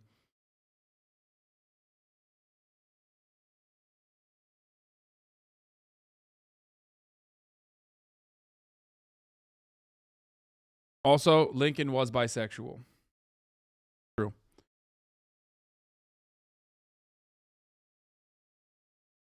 That part is definitely true. There is evidence for that one.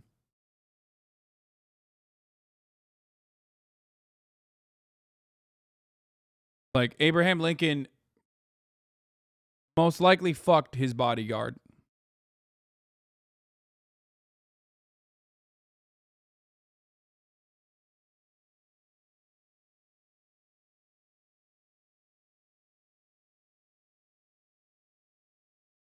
If I could just finish for a second.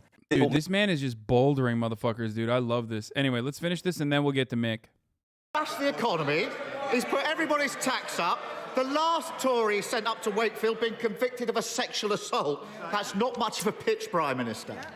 Talking of people not up to the job, whilst the Transport Secretary spends his time working on his spreadsheet tracking the Prime Minister's unpopularity, thousands of families have had their holiday flights cancelled. It takes forever to renew your driving licence or passport, and now we've got the biggest rail strike in 30 years. If he is genuine,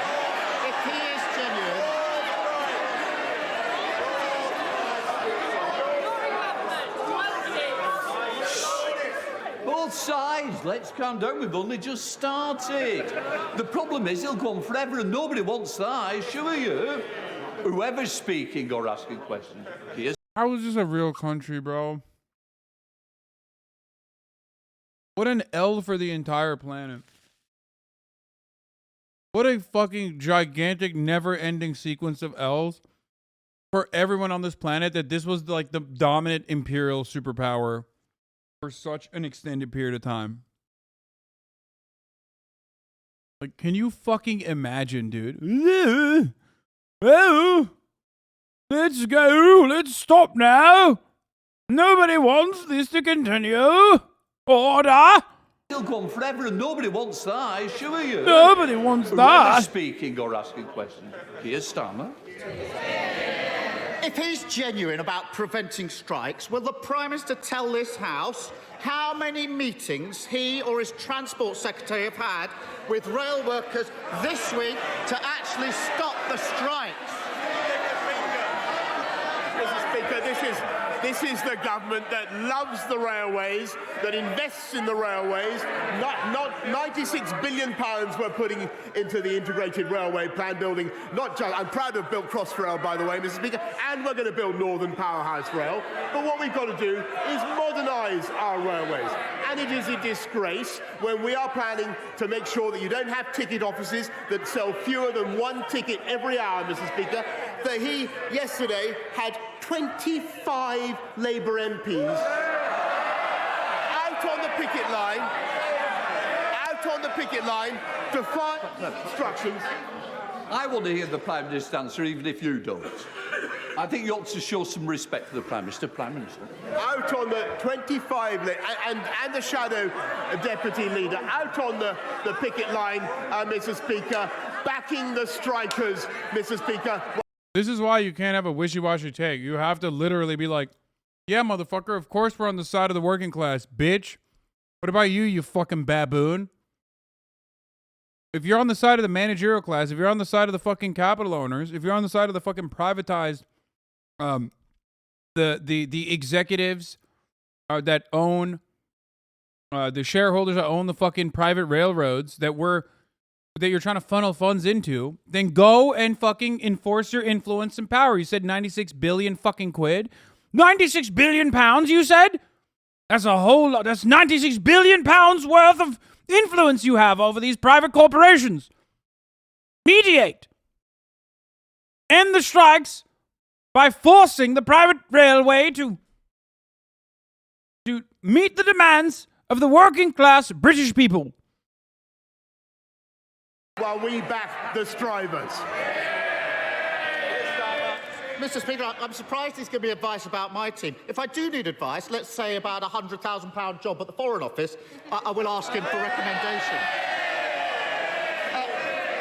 And there you, Mr. Speaker, there you have it. The Prime Minister of this country and his Transport Secretary haven't attended a single meeting, held a conversation, or lifted a finger to stop these strikes.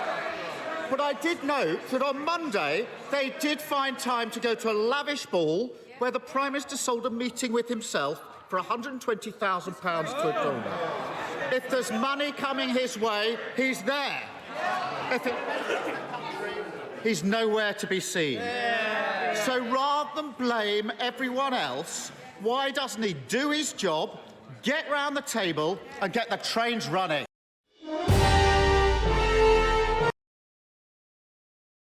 He's still a little worried. Now, Mick Lynch, who's the man leading this strike today for the RMT, is waiting for us at Euston Station. Mr. Lynch, good morning to you. It's going to be a busy day for you today. Can we just get one thing nailed to the wall before we get going here? You've been accused severally in the last few weeks of being a Marxist. It happened again last night. A backbench Tory MP said you were a Marxist with no interest in anything other than trying to tear down the government. Now, are you or are you not a Marxist? Because if you are a Marxist, then you're into revolution and into bringing down capitalism. So are you or aren't you? Richard, you do come up with the most remarkable twaddle sometimes, I've got to say. I didn't say you were a Marxist. I'm saying that you're being accused of being a Marxist, and that's not twaddle. That's called reporting. No, I'm not. I'm not a Marxist. I'm an elected official of the RMT. I'm a working-class bloke leading a trade union dispute about jobs, pay and conditions of service. So it's got nothing to do with Marxism. It's all about this dispute. It's an industrial dispute, and that's what it's all about. Absolutely. I emphasise I am not talking twaddle and accusing you of being a Marxist. I'm merely quoting people who are, including... Simply quoting people who are. What a pussy. He can't even fucking say it himself. So he has to traffic it within, like, many people are saying, or other people are saying. No, you're saying it. But you're not even brave enough to be able to outright say it. Yeah, he is a fucking twaddle. A twaddle. Well, that's what it sounds like to me. Well, I'm sorry if it did, but I don't think it was. But anyway, to be absolutely clear, you are not a Marxist. Fine. Tell us about this letter that you saw last night. I'm also not the international centre of evil, which Piers Morgan called me the other night.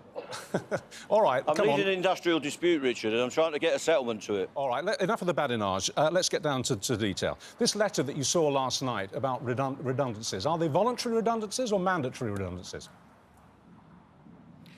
They're a statutory notice of redundancy, so they will be compulsory if we can't get an agreement that they're not. So at the moment, they're the statutory redundancy notice, which is compulsory under law. And has that raised the ante? 2,900 was the number. Yeah, 900. And has that raised... Well, it's an escalation of the dispute, isn't it? What? Carry on. It's an escalation of the dispute, Richard. We went over there last night, and they said that we'd get an increased revised pay offer and some revisions to what they had on the table.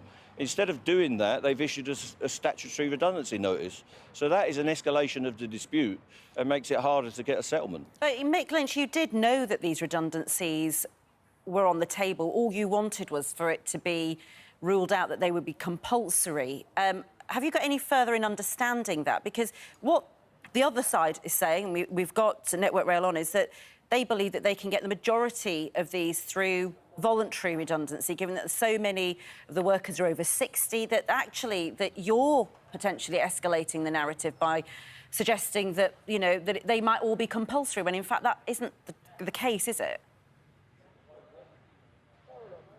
Well, they might all be compulsory because it's a statutory redundancy notice. That implies compulsory redundancies. That's the way the statute works. It's a law that was brought in 1992 by the Tory government.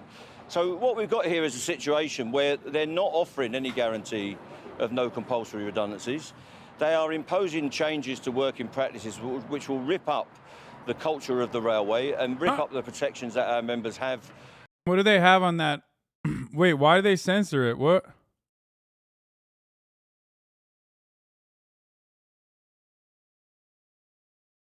Why do they fucking censor it? In regards to work-life balance, rostering, weekend and night working. And they've also not given us a pay rise, in some cases on the railway, for up to 3 years. Now, there's a straightforward way to settle that, and the best way... Bro, they're showing fucking trains. I mean, like, yeah, sure. Some people, not me, some people would find that to be, you know, porn material that you can jerk off to. Definitely not myself. I would never jerk off to a train. But they didn't have a license for it. No, you don't have a fucking license for the telly, bruv. You don't. Do you have a license for that? Do you have a fucking license for that train footage, bruv? To do it is for the government to unshackle the companies so that we can get a settlement. And I'm sure if they did that, I could reach agreement with these companies fairly quickly. The problem is, of course, that you can't even get the Labour Party on side, at least not publicly. That's a problem. See, that's so whack.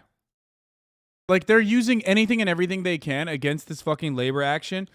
And it's so wild that they are able to fucking use Keir Starmer's inaction in this circumstance against the fucking labor movement that is only driving a rift between the Labour Party and the labor union. What the fuck? Make no mistake. This action and this union in general is more popular within the Labour Party than Keir Starmer is. Okay? It's literally called the Labour Party. It is not called the Bourgeois Party. It's not called the Capital Party. It is called the Labour Party. Okay? And the motherfucker that was tasked with dismantling any kind of momentum and power, any kind of leftist momentum that the Labour Party had, is very successfully doing that currently by not openly fucking advocating for an act of labor militancy that is broadly popular, more popular than the person who is in charge of the Labour Party at the moment. Problem for you, isn't it? You can't get your traditional party who are there. You give donations to the Labour Party. How angry are you about that? We don't give any donations to the Labour Party. That's another myth. We are not affiliated to the Labour Party. I'm not a member of the Labour Party, and we have no formal association with them. It's not a problem that we can't get Labour on side. Labour's problem is they can't get working people on side, and they can't get them to vote for them in traditional working class areas. And one of the reasons for that is they're not identifying with working class people who have problems created by low pay, precarious work, and a lack of conditions. Fucking right. He's literally right. The Labour Party is like literally the American Democratic Party. Straight up. So what Keir Starmer and his team need to do is come up with some policies and ideas that connect with working people. I want him to succeed. I want him to be the next Prime Minister, and I want Boris Johnson gone because he's a disaster for this country and all the people that live in it. If Keir Starmer can do that and connect up with the traditional Labour Party heartlands and the working class base, he will succeed and bring change to this country. But it's up to him how he does that. It'll have no effect whatsoever whether Keir Starmer supports us in this dispute or not. What we need is the support of our members and the support of working class people in working class communities. All right, and I'm sure we're going to get that because they're all looking for pay rises as well. I don't know if you'll describe this as twaddle as well, but this is what David Blunkett, former frontbencher, of course, said last night, and I quote, "I am a lifelong trade unionist. I am proud to belong to one of Britain's largest unions. But to be specific, I believe in modern trade unionism. What I don't believe in is one set of workers knocking 7 bells out of another set." So if there is a class war going on, it's sort of within the same class, he's saying. Well, what would you say to Mr. Blunkett this morning? I'd say he's talking nonsense. What this is about is our members being threatened. We've got an aggressive attitude from the employers. They're using COVID as a smokescreen, and what David Blunkett ought to do... Yeah, I'm just a new kind of trade unionist. You know, one that fucking ends up not supporting union actions. Dude, listen, if you're a fucking trade unionist, if you're a lifelong trade unionist, why in the ever-loving fuck would you ever turn around and criticize the one instance where a union can show its collective power? Okay? Without strikes, the union has nothing. There is no way for a worker to demonstrate what kind of value it brings to the fucking table without work stoppages. That is the case, okay? The work stoppage is the gun. The trade unionist does not have an actual gun. The state has the gun. So what can the trade unionist do? What does a worker do? A worker shows how much power they have only when they are collectively engaging in a work stoppage. That's it. Blunkett was literally this guy 30 years ago. Then the blind bastard sold out to Tony Blair.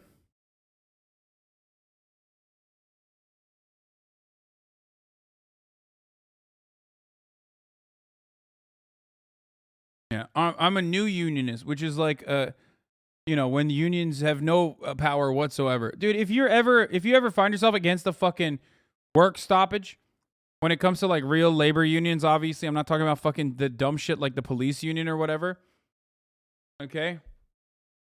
Then you're not pro-union. That's it. ...is identify with other workers who need a similar deal to the one that the RMT is campaigning for. I hate the media. I hate the British media so much. Front and centre of these problems. But the teachers' unions are telling us they're going to campaign. Unison, the Health Service Union and the Public Services Union are telling us they're going to campaign. Even the criminal barristers in this country are going to be having a strike ballot. So there's something wrong in this society. Wealth is imbalanced. There are super billionaires. There are more rich people than there have ever been. They've never been wealthier. And while we've got full employment, we've got falling real wages. That has got to be addressed. People are in full-time jobs are taking state benefits, and they're having to go to food banks to feed themselves. Now, anyone can work that out. You don't have to be a Marxist or a social scientist to work out that there's a problem at the heart of our society.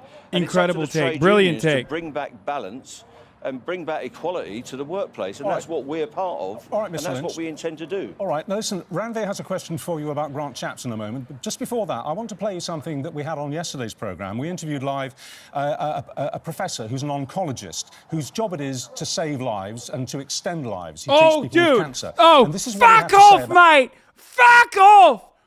Dude. The worst. Oh my God, British media is the fucking worst, dude. They are so bad. They're so devious. They're so mischievous. They're such little tricksters, dude. Oh my God. They are one step removed from being like, listen, we brought into the studio a dying cancer patient. This is a daughter. This is a young daughter, 7 years old. She's taking the tube every day to go to her meeting at the hospital. And guess what? You are saying you're going to die. Tell this 7-year-old girl that she is going to die right now. Because that's what you're doing. It's literally the day-to-day. This is Alan Partridge. This is the day-to-day. This is straight up a one-to-one comparison to every fucking thing I've seen that Armando Iannucci has come up with as a fucking form of satire. It literally slap this 7-year-old girl in the face right now. You're going to die, little girl. I want you to say, you're going to die, little girl, right now. Say it. And don't erase Chris Morris. Of course, I love Chris Morris. Sorry, yeah. This is insane. Like, this is literally something out of a fucking, like a bit. It's a Alan Partridge bit. It's fucking crazy, dude. Yes, that's right. Labor union action. Well, very nice. We brought a cancer patient here. We want you to shoot her with a gun. Because that's what you're doing with your selfish, entitled attitude. About the effects of the action that your men and women are taking today. Oncology services are under a particular breaking point at the moment. Shut the fuck up, dude, you fucking bitch. Shut the fuck up. Due to catch up from lockdown and difficulty recruiting, etc. So this is going to lead to loss of lives. Maybe not now, but in the next few months. Dude, how do you work for the state as a part of the NHS? Well, I mean, I guess he's a consultant, but like, how are you a doctor who literally is a fucking state employee and you fucking sit here and you like literally side with the Tories over a fucking labor action, dude? What the fuck? He's a private consultant, isn't he? There's no shot he works for the NHS. He works with the NHS. There's no shot. He's saying basically that this strike is going to cost lives. People with cancer are going to die, and they wouldn't have done if they'd been able to get their treatment today and later in the week and on Saturday. The only answer in the situation is we understand how severe our role is in society, which is precisely why our demands are reasonable and that they should be met. That's it. Simple as. Like saying, that seagull shouldn't have pinched me fucking chip, bruv. Simple as. That's it. Our demands are fucking simple, yeah? Fucking give us more money. It's a reasonable. Tell the cancer story to the fucking Tories. Well, I don't accept that. Well, of course he doesn't accept that. Law, I don't know how you know how to comprehend the politics of other countries. It's pretty interesting how entertaining you make British politics seem. Dude, all countries' politics are fucking is entertaining.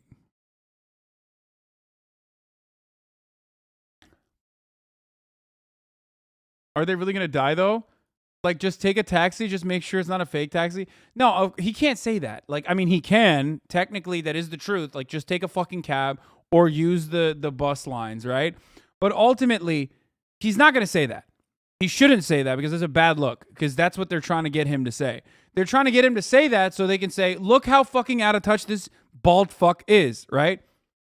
So what you're supposed to say is like, yeah, you know, you're right. Your admission and endorsement is appreciated for the power of our union and for how worthwhile every single worker that is under our union is. You're admitting that. That's kind of the point of a fucking work stoppage, isn't it? And that's precisely why, if you want to fucking end this work stoppage, then, you know, get the fucking employers on board. Stop yelling at me, yell at the employers. And I don't accept that railway. Well, I don't accept that, and I don't accept that railway workers are the cause of the problems in the oncology departments of hospitals. My own wife is an NHS nurse. I've got many friends and family that work in the NHS, and of course the NHS is crying out for proper funding. Most of the problems in the NHS are caused by rampant privatisation and profiteering by... by fucking... and also consultants like that dickhead. Private sector providers that are currently consuming the NHS. Now, we don't have to have this dispute. Yeah. This dispute is caused by government policy.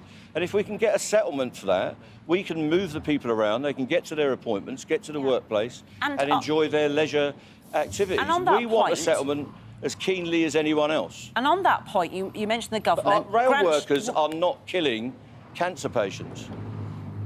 Would it have made any difference to today's strike if Grant Shapps... Bro, this guy is cool as a fucking cucumber, dude. He's like those old British rapper guys, you know what I mean?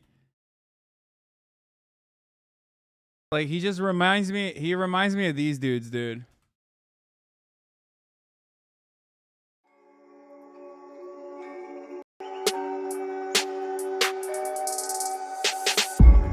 Talking a lingo, BMW, blackjack windows, hands in the air, bingo, make you see stars, Ringo, go, one on each finger, Pete and Bass. Don't speak till I say so, or the beat might sting ya. Bring in the back, bring in the back, jokes in the front, stands in the pack. That's him. Too much umming and ahhing, quick 1, 2, I'ma bring back sparring. Too much farting around, oats and carting around, slap, bang, too much talk in the air, not enough spoke on the books. Watch, no time on me hands, discount merch in the back of the van, damn, all firm in the slab, no need to pay when I'm taking a cab. Look in me eyes, I ain't here for the pork with the pies, had enough of that dirt, don't get wise, these hands don't care about another man's size. Alright, guess it's it cause I'm on that phone, leave me alone. How much for the flight, how much for the holiday home? Okay, let me get back to the matter at hand, sit yourself down, I need hands on the table, Stone Island, check the label. He says Stone Island, check the label. What the fuck, dude? Anyway, okay, yeah. Let's keep going. Had turned up at the negotiating table. Yeah, I got Stone Island at the negotiation table. Stone Island! Yes, it would, because he would have to stop telling lies about the situation and start facing reality. Grant Shapps is at the negotiating table, albeit in a form that leaves him to one side on the end of a telephone, on the end of a Zoom call. His officials are dictating the mandate of the train operating companies. So consultants in the NHS are not private consultants and they're still like employed by the state? Is that what you're saying? Consultants are what they call senior doctors in the UK, dude, like attending physician in the US? Oh, okay. That makes sense. What a very weird distinction. Okay, then you should ask the consultant if he would work for like half the fucking pay that he was getting currently. And like doctor salaries are already low in the UK in comparison to American doctor salaries. So just ask him. Like, yo, would you do that? You know, would you work for fucking 50 grand? Would you work for less benefits? No, shut the fuck up. And Network Rail, and they're doing that actively, and nobody on the management side of the table is denying it. Every time they speak to us, or we put a suggestion to them, they have to leave the room and then go and phone their political bosses in Whitehall. So they may as well get on with it. Either he facilitates a mandate that's going to settle this dispute, or he sends people to the table, his officials or himself, that can settle the dispute directly. So this is all down to him. It's all his responsibility, and he can negotiate with us directly or let the managers get on with it. I love this dude. Okay, thank you. He has done such a good fucking job, dude. It is crazy to see someone so competent absolutely boulder these fucking weirdos, dude.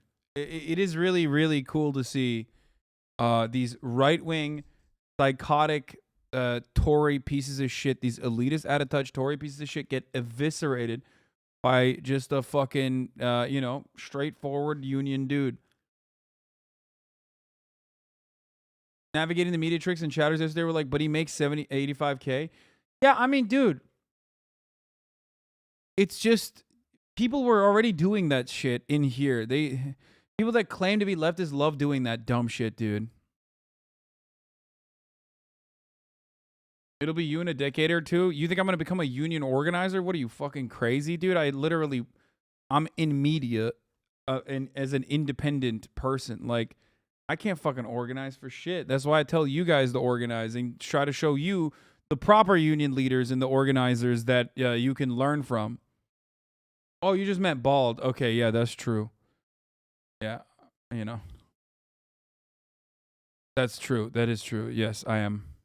Fuck you. Okay? Fuck yourself. Yeah, there was some like fucking Twitter take that somebody snitch tagged, and I was so close to being like, bro, I agree with this person. It was like an organizer who's like on Twitter as well, saying like, if you get your talking points from like streamers, you're a fucking idiot or whatever. And it was like, yeah, I mean, you're right. Like, I don't have any fucking organizing experience. I have workplace experience, but I certainly don't have experience organizing, which is why I get my talking points and and develop my understanding by talking to organizers. That's it.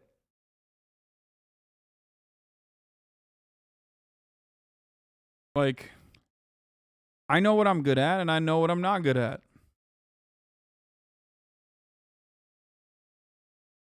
You got people to organize, what the fuck? No, of course I do that. You can go to strikes. No, I mean, I support that. Of course I support that. But that person that posted that on Twitter is a Nazi, by the way. Wait, what? Really?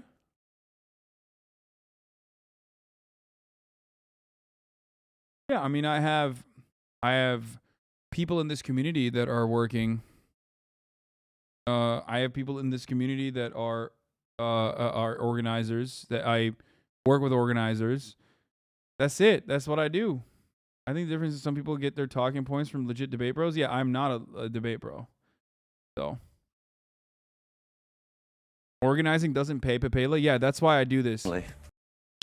I'm in it for the money, boys. That's why I became a leftist political commentator way before there were even any prominent examples of leftist commentators that make money in a incredibly reactionarily slanted fucking media ecosystem that even the likes of Charlie Kirk can become multimillionaires in as long as they say the right things. That's why I chose to do this and became probably the only, if not like one of the handful of fucking leftist individuals that have actually gained a shitload of prominence and therefore also accrued wealth in this sector, as opposed to the thousands, tens of thousands of right-wing or neoliberal commentators. That's why I did it. Because I'm a fucking dumbass, okay? I'm a fucking idiot. I'm both simultaneously a devious capitalist propagandist, but also the biggest dumbass on the planet. That's why I chose to do the worst possible way. It's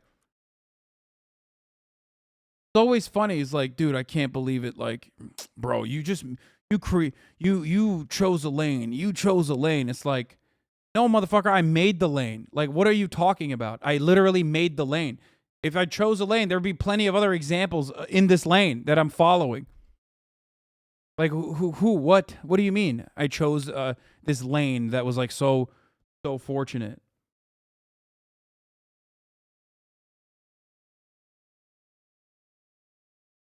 I mean, it's a wild fucking take. Like, there are a million examples of people who fucking make a shitload more than I do and try to max out on their revenue initiatives non-fucking stop, and no one fucking yells at them. Yeah, bro, sometimes you gotta fucking take your cock out and put it on the table, okay? This is one of those instances, all right? I gotta do that. Like, you know, there are hucksters. There are liars that cloak themselves under the fucking politics of being a leftist. There are plenty of examples out there. You know what I mean? There are plenty of examples of them out there, and some of them are literally funded by fucking Peter Thiel. You know what I mean? Like, there are now grifters, but people like Sam Cedar, even Jank. You might disagree with Sam Cedar. You might disagree with Jank. Well, you probably won't disagree with Sam Cedar, but like you might disagree with Jank in certain respects. But ultimately, like they are genuine with what they do.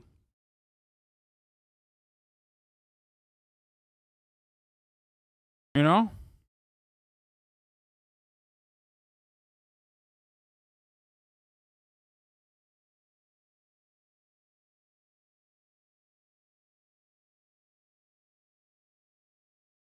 It's such bullshit. You went literally counterculture, Twitch and YouTube, and are massively populated with many more conservative views and creators. It's wild they would make claims about you. Yeah, dude. We can't even fucking put our emotes out there without fucking people getting mass harassed by psychotic reactionaries everywhere on the fucking internet, and people are still like, nah, dude, you did this for monetary gain. I think there are people in the Young Turks who see dollar signs for sure. Dude, no one is gonna fucking put up with this level of ass fucking, okay? For just dollars, especially if you're a media person. Especially if you're in media, and you can very easily take a way more palatable approach. It's just the truth. There is no like people aren't getting mass death threats nonstop, cyber stalking nonstop, harassment campaigns non-fucking stop for being like a middle of the ground liberal on MSNBC. They do get it every now and then, but never to the same fucking degree that I have to deal with it. People don't get this shit when they're a right winger, okay? The most is like when they slip up and like the mask falls and they say some like overtly racist shit. They'll have a week-long campaign, but the Republican Party or the Republican media side is never going to fucking cancel them. The only prominent examples of like cancellation, which can only happen from your own ideological lane, your own ideological avenue, your own people can cancel you. That's it. It's only your own people that can cancel you, and the right never ever fucking cancels their own people. They don't do that.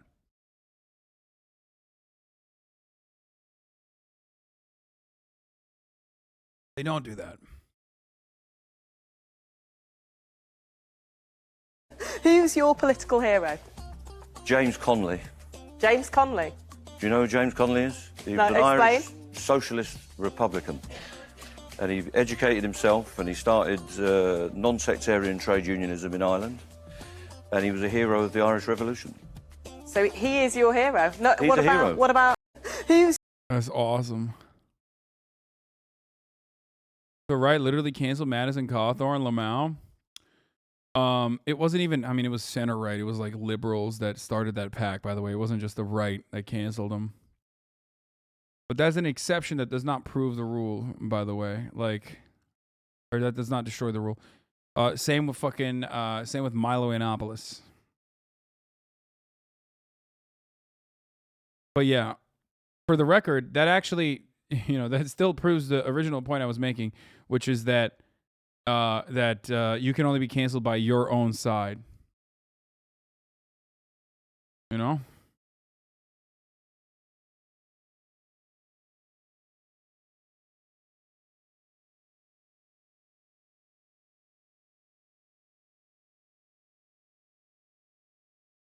I think a lot of creators on the left just care more too. I don't know. It's complicated. No, I don't think so. I don't think it's that they care. I think that their worldview is wrong.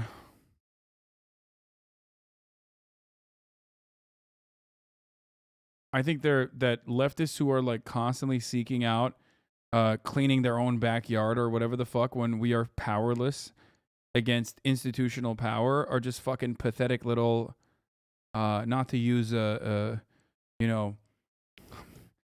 funny term to use right now with what's going on in the Canadian Communist Party or whatever, but wreckers, okay? That's what they are. Mick, if I could just finish for a second. You've lost 20% of the passengers on the railway since COVID. I haven't lost them. That's not the COVID fault did. of you and the COVID rail did. industrial chain. But we need to encourage those operated the people. trains all through that period. We need to encourage those people back. The worst way in which you can do that is by alienating your customers, by going on strike and making their lives much more difficult. The worst way you could do it is insist that the fares go up by RPI, ripping off the commuters, but you won't give the workers RPI. The fares go up by RPI every year, the retail price index. That's the government regulations. Last year, profits were made by the train operators. £500 million out of that subsidy you gave went to those companies. First Group and Go Ahead, who we're negotiating with, are both subject to takeovers from private equity companies. They're going to be worth billions because they know that you're going to keep siphoning money from the public purse into private sector operators, just as you're doing in health, what's education, actually happened in the care. last 2 years is, in effect, a large swathe of the rails have been Actually, I've got to bring in nationalised. So the idea that this is I've got to siphoning profits to the private sector is Crazy. I can't believe privatization that we decided would solve the problem of underfunding has only made the problem worse. Of course, what's the solution? More privatization, obviously. This only proves that these services that were in operation and working perfectly fine prior to privatization, the only way to fix it is to privatize it further. It's wonderful. There's no other situation where you just throw more fucking lighter fluid on an already lit fire to try to solve it. It's made £100 million profit. And Nick, I mean, this is all. It's fucking awesome. Damn, Huffington Post co-UK, Mick Lynch's scathing performance in interviews even wins praise by Hugh Laurie for cleaning up during his media rounds. The union boss delivered some killer lines on TV while defending this week's strike action. Very nice. Very fucking nice, bruv. Nice. He's killing it, bruv. Straight killing it. Should Keir Starmer be disciplining the Labour MPs who went to the front line? Angela Rayner was treading a very careful line. She didn't go to the picket line, but she sent out a tweet saying she understands and supports them. Keir Starmer's forgotten why it's called the Labour Party. It's not called the Middle Management Party. It's not called the Wealthy Retirees Party. It's called the Labour Party because it was formed by trade unions, by workers, to have their voice heard in Parliament. So if, as a Labour leader, you're saying to your MPs you are not allowed to go on a picket line, what are you for? You're essentially a Liberal Democrat with less charisma. Should Keir Starmer... Ooh, goddamn. Straight up. A Liberal Democrat with less charisma? God damn. Okay, Ash. Okay, Ash. Navarra Media is eating good, like I said. Shouts out to Navarra Media. Shouts out to the fucking, you know, the leftist, British left. Your situation is so totally fucked, but for a good reason. I've talked about this before. I talked about this yesterday, actually. Like, part of the reason why the incredible, petulant, whiny, fucking vulturous, monstrous, parasitic, right-wing, Tory-backed media is so ruthless is because there's actual labor action in this country. In America, they don't even showcase their disdain for the working class because it never gets to that conversation. We are so successfully trapped in a never-ending battle to talk about whatever the fuck Republicans have decided we must talk about today. It sucks.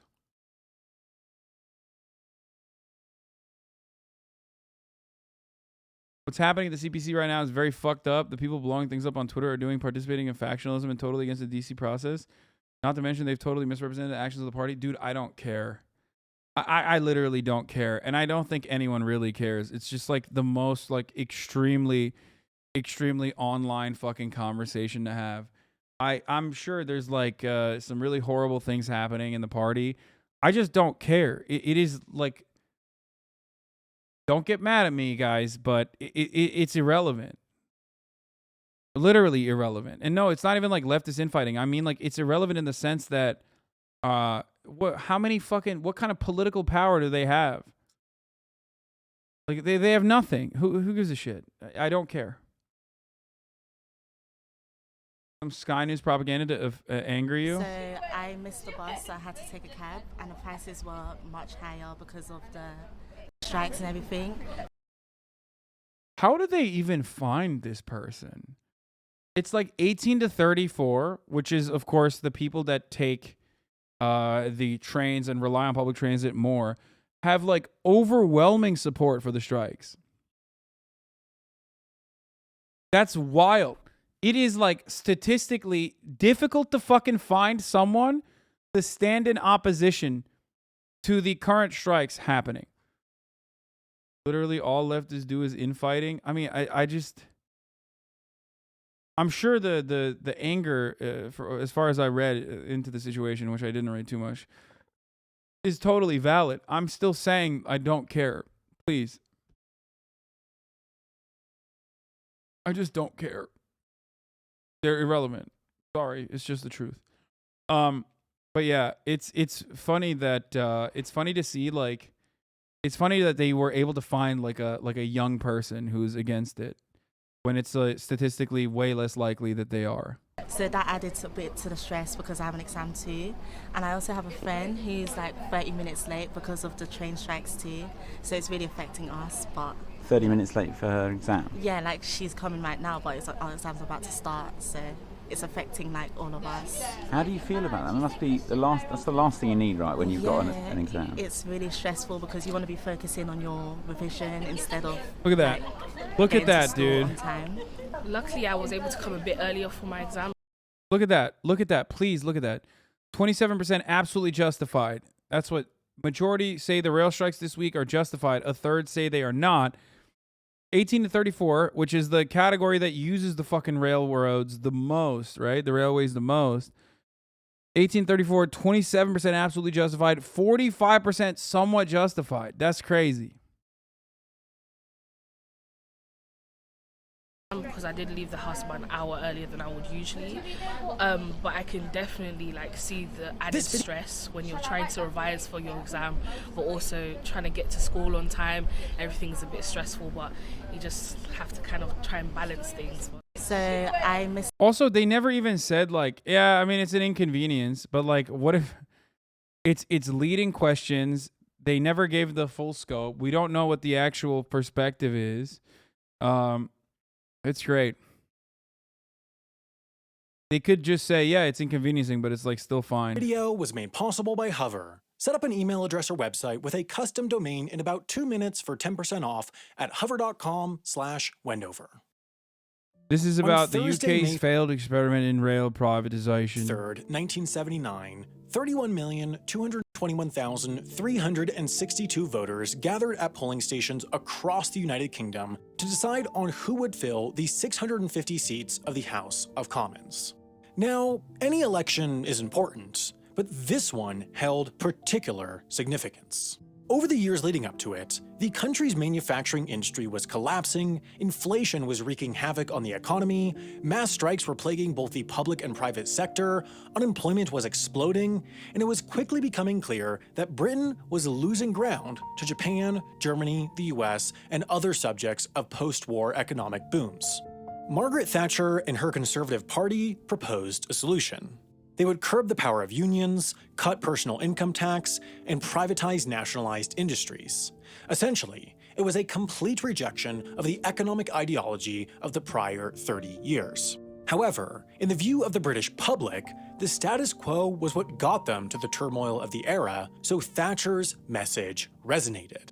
Once the ballots were counted, the Conservative Party picked up 62 new seats, bringing their total to 339, a majority, and therefore making Margaret Thatcher Prime Minister of the United Kingdom.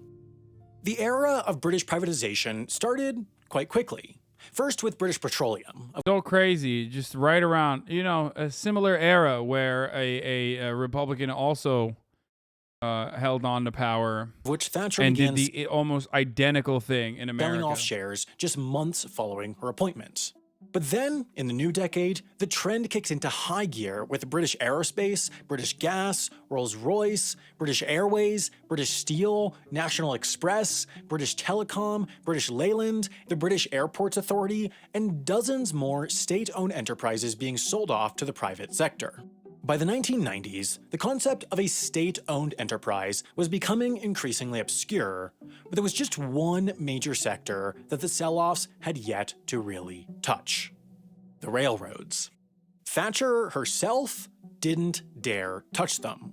Politically, it was tricky. In the country, trains operated at a loss to many rural areas from which her party needed votes. Fully privatizing the industry would mean that those areas would inevitably lose service, and the Conservative Party would inevitably lose votes. That's crazy to think that despite all that, they still do it. And oh my God, it operates at a loss? What? It operates at a loss? That's crazy. How dare they? Kind of like the top of the hour ad break. At the top of the hour, I'm operating at a loss, but I'm not. You're operating at a loss. If you don't want to see those ads, you just subscribe. I'm whiffing that one. That was just bullshit. Yes, public services like this operate at a fucking loss. What is wrong with fucking brain dead capitalists that they have to make it operate at a profit? Clearly, it's supposed to operate at a loss. It's a necessity. It's a necessity. Just like the U.S. Postal Service. Just like the $5 a month subscription that allows you to fucking avoid the top of the hour ad break at the top of every hour. Or a Twitch Prime that's fucking free. As long as you have an Amazon Prime account connected to your Twitch account where you get one free Prime subscription a month that you can use on your favorite streamer. Okay? Here's the 1 minute ad break now. Or you can get gifted a sub. If you're lucky, here's the 1 minute ad break. Okay.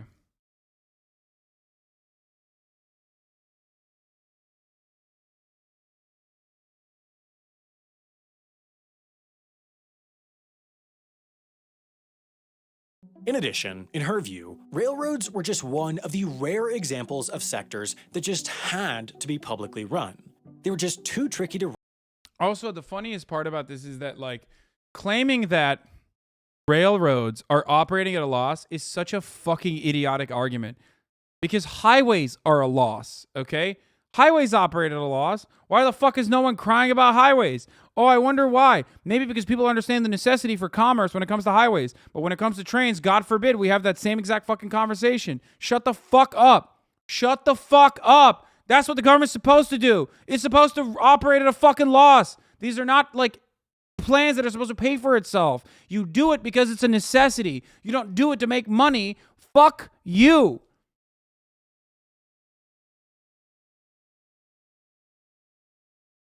Yeah, can you imagine this conversation? Like, man, the fire department profits have been slipping up lately. Oh, man, we really got to fucking cut corners here. I mean, actually, we do that in America. Fuck, we literally do that, actually. We fucking hire slave labor in even, like, blue safe havens like California. God damn it, dude. We are such a piece of shit country. Oh, my God, we do actually say that. In America, our situation is so fucked when it comes to privatization, when it comes to capitalism, that it is difficult to find an extreme example that is not already being used. Like, that is not already happening in real time.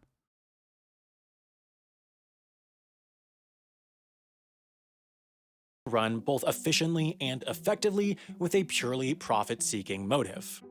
Her reign ended, though, in 1990 after a leadership battle within her own party, and her successors weren't so cautious.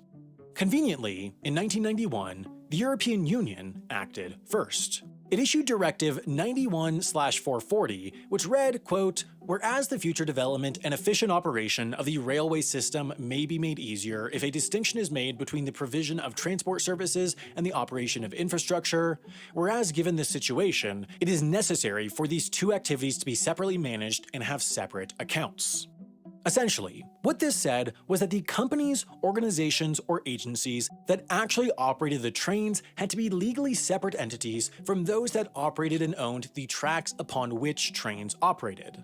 The reasoning stemmed from the EU's wish for private rail competition against the government-run systems. They were opening the door for companies to operate rail services on any track in the European Union, as long as they paid for it. Of course, that gave the government a perfect first target for privatization.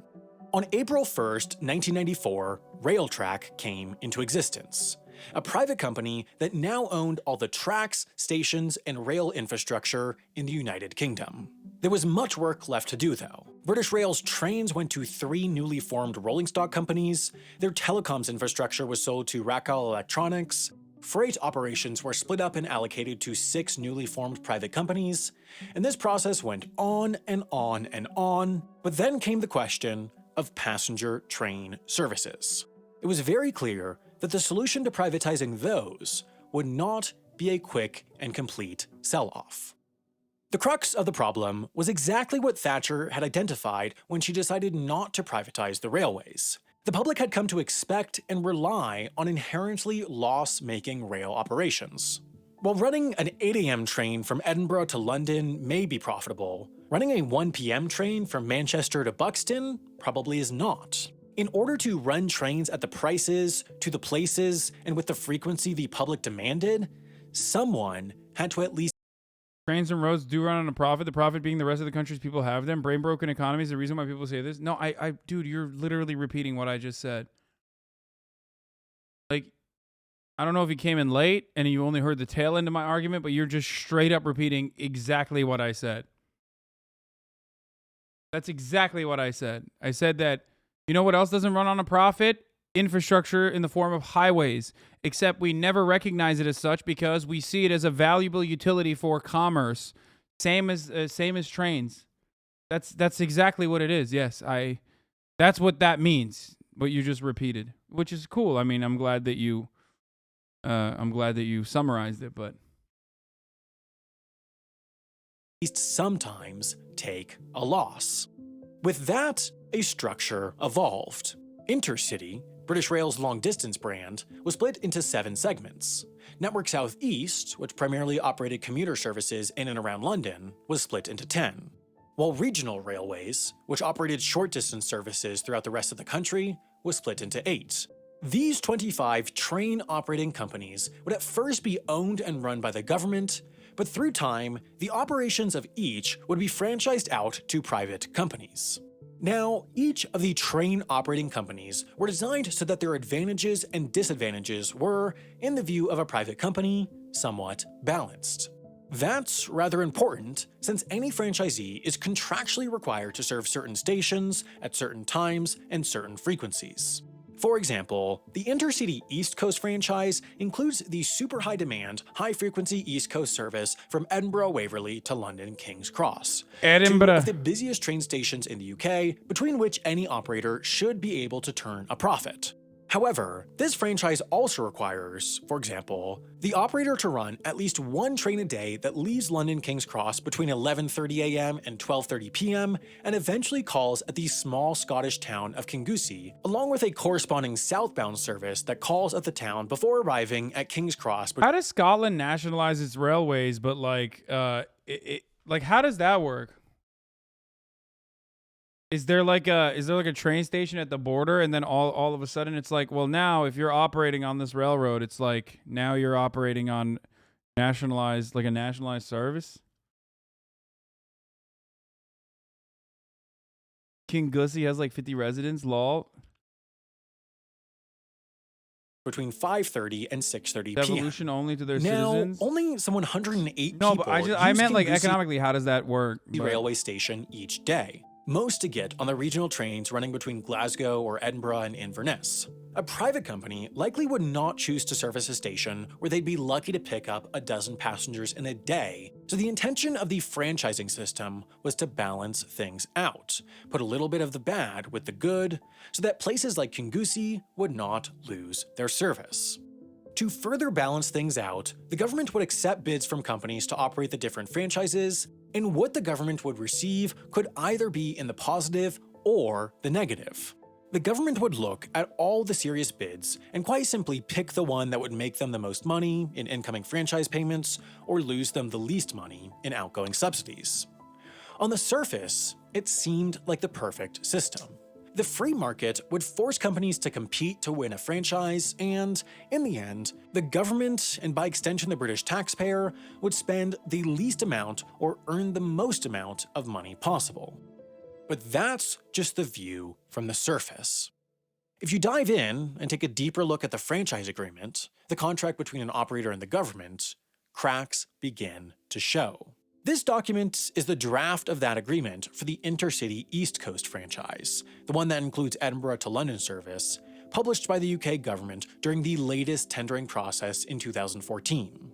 It begins with definitions of terms, a statement of governing law, and assorted other legal declarations, but then moves on to exactly how the relationship between a franchisee and the government will work. For example, in Schedule 1.1, Part A, Section 4, it lays out the idea that franchisees cannot alter the timetable without a long, arduous process of consultation with the government and other stakeholders, including the public. Section 7 established the requirements for operators to, on average, have the capacity for anyone to find a seat immediately upon boarding in off-peak trains and within 20 minutes of boarding for on-peak trains. Section 12 introduces the concept of breach performance levels, which, if a franchisee exceeds, will put them in breach of contract. For example, the Intercity East Coast franchisee must not exceed 0.0235 cancellations per 1,000 miles or 1,600 kilometers traveled in its second year of operations, and by the end of year 10, if their franchise even lasts that long, the level must be down to 0.0119. Schedule 1.2 Part A Section 6 lays out the requirements for alternate transportation in the event of train cancellation. This section outlines the requirements for timetable publishing and poster display at stations. This one defines the operator's data reporting requirements. This one outlines the requirement for operators to accept folding bikes on all its services and full-size bikes, quote, wherever reasonably practical. America is not lucky enough to have these problems with public transit? Yeah, I was just about to say, how fortunate that we don't have these issues. Because we just don't have these things at all. But, I mean, we do. We actually just have these things, and they're just worse. That's what it is. Are you dying, bro? Yes, I have a massive headache, dude. I fucking did not sleep enough last night. I don't know what the fuck's going on. This establishes the prohibition of the franchisees engaging in any business except for the operation of trains and certain auxiliary services like selling food on board. This outlines the franchisee's ban on entering into any leases without government approval, and the leases for stations, depots, and other facilities that it's required to enter into. And this section summarizes what the franchisee is legally required to help with for the operation of the Queen or subsequent monarch's train. So, the government tells franchisees where they must operate, when they must operate, which trains they must operate, which facilities they must lease, the maximum amount they can charge, how long they can. Shut the fuck up. Dean Norris is back again. A lot of yapping, but not a single person cited an executive order this admin has made that would change the price of gas today. Zombie droning about Green New Deal or war on diesel doesn't count. Name one specific change in policy that affected gas prices today. I'll wait. Big oil regulation status exactly the same as last admin difference. Demand is screaming high coming after government-induced recession. And, oh, a fucking war destroying supply. So, yeah, supply and demand out of whack. Wait, what?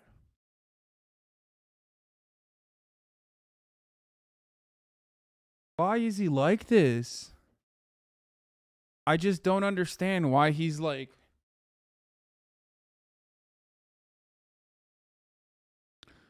It's very strange that he's just like popping off like this. I don't get it. Don't trust him. He's in the DEA. I mean, he's right. I've said these things as well. I don't like the zombie droning about Green New Deal part of it, but or the war on oil part of it. But name one specific change in policy that affected gas prices today. I'll wait.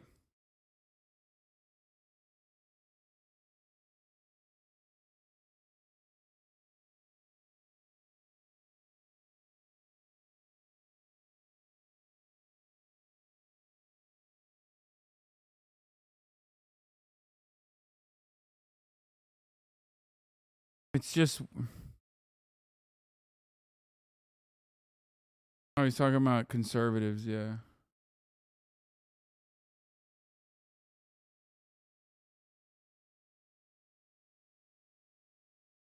Kind of cool. Operate. So the question is, with very, very little ability to choose how to run their trains, where are they supposed to compete? The answer is the bidding process. That's essentially the only step in this process where free market competitive economics come into play, but these forces pushed bidders to overpromise and under-deliver. They'd say they expected a certain number of passengers, translating to a certain amount of profit, leading to a certain hypothetical future franchise payment, the main number that the government looks at in a bid. If those passengers didn't appear as predicted, then the profit didn't come either, and the franchisee would fail to make the payments upon which it bid. This is a cycle that happened time and time and time again. GNER, owned by Sea Containers, was the first operator of the Intercity East Coast franchise before it overbid in its renewal, failed to make its payments to the government, and lost the franchise early. To replace them, the government awarded the franchise to National Express in 2007, who would operate the services under the National Express East Coast brand. However, just 2 years later, it emerged that they too had forecast more passengers than emerged in reality, were not able to make the payments they had bid on, and so they lost the franchise in 2009. After this experience, the government temporarily renationalized the railway under the operator of last resort scheme that had been set up for this Chad, shut the fuck up. It's fine, okay? It's all right. exact situation.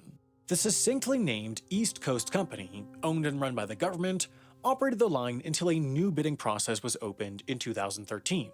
A joint venture between Stagecoach and the Virgin Group won the bid and operated services under the Virgin Trains East Coast brand. It turned out that passenger, and therefore revenue growth, had not matched the levels they had based their bid upon, therefore they were hemorrhaging money, therefore they could not make their franchise payments to the government, therefore they lost the franchise in 2018. Can't watch the rest of this, dude. It's like killing me. I'm sorry. Like, yes, they privatized and they had efficiency metrics, and obviously ultimately trains are not supposed to be efficient. Trains are not supposed to fucking be trains are public transit is not supposed to run at a profit. Fine if it runs at a loss. And privatization initiatives fucking destroyed the way that trains operate in the UK. And it's basically now just a wealth transfer to fucking private corporations and executive salaries now. That's it. Thank you, Giovanni Donda, for the get the subs. Here, let's watch this fucking psycho. My favorite politician in America, perhaps the last remaining brave politician, Eric Adams, the mayor of New York, taking action against the treacherous dirt bikes.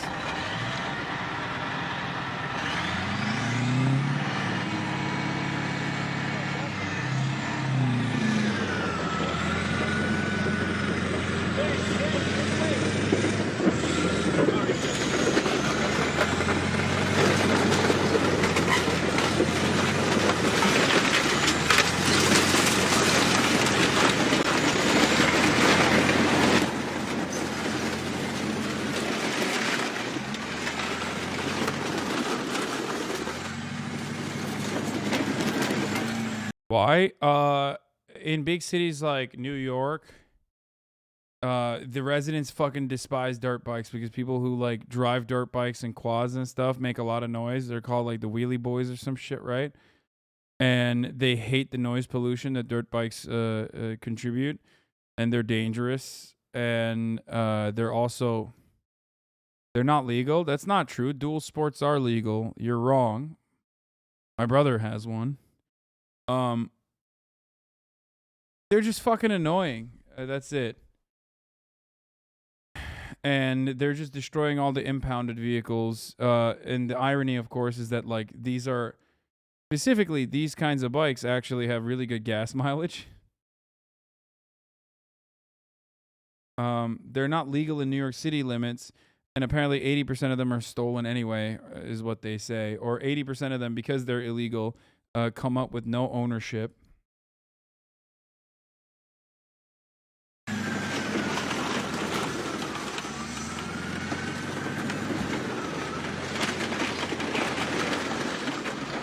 I mean, there's Vespas on there, too.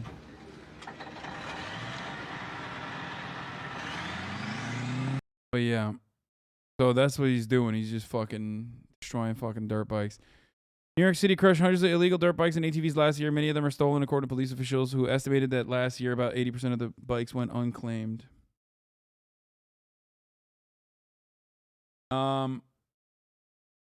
A lot of them have illegal modifications too. I mean, regardless, like I think this is such a fucking weird waste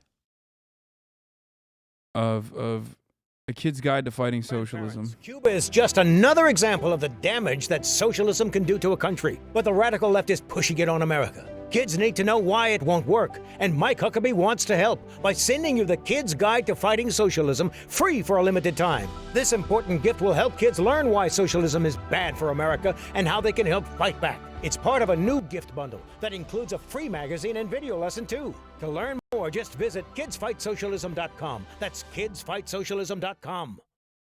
That's awesome. Tell them kids no more Santa. Yeah, fuck that, dude. No Santa. Mike Huckabee, baby. That's not a parody. That's real. Come on, bro. They do that all the time.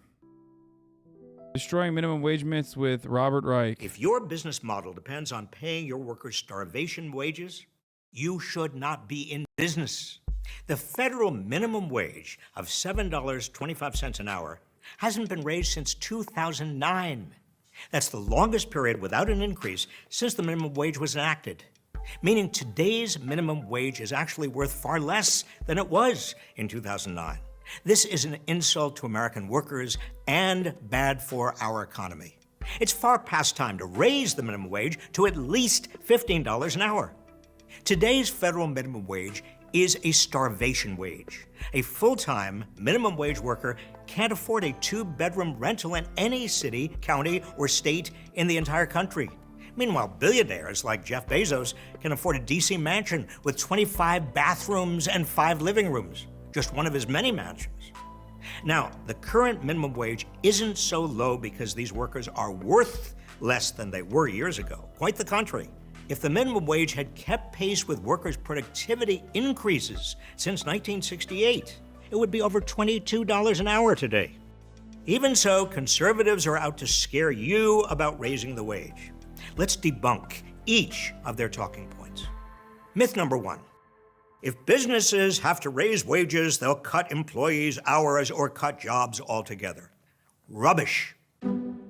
Since at least the 1930s, critics have argued that setting any minimum standard of decency at the workplace will raise employer costs and kill like child jobs. labor. Child labor laws, the 40-hour work week, workplace safety laws. If we've learned anything over the years, it's that treating workers decently is worth the price. Besides, an abundance of research shows that increases in the minimum wage do not reduce the overall number of jobs. Researchers examined 138 state-level minimum wage increases and found that the number of low-wage jobs remained essentially unchanged in the 5 years following the increase. But workers were paid more. That's a job upgrade, not a job loss. And multiple studies have come to the same conclusion. When I led the fight to raise the minimum wage in 1996, Many conservatives predicted huge job losses. Shit, well, Newt I'm happy to Gingrich. report that after the increase, almost 10 million low-wage workers received a raise, with no decline in overall employment. It's simply a myth that raising the wage automatically means lost jobs. Not to mention the benefits for workers themselves. Raising the wage to $15 an hour by 2025, as proposed in the Raise the Wage Act, would give 32 million workers a raise. Here's the bottom line. If your business model depends on paying your workers starvation wages, you should not be in business. Myth number 2. Small businesses won't be able to afford the higher wage and will be put out of business. Baloney. The fact is, a higher minimum wage can actually lower costs to small businesses. How? Well, for starters, a higher minimum wage attracts more potential workers into the labor force, thereby giving employers more choice of whom to hire. This leads to higher productivity and better service. Better service means more satisfied clients and customers. Higher paid workers are also more likely to stick around, saving businesses the hefty costs that come with recruiting, hiring, and training new workers. A study of the San Francisco airport confirms this. Researchers found that following a wage increase, a majority of workers who received a raise improved their overall performance. The higher wages even led to shorter airport lines. Researchers also found that employee turnover declined by 34%, saving an estimated $6.6 million a year. Smart business owners understand. The greatest part about the turnover rate is that, like, Amazon is so gigantic.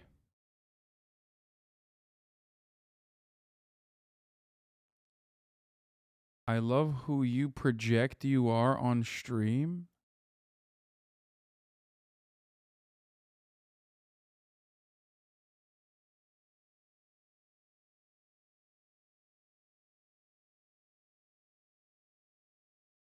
This. Henry. I don't know what that means. Okay, anyway,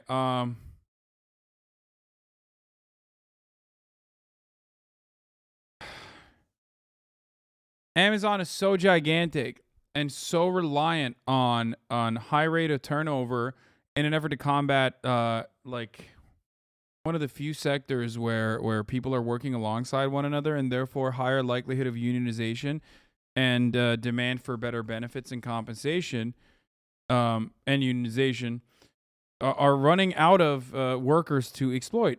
They literally are running out of workers because they're just because of the constant fucking turnover. They go into an area and they're just like, all right, after 2 years, 3 years, all right, you're done. We fucking worked you to the bone. We've done enough. You've worked enough here. Get the fuck out. And now a leaked Amazon memo warns the company is running out of people to hire.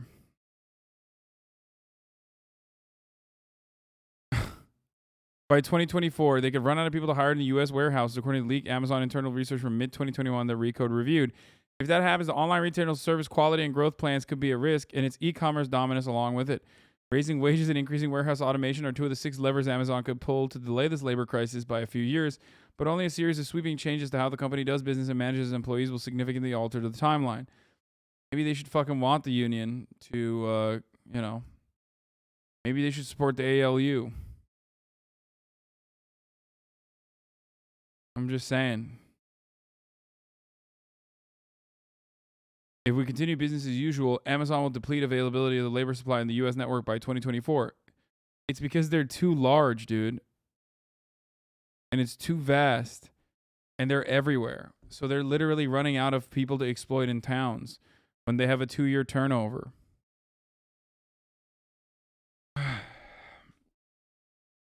They're going to exhaust the entire available labor pool in Phoenix, Arizona, metro area by the end of 2021, and in the Inland Empire region of California, roughly 60 miles east of LA.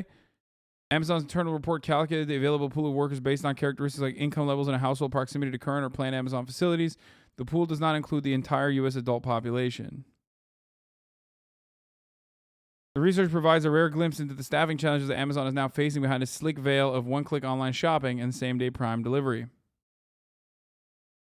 Leaked internal findings also serve as a cautionary tale for other employers who seek to emulate the Amazon way of management, which emphasizes worker productivity over just about everything else and churns through the equivalent of its entire frontline workforce year after year. In the past, that churn wasn't a problem for Amazon. It was even desirable at some points. It was always desirable. It was built into their fucking business model.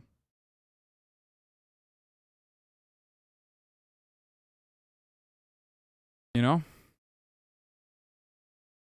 Their goal, it was built into their business model. You hire, you work them to the fucking ground, and then you fire them so that before they even like have any kind of solidarity with the rest of the fucking workforce, they're already out the door.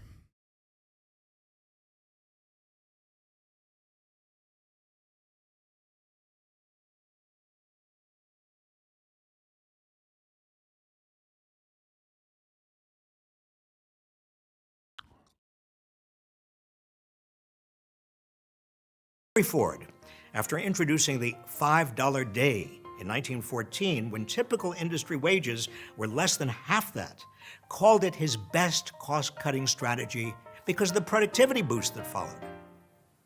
Myth number 3, if the minimum wage is raised, prices for everything will skyrocket and lead to widespread inflation. Wrong again.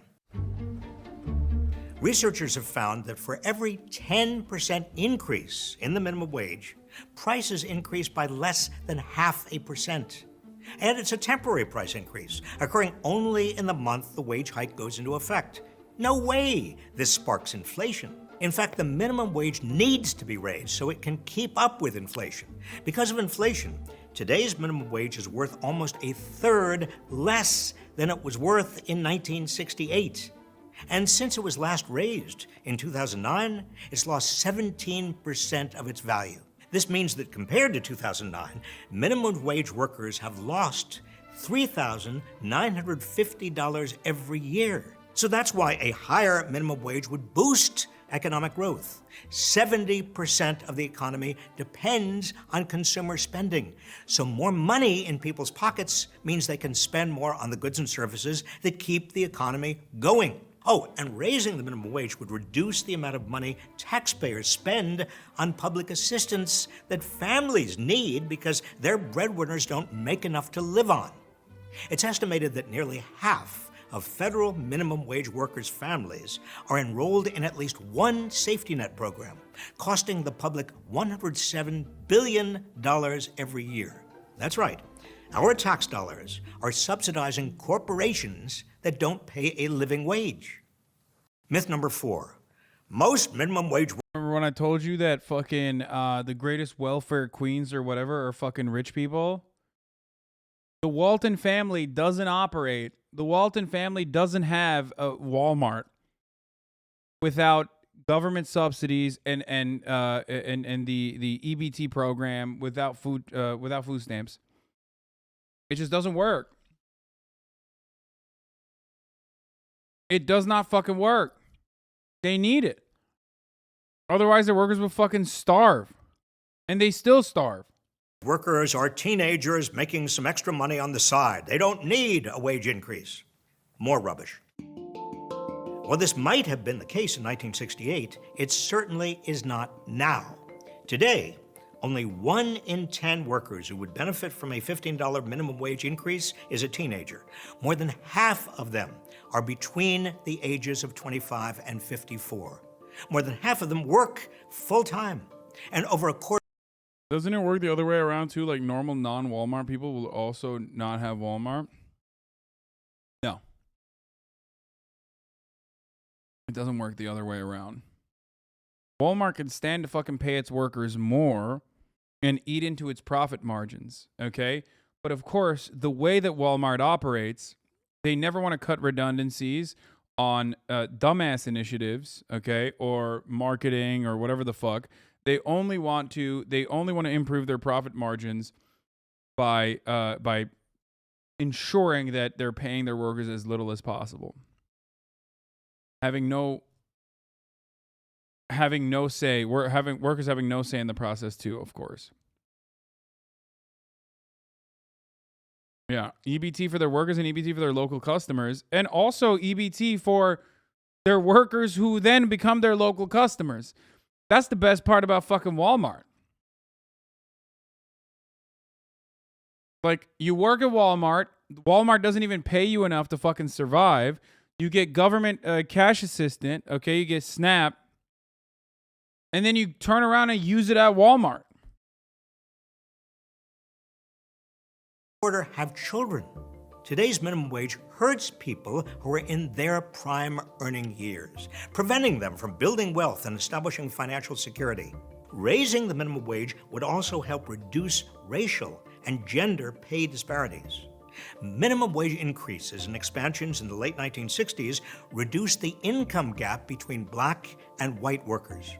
Raising the wage would have a similar effect today because black workers, Hispanic workers, and women comprise a large portion of today's low-wage work. Fuck Walmart. Hope you don't shop there. I mean, I would if there was a fucking Walmart in my neighborhood or in my vicinity. I live in LA. There's like one Walmart, brother, and it's not very close.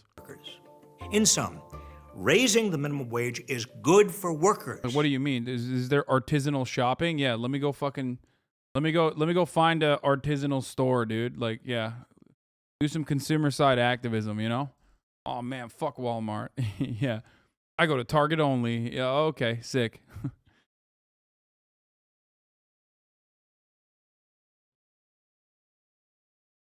That's much better. Good for businesses and good for the economy. In addition to all this, raising the minimum wage is the morally correct thing to do. It ought to lift working people out of poverty, not keep them in it. We're the richest country in the world, home to the richest people on the planet. We can and we must treat our workers with the dignity and respect they deserve. That starts with paying them a living wage.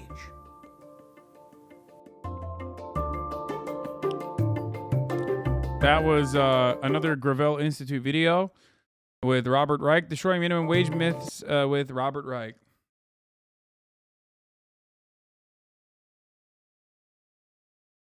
Great video. Once again, they're popping off. Half of the chat are just gotcha attempts. There are literally 0 Walmart locations within a 7-mile radius of West Hollywood. Yeah.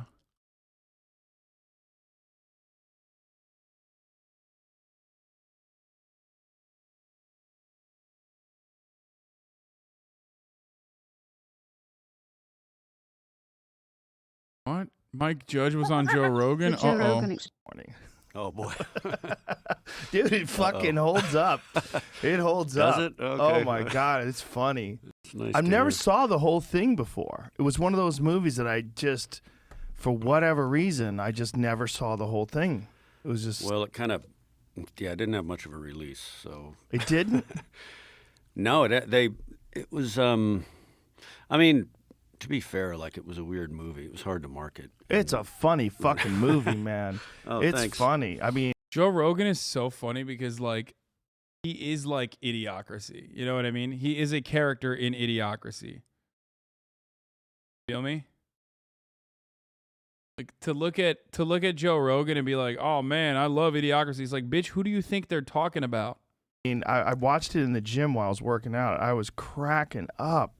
Oh, nice to hear. It was really good. It was like surprisingly funny. There was some great stuff about it. When when it shows the very smart couple that's holding off on having children and the dumb people keep fucking.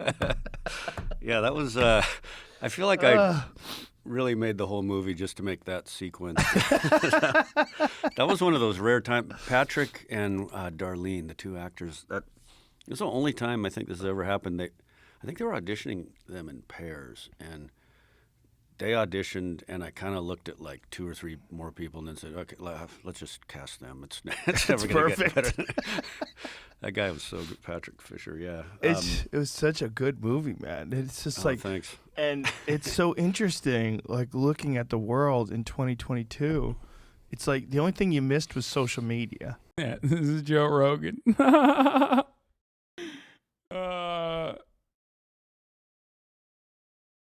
Doesn't the movie promote eugenics in a very iffy way? Oh my god, dude. I want to do eugenics on myself, dude. When I fucking... Yes, it does. It does, dude. Yes. It does. Okay? It does. Stop. Please, please, please, please, please, please, please, please. Please stop. Yeah, I mean, I keep thinking about all the stuff I missed. Yeah, I feel that movie was, I feel like it was cursed to begin with. Everything that went wrong. Everything that could go wrong went wrong. And it was so many things. Like we shot it here in Austin. It's supposed to take place in a drought, and it was like the rainiest summer. We had to keep killing grass, which feels really awful to do. Oh God! But we how do you do that? Oh yeah, you put a giant piece of like tarp and cardboard over it for like 2 nights or something. But then sometimes they have to put gasoline on it or something. It just feels horrible to kill grass. Yeah, I don't know. And then Liking Idiocracy's peak Monkalib chat is literally lol. Rednecks are so dumb and the cause of society's downfall. The movie Keckle. Bro, it doesn't matter. Sometimes it's fine to enjoy shit. Okay. And I feel like the curse of the movie kind of just spread out into the world or something. But I was just thinking about this because I have a hard time watching it because it just brings back so many stressful memories. But because it was difficult to make. Yeah, it was just we were barely had an impossible schedule, and then in post, they just cut. We had a bad test screening, and they just cut the effects budget down. But I mean. They did pay for the movie to get made, so I appreciate it. But, yeah, I was just thinking that, so there was the wardrobe woman, whatever, I don't know, what do you, costume designer is the official title. She, she had a limited budget also, and for the shoes, so we shot it in 2004.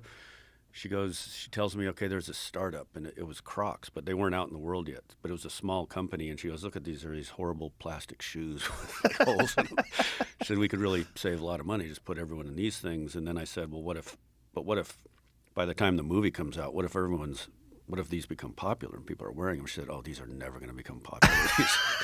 No one would ever wear these things. They're horrible. And then, yeah, there you go. But then it took 2 years for the movie to come out. Then people are going like, oh, that's pretty funny that you put everyone in Crocs. They did kind of become popular, right? Yeah, and then they're not around much anymore, but they were really popular. They're really popular right now.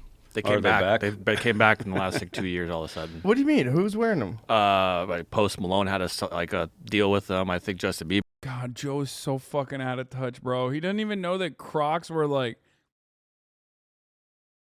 how is he even out of touch with like pop culture shit? You know what I mean? He's just a boomer, man. It sucks. It's gonna happen to all of us. It's gonna happen to me too. Bieber did too. People are putting like pins on them and stuff. They're very popular right now. Pins? Yeah, like little. They're like literal like pins. Yeah. Oh, like shirt pins? Yeah. Huh. Yeah. I should stop talking shit. I know people wear them. A lot of guys wear them like in camps. You bring them to camp, like they're camp shoes.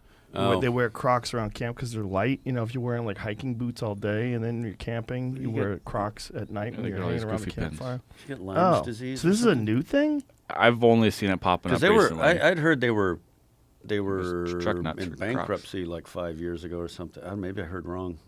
Wow. Maybe they were. Maybe somebody came in with funding and took a distressed property and. I don't get it. I was always confused. I don't really like Crocs, so. Like, there's so many options for shoes. Why would you ever buy those? There's all kinds of slippers you could have. Yeah. I don't. There's no need for those. I don't get them for camping though. Like, you're gonna get like ticks all over you. I don't know. No, I think the idea put is socks on? Like hunters wear them. So like when you're in the woods and you're hiking, you're wearing these like very kind of rigid hiking boots.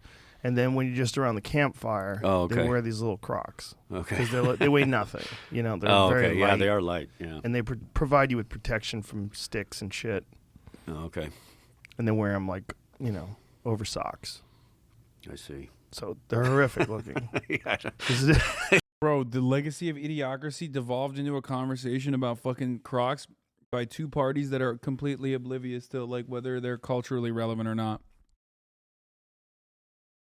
What the fuck happened to this guy, man? His show used to be like watchable and shit. Like there was like, he would have interesting guests on. Now he's like never even remotely interested in the convo unless it's like literally being like, we should kill trans people or some shit. You know what I mean?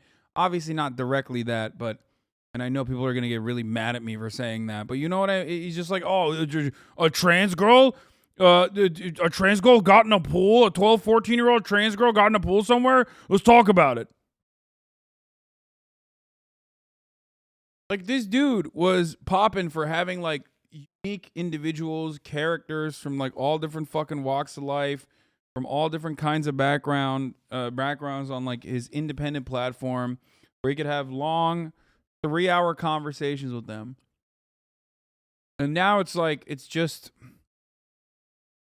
either, like, defending cops with Tim Kennedy, or just like doing regular Republican propaganda over and over again, non-fucking stop. Like, you have Mike Judge, man. Talk to him about cool shit. This is your purview. He's a comedian. He's a legend.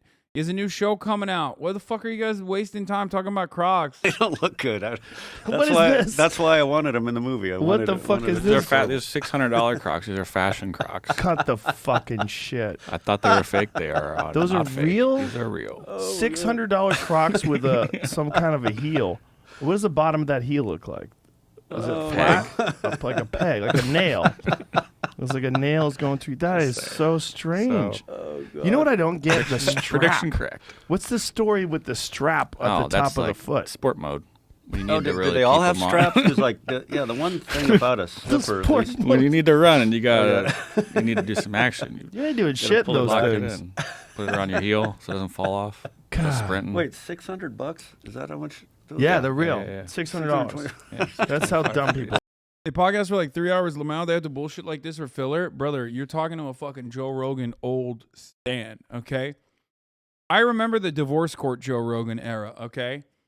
Like, that's where I first learned about divorce court, was Joe Rogan talking about a buddy of his with his fucking best friend, had a wife, and then the wife fucking ripped him in divorce court, and he didn't have money to pay alimony, and she refused to fucking get married to this boyfriend that she had. So then the buddy of his actually went and like hired a private detective to, you know, track the house, but then she would like sneak the fucking guy in and out of the house, the guy that she was fucking, specifically to hide that they were, you know, to hide that she was having an affair, in an effort not to pay for in an effort to continue getting alimony.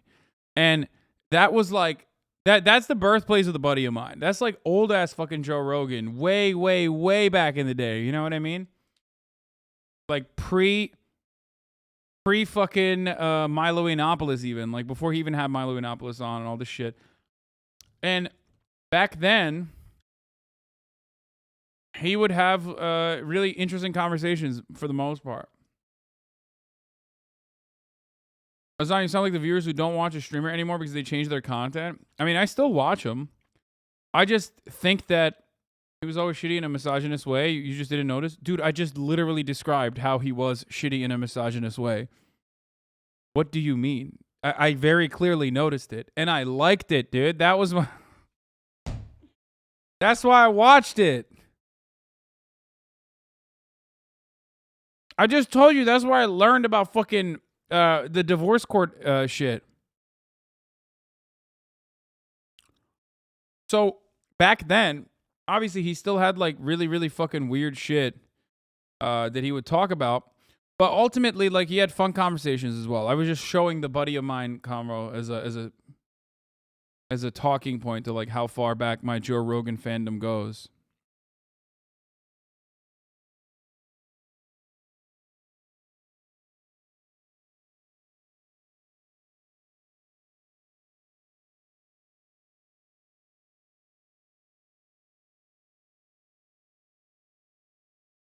Now, the reason why I'm saying this fucking sucks is because homie has Mike Judge. Instead of talking about the legacy of Idiocracy as this video intends, there's a 9-minute block that they cut out saying, oh, this is the legacy of Idiocracy with Mike Judge. My assumption is there's going to be some combos about Idiocracy and not just mostly fucking Crocs and how stupid they are. Put that in your new movie.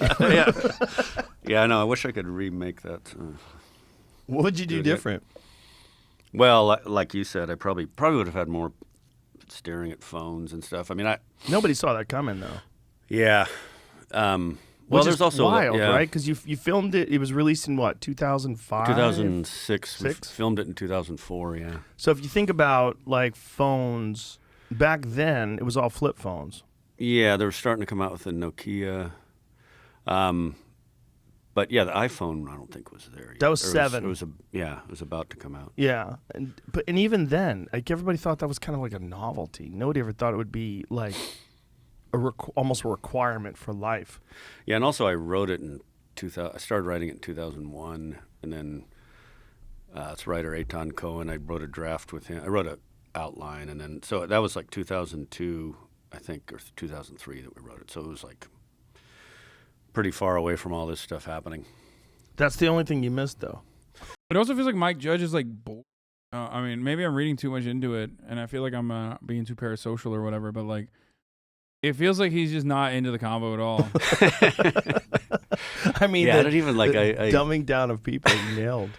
Yeah, I was thinking of it like, so I had the idea in the 90s, but I remember when in 2001 in the summer, I was with it was the year 2001. I'd seen the movie 2001 again and thought, wouldn't that have been funny if that movie, instead of everything being pristine, advanced civilization, it was like giant Walmarts and the Jerry Springer Show, and like what if that movie made in the 70s was actually that accurate? And I just kind of thought of a graph of like everything from whenever that movie was made, like 71, to the year that it was 2001. A lot of people are saying that he's like uncomfortable about Idiocracy and he doesn't like the way that it was presented.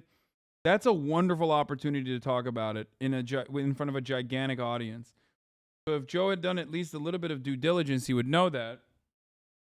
And literally be like, listen, people say that, I've heard you talk about how you were conflicted about Idiocracy and how you created it back in the day. If you had an opportunity, like, what were the things that you think were wrong, other than the fucking phone thing? Because that one sucks. If you just kept that progression going and just like more crass, foul language in the mainstream, more like just everybody getting dumber and dumber and just advertising everywhere. I don't know. It's just sort of I also wrote it. I owed Fox a screenplay, and I pitched 2 or 3 different things, and they said, "Oh, that's the commercial one. That's one you should make." And I didn't think they would make it. It was fun to write. Why didn't you think they would make it? It just seemed too weird. I don't know. But, they saw it, anything in the future sounds fun and like a big, broad comedy. Then it was more fun to write than it was to make. I mean, nothing against it. Dude, everyone that said the eugenicist tones are problematic, congratulations, you're right. You got it. We know, dude. We know. It's a dumb, silly movie. Please stop. Please, you're killing me. Okay? Anybody involved, it was just like a very difficult schedule, and a lot of stuff went wrong. Had 65 speaking parts in it. Wow. Which you don't even, when you're writing, just and then there's this, and it's like, oh yeah, you have to cast every one of those people. Damn, this was terrible. Origins of Beavis and Butthead. Bro, this man made the greatest slice of life anime of all time. Okay? Unparalleled. Like, not a single person can touch the greatest slice of life anime of all time. No, it's not Beavis and Butthead. It's motherfucking King of the Hill. Okay? Absolute classic. Just straight up the best. Don't give a fuck what his political leanings are. Don't care what he thinks. Don't care how bored he is on this Joe Rogan experience. Don't care. He made King of the Hill. He gets a fucking pass. Sculpture of Donald Trump. They put it in fucking... Just the boys riffing. Nothing is off limits. You ever see that sculpture of Donald Trump? They put it in fucking Central Park. Tiny dick. For real, that's my body. I What is this? When they There's put a that up, I sculpture was in like- Central Park. What are you talking about? I was like, that's actually not that bad. Like a jokey sculpture about his Just like body. a tiny penis and a fat guy. No, let me see. Is For this, real. it's That was a actually big up? thing. Yeah, pull it up. Bro. Yeah. Oh my God, that's hilarious. I don't know if I can show that. Oh my God. I guess I can. Can I show that? It's art. Am I allowed to show that? It's like a statue. I can show that, right? Yeah. Here. God, that is hilarious. They put that up. Well, It it is is so square. funny. It's so funny that the people that want you to accept other people's bodies. Is that Gerard behind Body him? shaming. Will body shame this guy when convenient. That's Isn't how that it goes. weird? Yeah. Come We on, pick that, and choose. that is really kind of crazy. Yeah. Because you're not really about like being kind and compassionate. You're only about being kind and compassionate with people that agree with you. Yeah. Like, would people disagree with you, or if you think of them as an existential threat? It's I not got saying that you ass. shouldn't think of Trump as an existential threat. That's not what I'm saying. But I'm saying when you think of that person as a threat, Everyone's a liberal take is so true. I mean, yeah, it's not just mine. Felix has said that many times as well. you conveniently abandon All your values. all your values, all Yeah. humility, all humanity, Yep.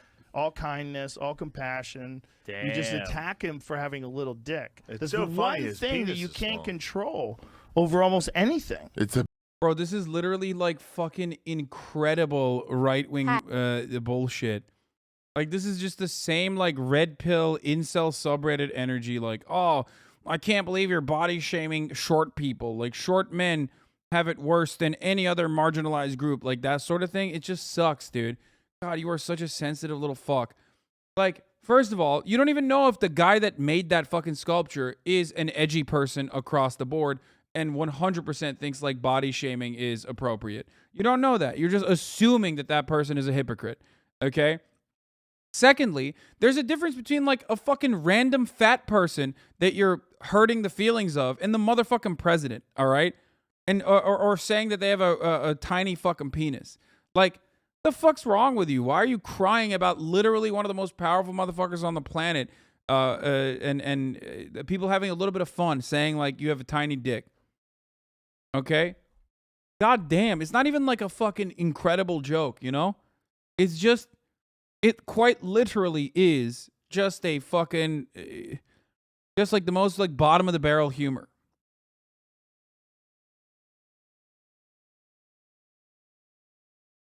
the base value system of like, ha, you suck. Your You're body making, look at that. sucks. This guy's like holding his finger. And of course, all of his fucking dick eaters have to like literally immediately chime in, dude. Bro, like Ari Shaffir is one of the grossest motherfuckers with like the things that he says. Come on, bro. You're really gonna fucking sit here and act like it's so unacceptable that someone's making a small cock joke? Shut the fuck up. Like, are you serious, dude? Jesus Christ. Yeah, Joe. Yeah. Yo, I swear to God, it should be illegal, okay, for comedians to like seek approval, okay, and give approval. I fucking hate it. I hate it so much, dude. It is the #1 killer of comedy, is just like constantly fucking seeking approval.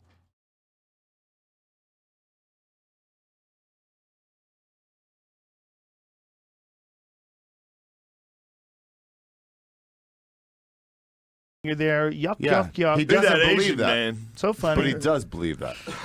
That's a funny joke. Meanwhile, I bet Trump has a regular dick.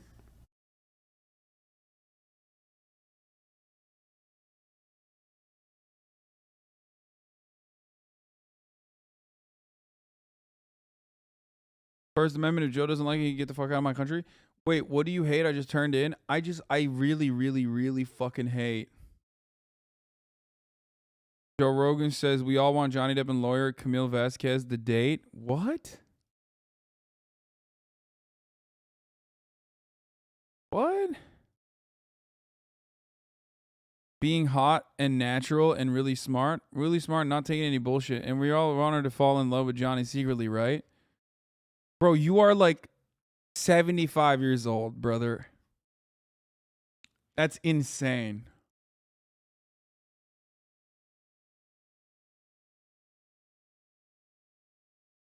That's crazy. Motherfucker's doing shipping culture like he's like a 16-year-old stan. I'm shipping Johnny. Real hard with Camille. He's the one who's running the fucking Camille Vasquez TikTok account.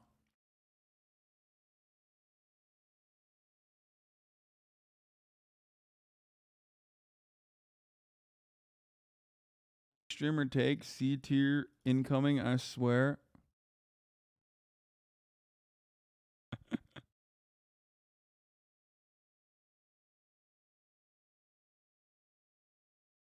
Fucking own, dude. You destroyed me. I feel like Jamie's low-key not on board with Joe's bullshit. Yeah, I don't think like juicers are so funny. I love you guys, man. Y'all are funny. You know he's in here because fucking ex-Juicy's probably gambling or some shit.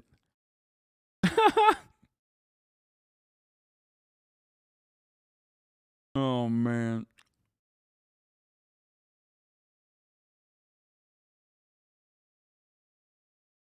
Not mad. No, I'm so mad. You got me. I'm so upset. Trump is an oppressor even before he was formally in politics. His family oppressed and exploited people. Oh yeah, dude. And he was a racist too.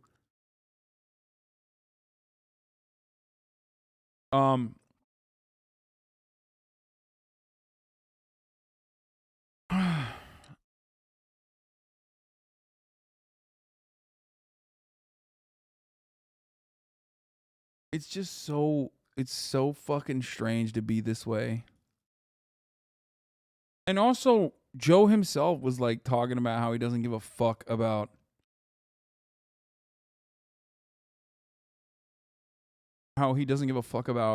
you know, all this drama. Hi, my name's Holly, and I run Happy Hands Daycare. The coronavirus shut down our daycare center. People just didn't feel safe sending their kids. We were about to close our doors, but then we had an idea. We realized that there's... I'm just legitimately worried that this is like... So, I think Shane Gillis has like really funny fucking bits. I think he has really funny skits as well. But some of those are fucking... They're touch and go. Okay? So I really hope this is not one of those. Probably so many people stuck inside with family members that they just can't stand. So we decided to reopen as a daycare center. His Trump supporter father is a really Uncles. funny one, though. Hey! Uncle Hank, good to have you today. I got a hemorrhoid like a monkey knuckle. All right. When most people have an uncle, they never think they'll spend all day with them. Hey, you guys think fire's beautiful, right? Good morning, Miss Holly. My mom told me to say thank you for all the prayers for our iguana. Once COVID hit, that nightmare became a reality. Uncle Shane! Hey, good morning. Come on in. Wow. Nice shirt. What sound does a wolf make? Wolves. So we offer a solution. We give uncles a place to go during the day. Each day starts with a morning meeting. Wait, what? We I give would all the wear uncles that. a scratch-off ticket with their schedules on it. Yoga? God damn it. Fuck. Then the uncles participate in a variety of activities that suit their skill set. Okay, Uncle Tommy. Yeah. How old are these girls? Are any of them underage? Well, you can do this. I know. Okay. Go ahead. They're all beautiful angels. Right, but are any of them underage? I don't know. So, I have to assume they're all underage. All of them. Great Yeah. job, Tommy. Yes. I'm so proud of you. Yes, I'm proud of myself. Remember, guys, as developed as they may seem, It doesn't mean they're 18. Just my computer? Where'd you guys get this laptop? this is conspiracy class. Yeah, so basically the Hunter Biden video from his laptop is fake, but it's actually him, but they gave him a fake giant boner. Black? He's saying Italians. Oh, Italian. I actually have evidence that Jimmy Hoffa was one of the pilots on one of the planes. My cousin told me. What? Yeah. We read the uncles some books to help debunk some of their conspiracy theories. But I don't trust the vaccines, cried the rabbit. Oh, but you should, Rabbit. They're safe, exclaimed Farmer Jim. If you don't take the vaccine, You won't be able to play with your rabbit friends anymore. Yeah, all right. ISIS Toyota was great, yeah. But what happens when the vaccine turns them gay, like what happened with me? Well, remember, Uncle Tim, that's a conspiracy. Yeah, the vaccines don't make the rabbits gay. It makes them artistic, like painting and shit. And then Uncle Hank. Farmer's giving the rabbit the vaccine so he can control his mind. Here at our daycare, we have lady uncles too. With our lady uncles, we give them a pack of cigarettes, a robe, and a window they can look out of to keep an eye on things. See these kids out here? Look at these kids. They're just riding their bikes. Yeah, from what country? At Uncle Daycare, we provide snacks. Hey, Uncle Hank. Feeling famished? The uncles get a beer at 8 a.m., 9 a.m., 11 a.m., 1 p.m., and 3 p.m. Uncle Tommy gets a beer every half hour. Love your beers too? All right, no problem.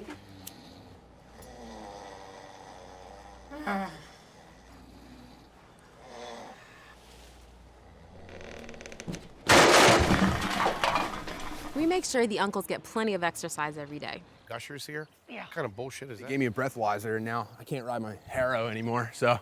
Uncle Tim, that's great. We do exercises like taking out an air conditioner, moving it from the house to the car. Put in that hatchback! Put in that hatchback! You did that! We have other exercises like bringing in the groceries when someone else buys.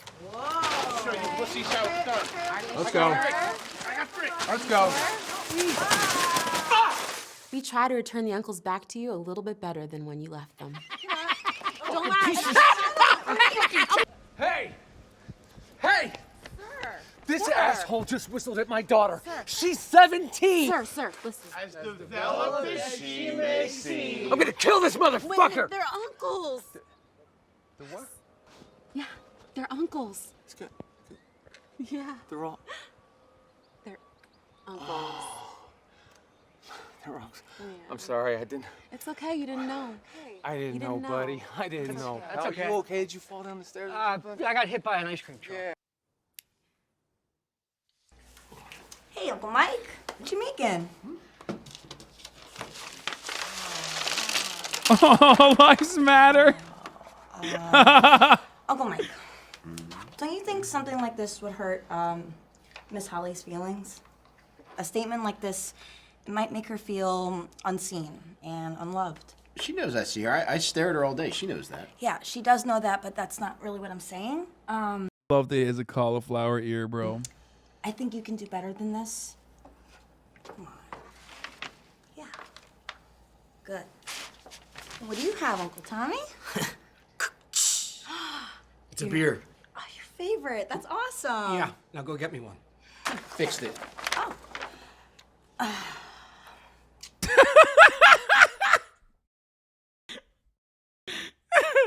Even the black ones. Oh, okay, that's pretty good. You know what? Just stop. I'm gonna give it to her. I don't think you should. Oh. Nice. Thanks. At the end of the day, the families come to pick them up. We walk the uncles out to the car and call it a day. Have a good one, guys. You know, people always ask me, what's harder, uncles or kids? Jane, get out of there. It's uncles. Come on, Tommy. Come on. Come on, Tommy. Kids don't try to kiss you all day. No. They have better language. Dude, I'll suck your fucking dick right now. No, just shut up. All people have feelings. Not Italians. All feelings matter. Nope. Sometimes they make Get banned, idiot. It's not. It's fucking finger, man. Shut the fuck up. you feel a little uncomfortable. I can't feel shit.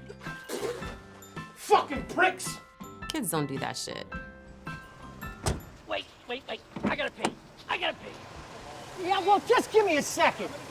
You were in the bathroom for a goddamn hour. Fuck you! I gotta piss. We just hope tomorrow will be better.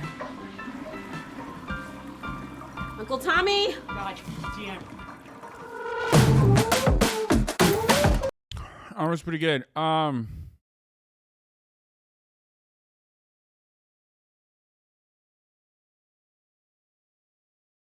Which is why they probably didn't.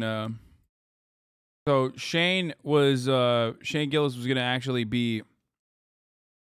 He was actually gonna get the SNL speed dating. job. Interview's gonna meet for about 3 minutes. Then you're gonna hear this buzzer. Okay. And then, of course, he didn't. Because like all of his like shitty fucking hacky bits about Asian people, where he's doing like Come Town style fucking humor, got unearthed, and they destroyed his chances of becoming an SNL writer. And when that goes off, we're gonna move to the next table. Ready to find some love?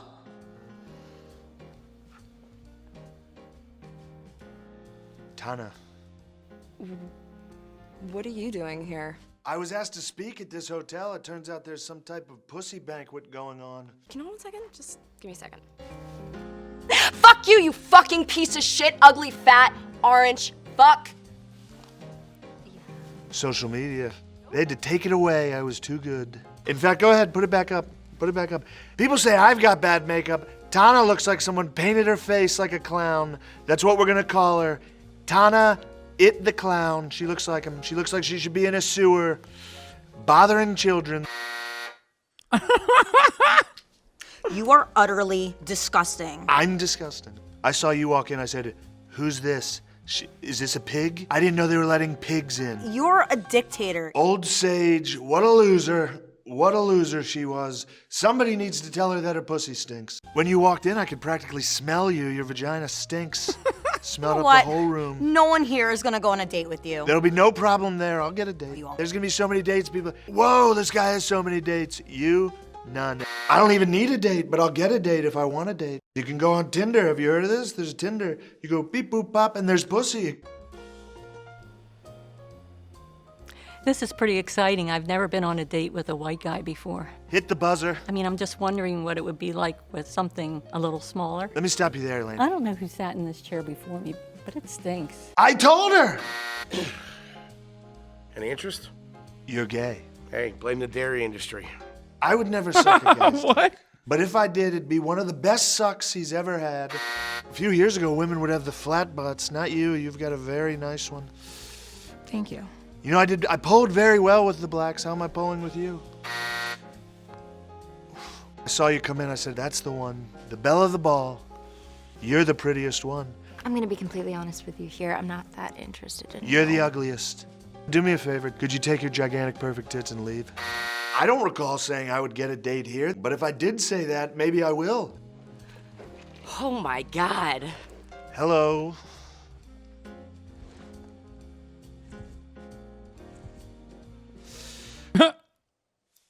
Oh my God. Do you like my shirt? I got it dyed at the special at the tackle shop. There's a 2-for-1 at the tackle shop, the bait and tackle. I can get you one. It's 2 for 1. Wow. How are you, Mr. President? Well, I'm great, especially since you exposed all the Jews that were putting 5G in my brain that wanted. How are you at oral sex? Pretty good, to be honest. My teeth come out. Siobhan, how would you like to go on a date with Donald Trump? Yes, finally. Oh my God, I won. Did I win? I got head. She's a comedian playing herself.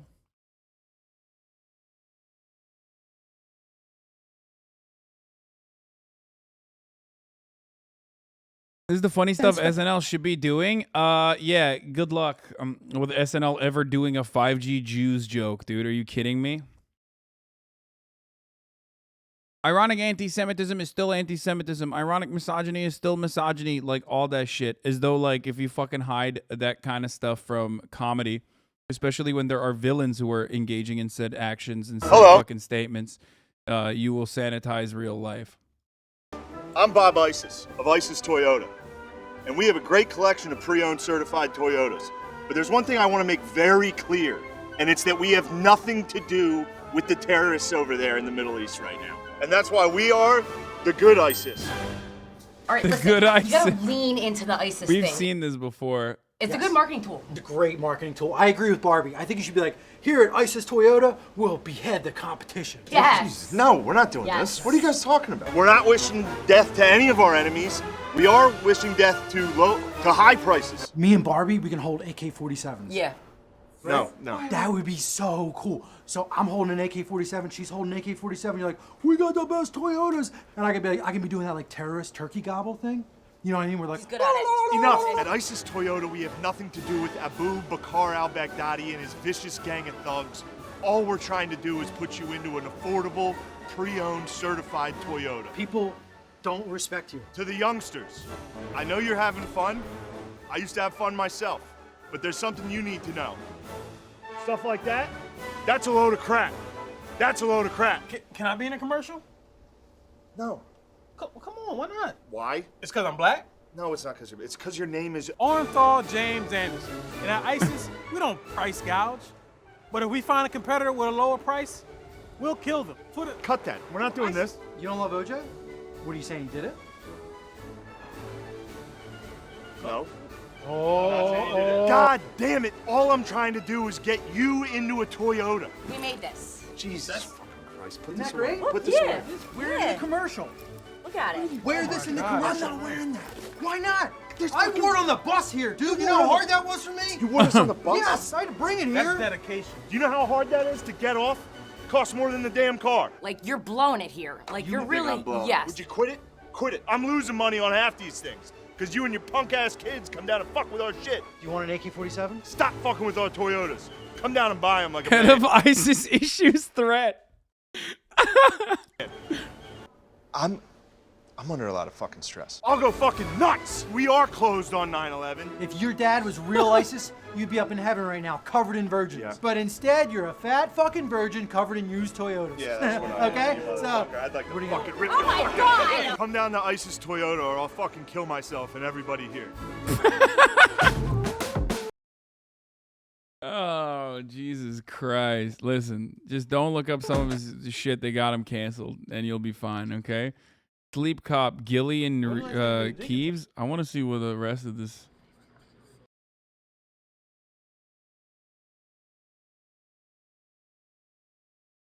Jesus, fuck, that escalated. This is who you buy your car from? Yes.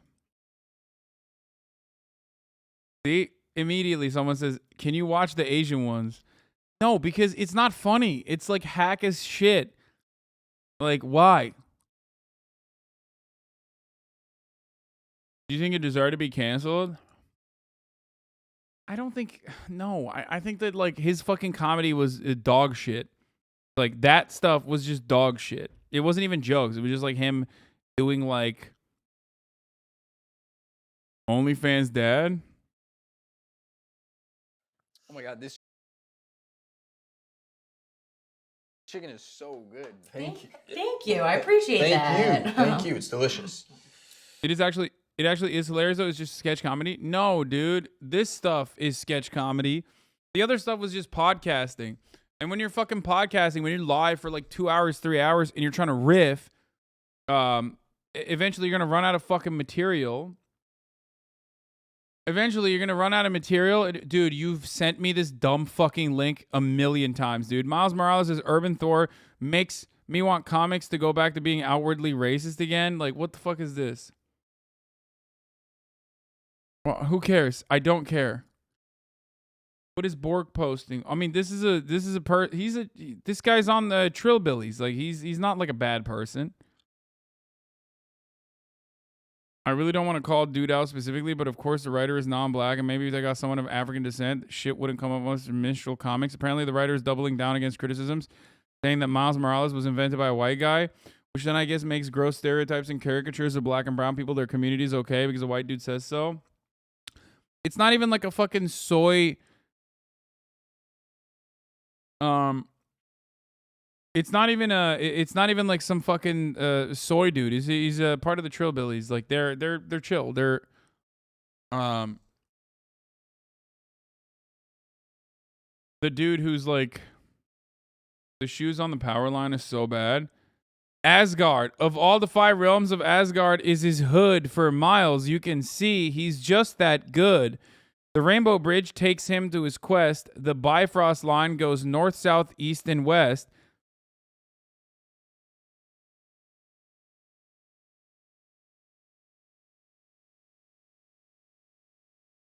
Oh my God. The dude who made this is a white Mexican? Yeah, this criticism is like totally valid, actually. At first, I thought it was like some fucking rando getting mad at like wokeness in comics, but no, this seems like an incredibly valid criticism. He's got the Jordans on, but he's low key when he wants to be. Name on marquees like his uncle low key. Odinson, he's the son of gods and kings. Got so many wins. Check out all those rings. He's formerly known as a prince for sure. His subjects and friends, they just call him Thor? Thor?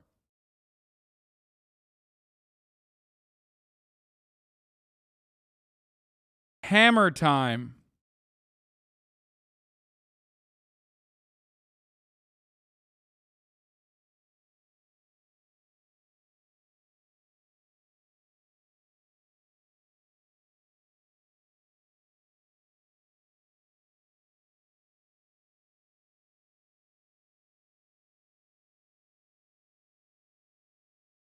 Guy played Dylan for Corey streaming. He's kind of a poster. He is straight, but I have him in conversion therapy. So he. Yeah, bro. I know Dylan's a poster. His mom is a poster. He will be at least by soon enough. We talked about this already when I was playing the Corey. Remember? I followed him back.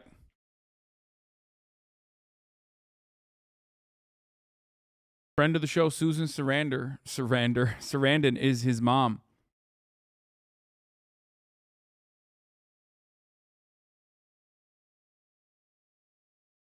He really swears by Odin's fade. New racism just dropped. Mjolnir, by Odin's fade, I command you. Shield his lost son of Freya from your might as your grace follows through him. By Odin's fade?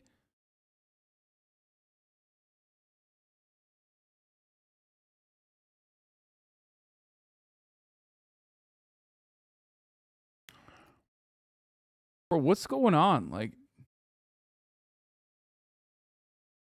this is his position. He does the What If Black comics. I mean, I don't think they should like fire this guy or whatever, but like maybe Marvel should find a black dude to fucking write about like black characters every now and then. You know what I mean? I'm just saying, bro. Like, it's just.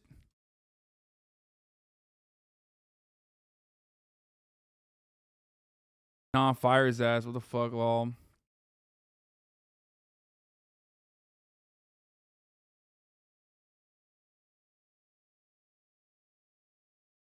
You just have to be so painfully removed from having like a singular black human being in any fucking room to be able to put this out as material. But then again, I don't fucking know. I think liberalism is such a powerful ideology that I feel like it actually sucks the lived experience of even people that like get churned through the fucking system and come out as like people that are trying to appeal to white rad libs all the fucking time.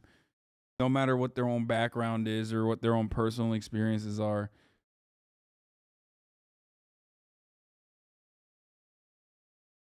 The writer's actually proud of this and insisting. I mean, it just sucks. It's just... Yeah, I did see the shoes on the power lines, by the way, which is incredible.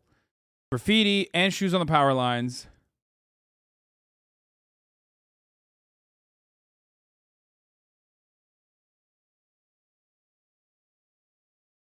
This is Odin, apparently. Mans is bald.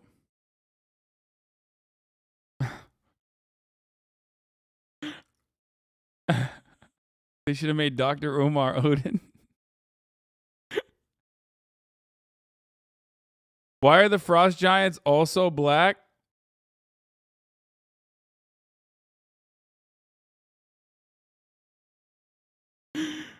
Oh my god. Wait, did he have the dead ass Timbs on? Oh my god, he has Timbs, dude. Oh, that's awesome. He has the dead ass Timbs on. Okay. The dead ass sevens.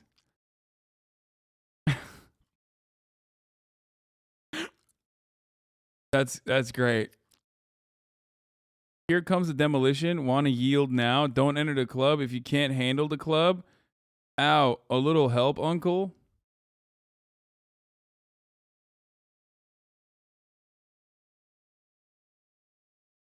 Dude, what the fuck?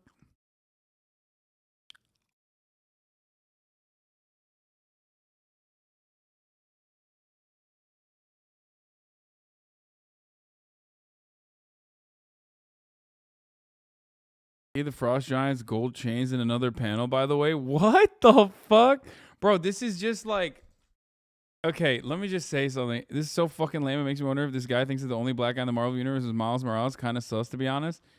So, what's wild about this is, like, this is literally how, like, racist Republicans view black people. And this guy took that and was like, oh, man, I'm going to do a really cool job. Like, let me explain to you what black culture is like.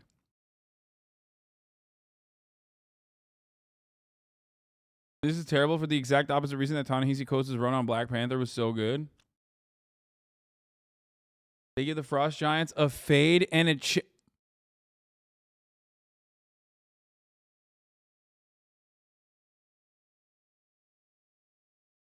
Oh.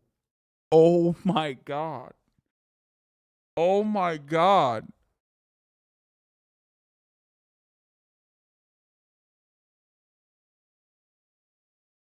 Now that was a banger. Right up to your face and diss you. Time to spin these hits.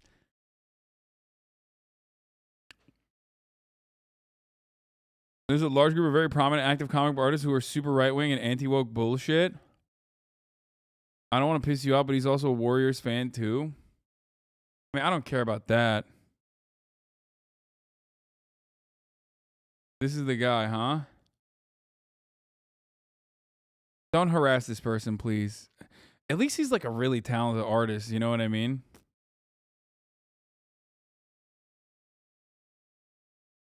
He is, God, he's really, really good. Holy shit. Jesus fuck, he's really good. That's the artist, not the writer? What do you think fucking comic book artists do, brother? What are you talking about? Like, they also draw and they write usually. Am I wrong? Is it a different person who wrote it?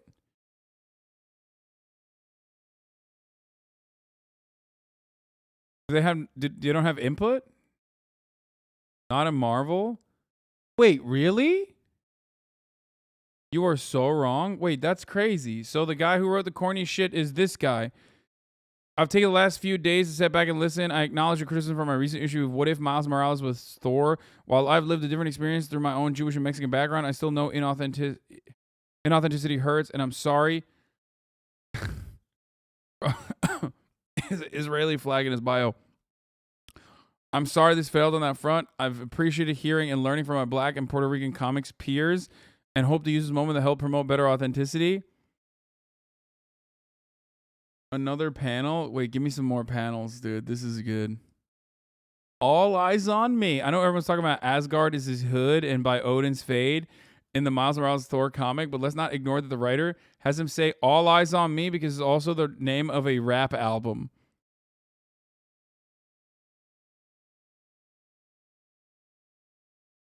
Bro, I literally don't get it. Like, what the fuck? Do you just not have, like, a black friend? You write this automatically. The number one thing I find out about you is that you have 0 black friends. Okay? Like, you are straight up mathematically removed from any element of, like, a black person as a human being in your near vicinity. And that, like, the only thing you know black people from is just straight up movies and like other white people that wrote black people. Because there's no fucking way, dude. He does have a black friend. He's paying for my I have a black friend services. He's valid, Hossie. Okay, dude.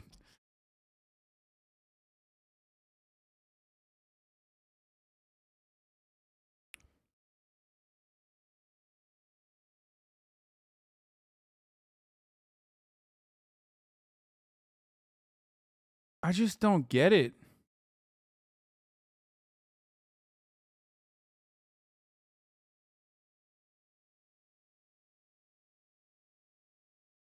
I actually don't get it. Hold up. I'm about to rock this pool.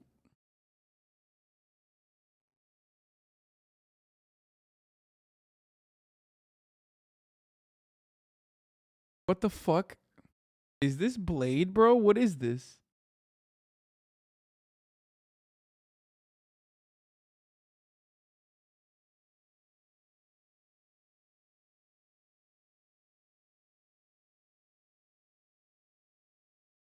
Another panel, he has him think in rap rhythm. Narration part 2. I actually don't hate the costume design, but do y'all believe black people think in rap verse? Do white people think in hymnals? Wait, dude, what do you mean you don't hate the costume? He's literally wearing it's a hood. Instead of a chest plate, he has a sleeveless hoodie. That's a awful, awful fucking costume. Straight up sucks, dude. What do you mean? Like, that is awful. As far as costumes goes, that's straight up fucking garbage, bro. Are you joking?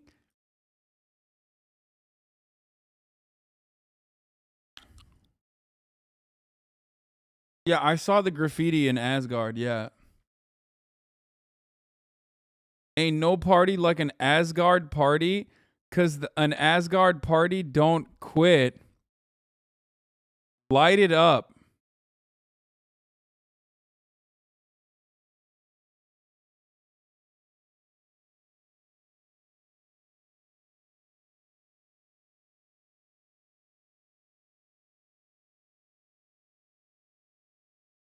Wow.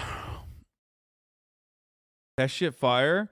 I have no problem with the artwork. Writing was terrible though. Yeah, no, that's the funniest part about it is that the artwork is incredible. I think straight up this is really good. Like artwork wise, it's so solid. So it makes it even worse somehow because it's such a waste of fucking bad writing that just ruins otherwise really good artwork. Good costume design. Like designs I've done so far. What is this? I don't know what this is. What is this for? Static Shock? What is that from? I don't know what Static Shock is.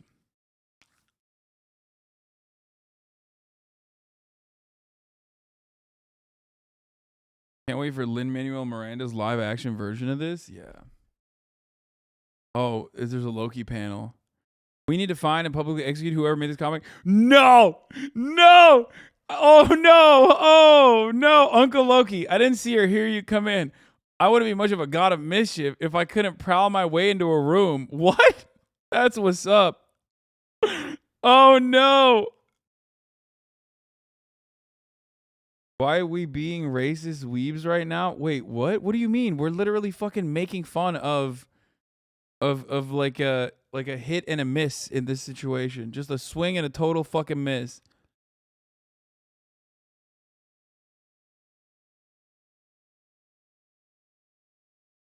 My racist friends will 100% read this? Yeah. Did my brother blunder for the God of Thunder? Nah, don't sweat. It's just... What? Okay, hold on. Let's keep going. What about you? What would you say about going on a quick little field trip before tonight's festivities? How quick? Quicker than a Valkyrie to anger. Word. Let's bounce. That Loki look is cute. Don't lie.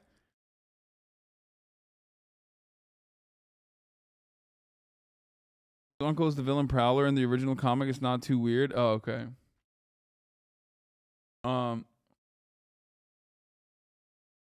Author made a creepy reply.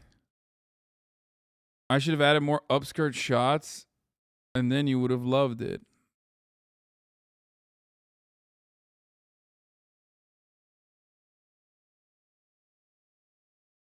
Ultimately, there's a lot to be said about inclusivity and wokeness in the workplace and media. I have my criticisms on both are applied performatively, especially the latter, but diversity is unequivocally good if it means not putting words by Odin's Fade into ink and paper. Okay, I do see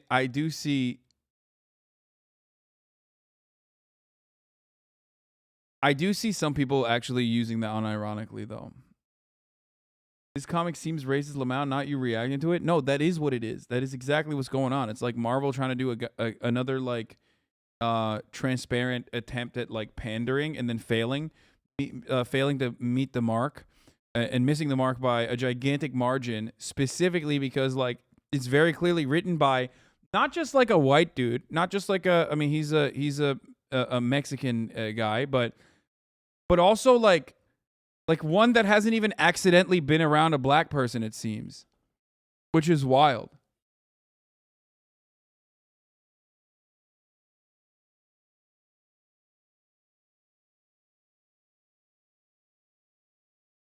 You know what I mean? What? Thor teams up with Hitler to kill Stalin? Marvel's Thor helped Hitler kill Stalin? What the fuck?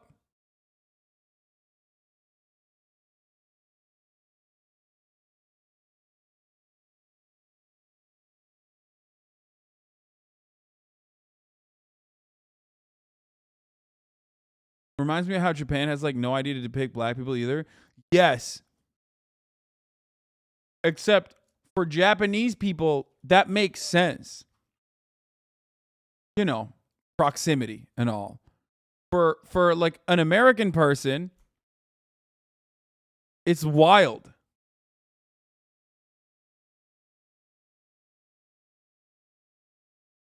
Death. That wasn't supposed to happen. Death has come to Asgard. Is this all part of the party? We need to get out of here. We need to get everyone out of here. Dude, what the fuck? Look at the chains, bro.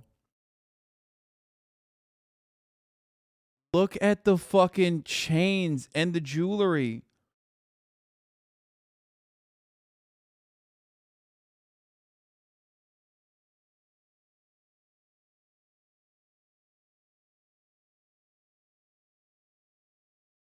To be fair, Miles wearing a hoodie is part of his image they did for the Wolverine issue 2.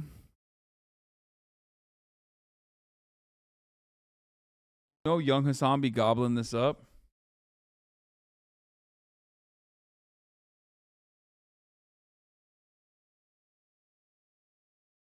Heard about their old editor, C.B. Cebulski, who admitted once used a Japanese pseudonym and a fake backstory in order to write comics?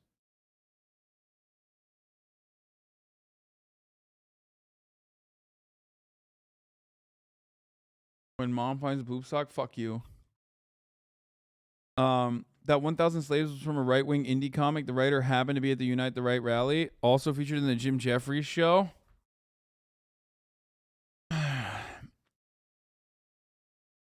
I just don't get it. Like, it is wild. Oh, we were going to watch it. Midgard long ago. Old Yggdrasil spread. Then the world tree grew in Brooklyn instead. You know, where black people live. Well, not anymore as much. Shouts out the gentrification. Immerse as we traverse the universe. Oh my God.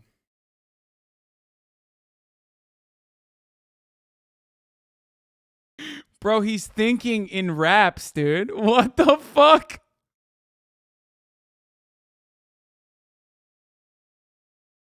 From the vast multiverse comes this dope verse.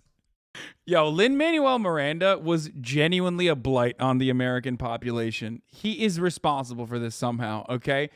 I'm sorry. I'm going to say it. It's quite literally his fault. We would not be in this position if it wasn't for fucking Lin-Manuel Miranda, okay? There, I said it. The lyrical, spiritual, miracle bullshit, dude. This is all pretty inexcusable, not gonna lie. We live in a pretty interconnected society to a degree that this level of dehumanization, otherizing just doesn't just happen. Bro, did you write this in a fucking vacuum? Like, it's, I mean, look. I have long, for a very long time, been an advocate for racism. Okay, just hear me out on this. But like this kind. Okay? This kind. Because it ends up becoming very funny. Like, it's like a person. Hear me out. It turns into content in and of itself where it is so fucking stupid, and ultimately like no one is looking at this and being like, this is exactly how black people are, where it's like the I'm a black woman type beat. You know what I mean? The white guy that fucking narrated the white guy that narrated all those audiobooks. The I'm a Southern black woman audiobooks. It's like that.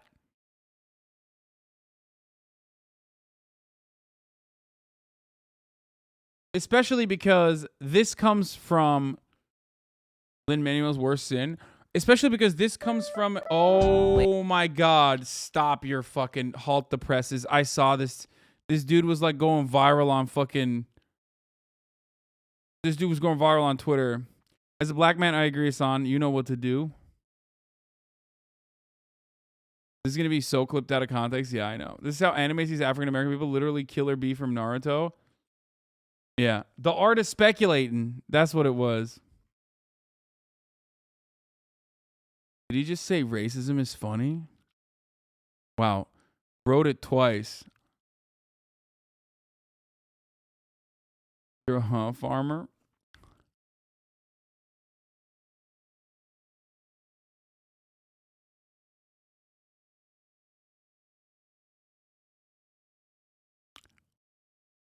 So like how the boys make fun of it? Yes. It's like, it's the same shit as, it is the same exact fucking attitude, or the same exact way as like laughing at black man apparel police, HasanAbi, well done. Liberal pussy seething over a hoodie, Keckle. Can a white guy wear what? Dude, oh God. And then these guys come in, dude, every fucking time. Like every time, you fucking ruthless nerds. Like this fucking annoying little racist nerd is infinitely fucking worse than that other guy who's like trying to pander. Okay? That's it. Like, that's what I'm saying. Like, this guy should be institutionalized. Okay? I'm not even remotely seething. Like, we're having a fun time. We're making jokes. Okay? And you're like, oh, dude, you got so triggered. You got so fucking triggered. What's wrong with you, bro? Alert, alert. He has a hoodie on. It's racism. My little liberal mind is melting. Yeah, it's so melted. I literally just said this kind of racism is actually really entertaining, and I'm a longtime defender of it and a longtime advocate of it, but that guy probably fucking just didn't understand what I was saying because he's too fucking stupid and actually fucking seething. I would love to hear this chatter describe hobbies that black people enjoy. Yeah, literally. He's like, what do you mean? This is a perfect depiction of black people and black culture. Here's the art of speculating. Fireside Magazine presents The Art of Speculating by Regina N. Bradley, edited by Maurice Broadus, narrated by Kevin Rainier, published in the autumn 2020 issue of Fireside Quarterly. I'm a Southern black woman who stands in the long shadow of the civil rights movement. Southern hip-hop helped me navigate the contemporary Black South. Fireside Magazine presents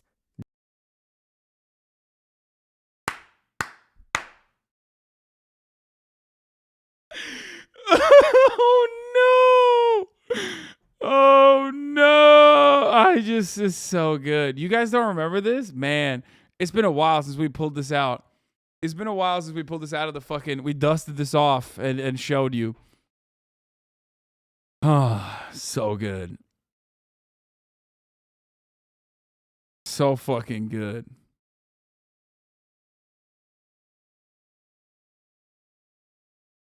Thanks for committing several war crimes at once. The art of speculating. Oh no, dude. Okay. This is a real thing. Yeah, this was like lightly controversial when it happened. And I covered it and I laughed at it. And probably like the laughter comes from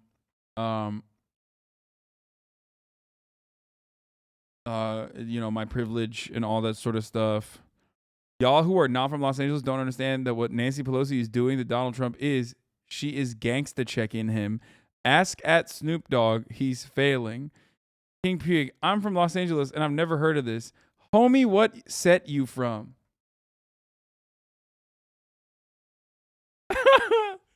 It's so good. It's so good. Okay.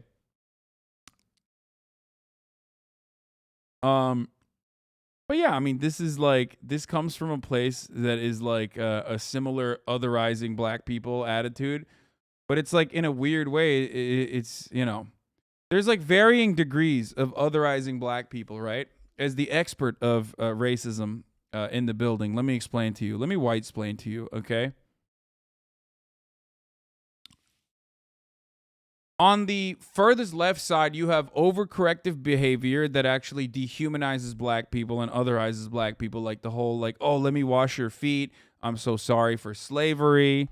The whole, like, dressing up like you're, you know, a slave, and then, you know, trying to kiss the feet of black people. Like, that shit's really fucking weird.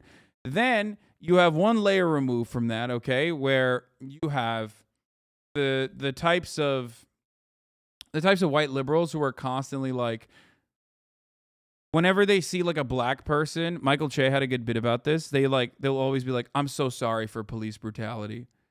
And like constantly trying to fucking talk to black people, like random black people, about police brutality and like bringing up emotionally traumatic shit, right? That are just like completely irrelevant, because you're just not like, you're not engaging in a normal conversation with a person, because you're just not seeing them as like a normal, you're not seeing them as like a normal person. You're seeing them as like a black person, right? And then you have, you have the white savior, or rather white guilt. And then you just like move on to the middle ground of like kind of normal, but still will call the cops on black people on a moment's notice. You know what I mean? Like, oh, I'm scared. I'm in the presence of a black person. I'm scared. Like, you know, attends BLM rallies, but still immediately locks their door around black people. That kind of thing. You know what I mean?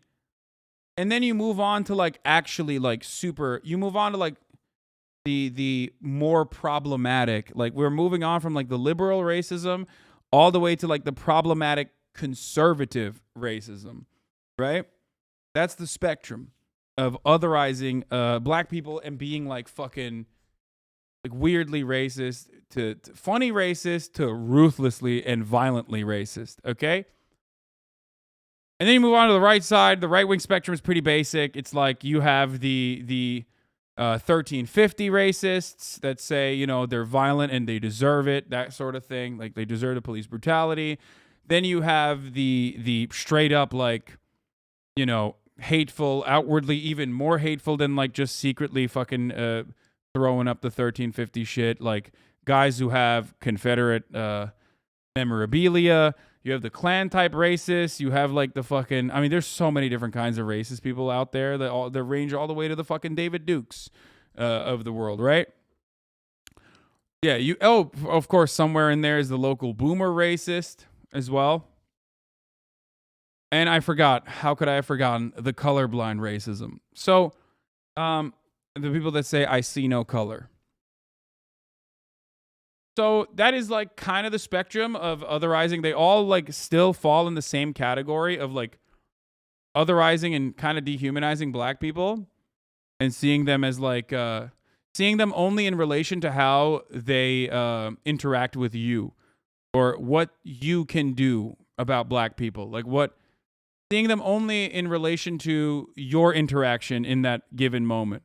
And not as like a fucking human being with their own personal desires, interests, emotionally stimulating activities that they want to engage in, whatever the fuck, right? So that's what it is. And I happen to think, and I'm sure there's plenty of people who disagree with me, because like people get mad about like AAVE and like Rachel Dolezal and stuff like that. Especially black people get mad at me for that sort of thing.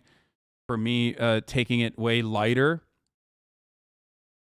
But like some of that, I think, creates great humor. I did mention the white savior, yes. In my opinion, some of that creates great humor. And I think this dude is one of those fucking instances where it's like, would it be better if a black person wrote this? Of course, 100%. We both agree. Having said that, however, this is pretty funny. Unintentionally. You know what I mean? Oh, also, this is what Zenny Jardin looks like. Like a fucking villain, dude. Like a Batman villain, dude. So yeah. It's funny for you, not to black people. It's not only funny for me, it's funny for pretty much every black person I know. But you might be a black person that doesn't find it funny. I just don't know any black people that would ever get upset at this, and instead they would laugh at it. But hey, I'm open to it.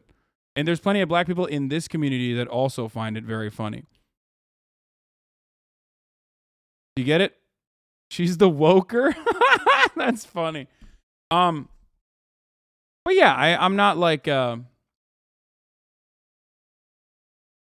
I get what you're saying, but you're not but not everyone is well versed in these matters like you are. Yeah, I mean, obviously, we're just having a. That's why I don't open the door into black people's business regularly, considering that the level of familiarity that I might have with some of the things that I look at and some of the things that I have experiences with does not actually match the level of like information that every random chatter might have.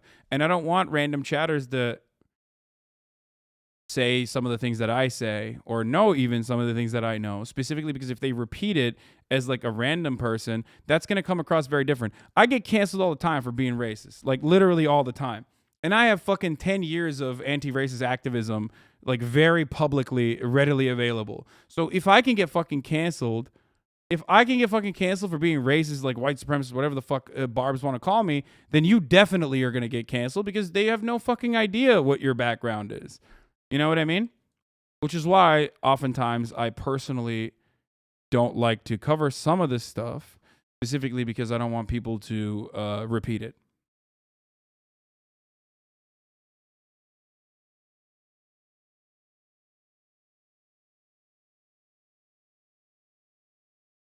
I'm black and I find this funny because it's clear this person isn't consciously like thinking and wanting black people to be unalive. They clearly are just kind of ignorant and will probably learn from the situation and criticism. They might not. It doesn't seem like he understood it. White people really try to raid black people? What do you mean?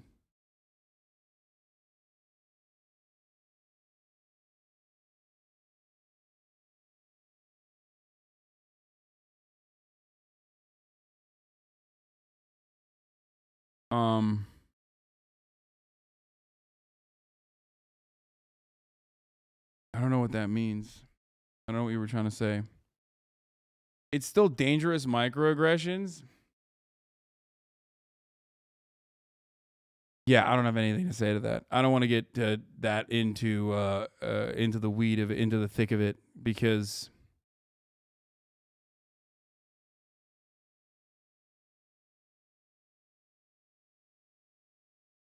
I think there's a difference between comes from a place of otherizing black people, and that can have a dehumanizing component, but largely just like problematic rather than toxic and dangerous. But you can, of course, still make it come across like danger. You can make anything seem more serious than it is. Instead of saying you're a liar, you can say you're a fucking gaslighter. You know what I mean? You can do that for this as well. I think it's a bit unfair to say that this is funny racism and not that serious, but then when people criticize your takes, you're being canceled. I see what you're saying, though. No, I don't believe cancellation is real. Look at me, dude. What the fuck are you talking about? When I say I'm being canceled, I just mean that, like, people are fucking complaining about something I've said because they just think I'm some random fucking white dude is a racist or whatever.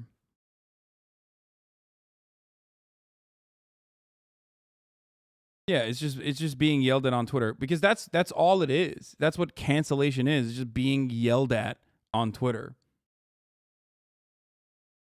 Yeah, the artwork is really good though. A shame.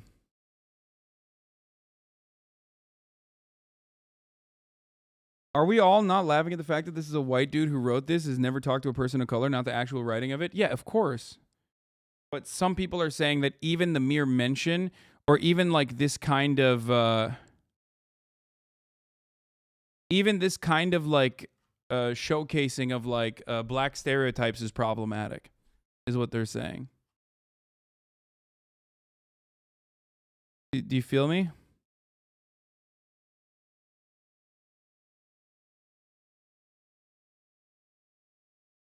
Not a white dude, is a brown dude. Well, regardless, not a black dude is the point. Yeah, it's problematic, and it's funny because of how it cringe and problematic it is.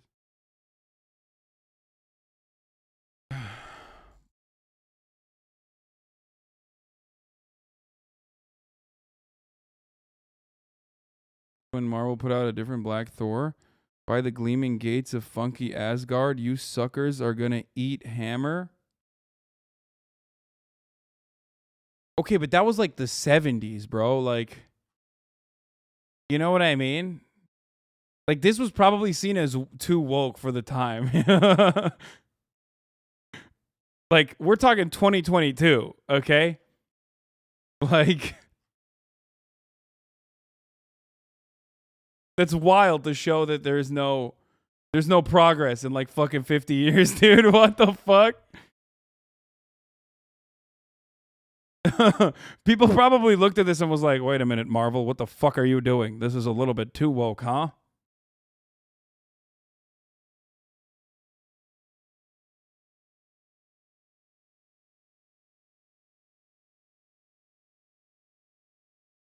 Time of blaxploitation, yeah.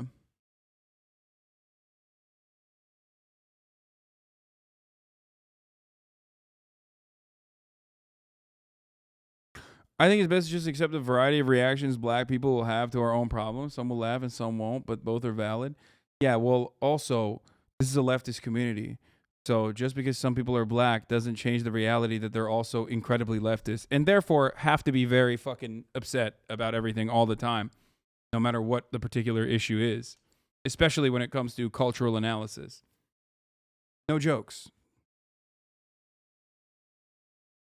That you know, that doesn't change.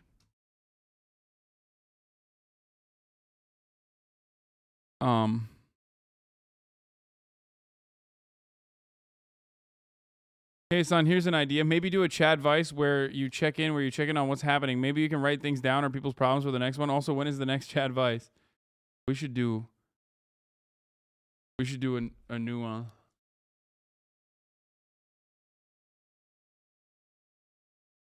Warning, attention parents. The management of this theater discovered after booking Lightyear that there's a same-sex kissing scene within the first 30 minutes of the Pixar movie. We will do all we can to fast forward through that scene, but it might not be exact. No shot. There's no way this is real.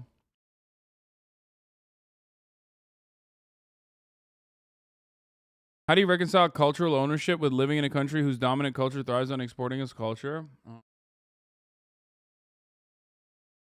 There's no way this is real. I don't believe that.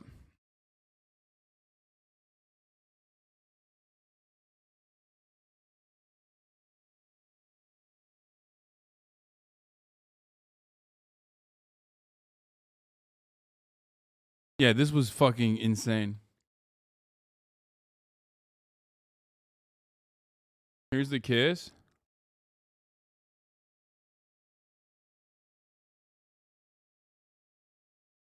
No way. Lightyear really got banned in 14 countries over this 1 second gay kiss. Homophobes are so pathetic. It's kind of funny. That's so ridiculous. Fucking love when you speak the fucking truth, man. Don't worry about the cancellations from black or white Twitter. Keep telling it how it is.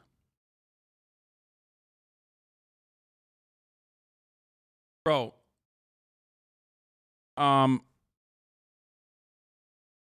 There is how do I describe it? It's kind of like some people get mad at me when I don't say Latinx, but you know, by and large, I feel like there's plenty of people who would rather me not say it. They feel like it's pandering and weird to them. So I'm just gonna keep doing what I'm doing. You know what I mean? Regardless of what people say.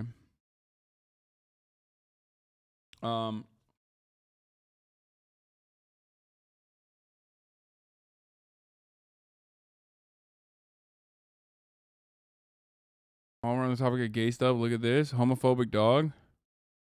Oh my God. Oh my God.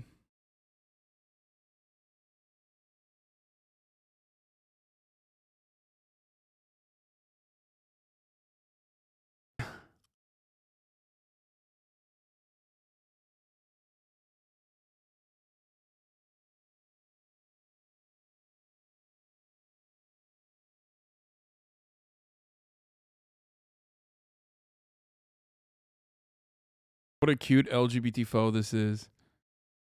Whitney Houston, you may have seen her go viral recently as a homophobic dog with her disapproving look all over Twitter. most of whom being LGBTQI creators, put jokingly homophobic captions over her images, skyrocketing her into meme stardom. Let's hope it's just a phase. As the memes developed, the theories changed rapidly. She was homophobic, then changed her mind, then went back. Then she was gay. It became a huge evolution. But the truth is, Whitney Houston actually has 2 gay dads, Logan and Ben. I thought this dog was like a lesbian couple's dog. Thinking of so many slurs right now. We love that so many people have come to know and love Whitney as much as we do after the memes went viral. While we find most of them hilarious, we also recognize many of them are phrases most of us in the LGBTQI community have endured. While Whitney has been branded the homophobic dog, she's actually the furthest thing from homophobic, as most of her favorite humans are queer, said Logan. Yeah, it is Teddy Fresh.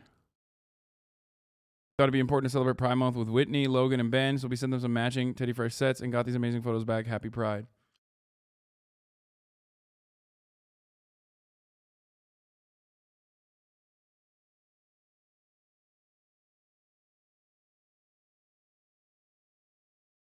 What is this? Play me, Hasan?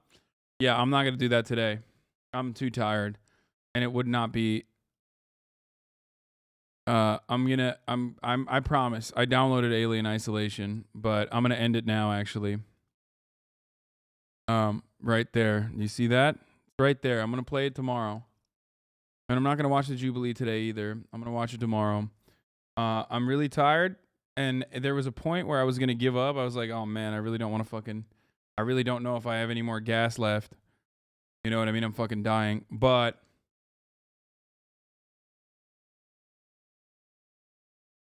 I kept it going.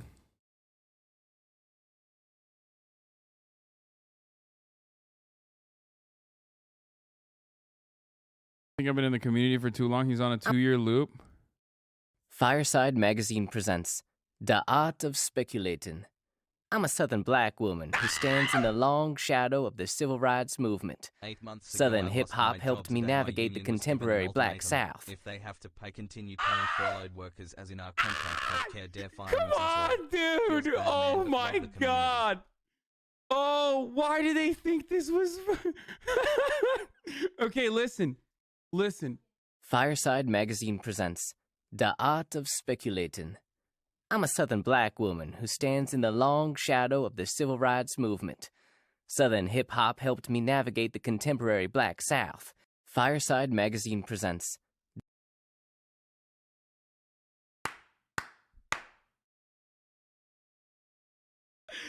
Oh no! Fireside. I'm just saying. It was fire.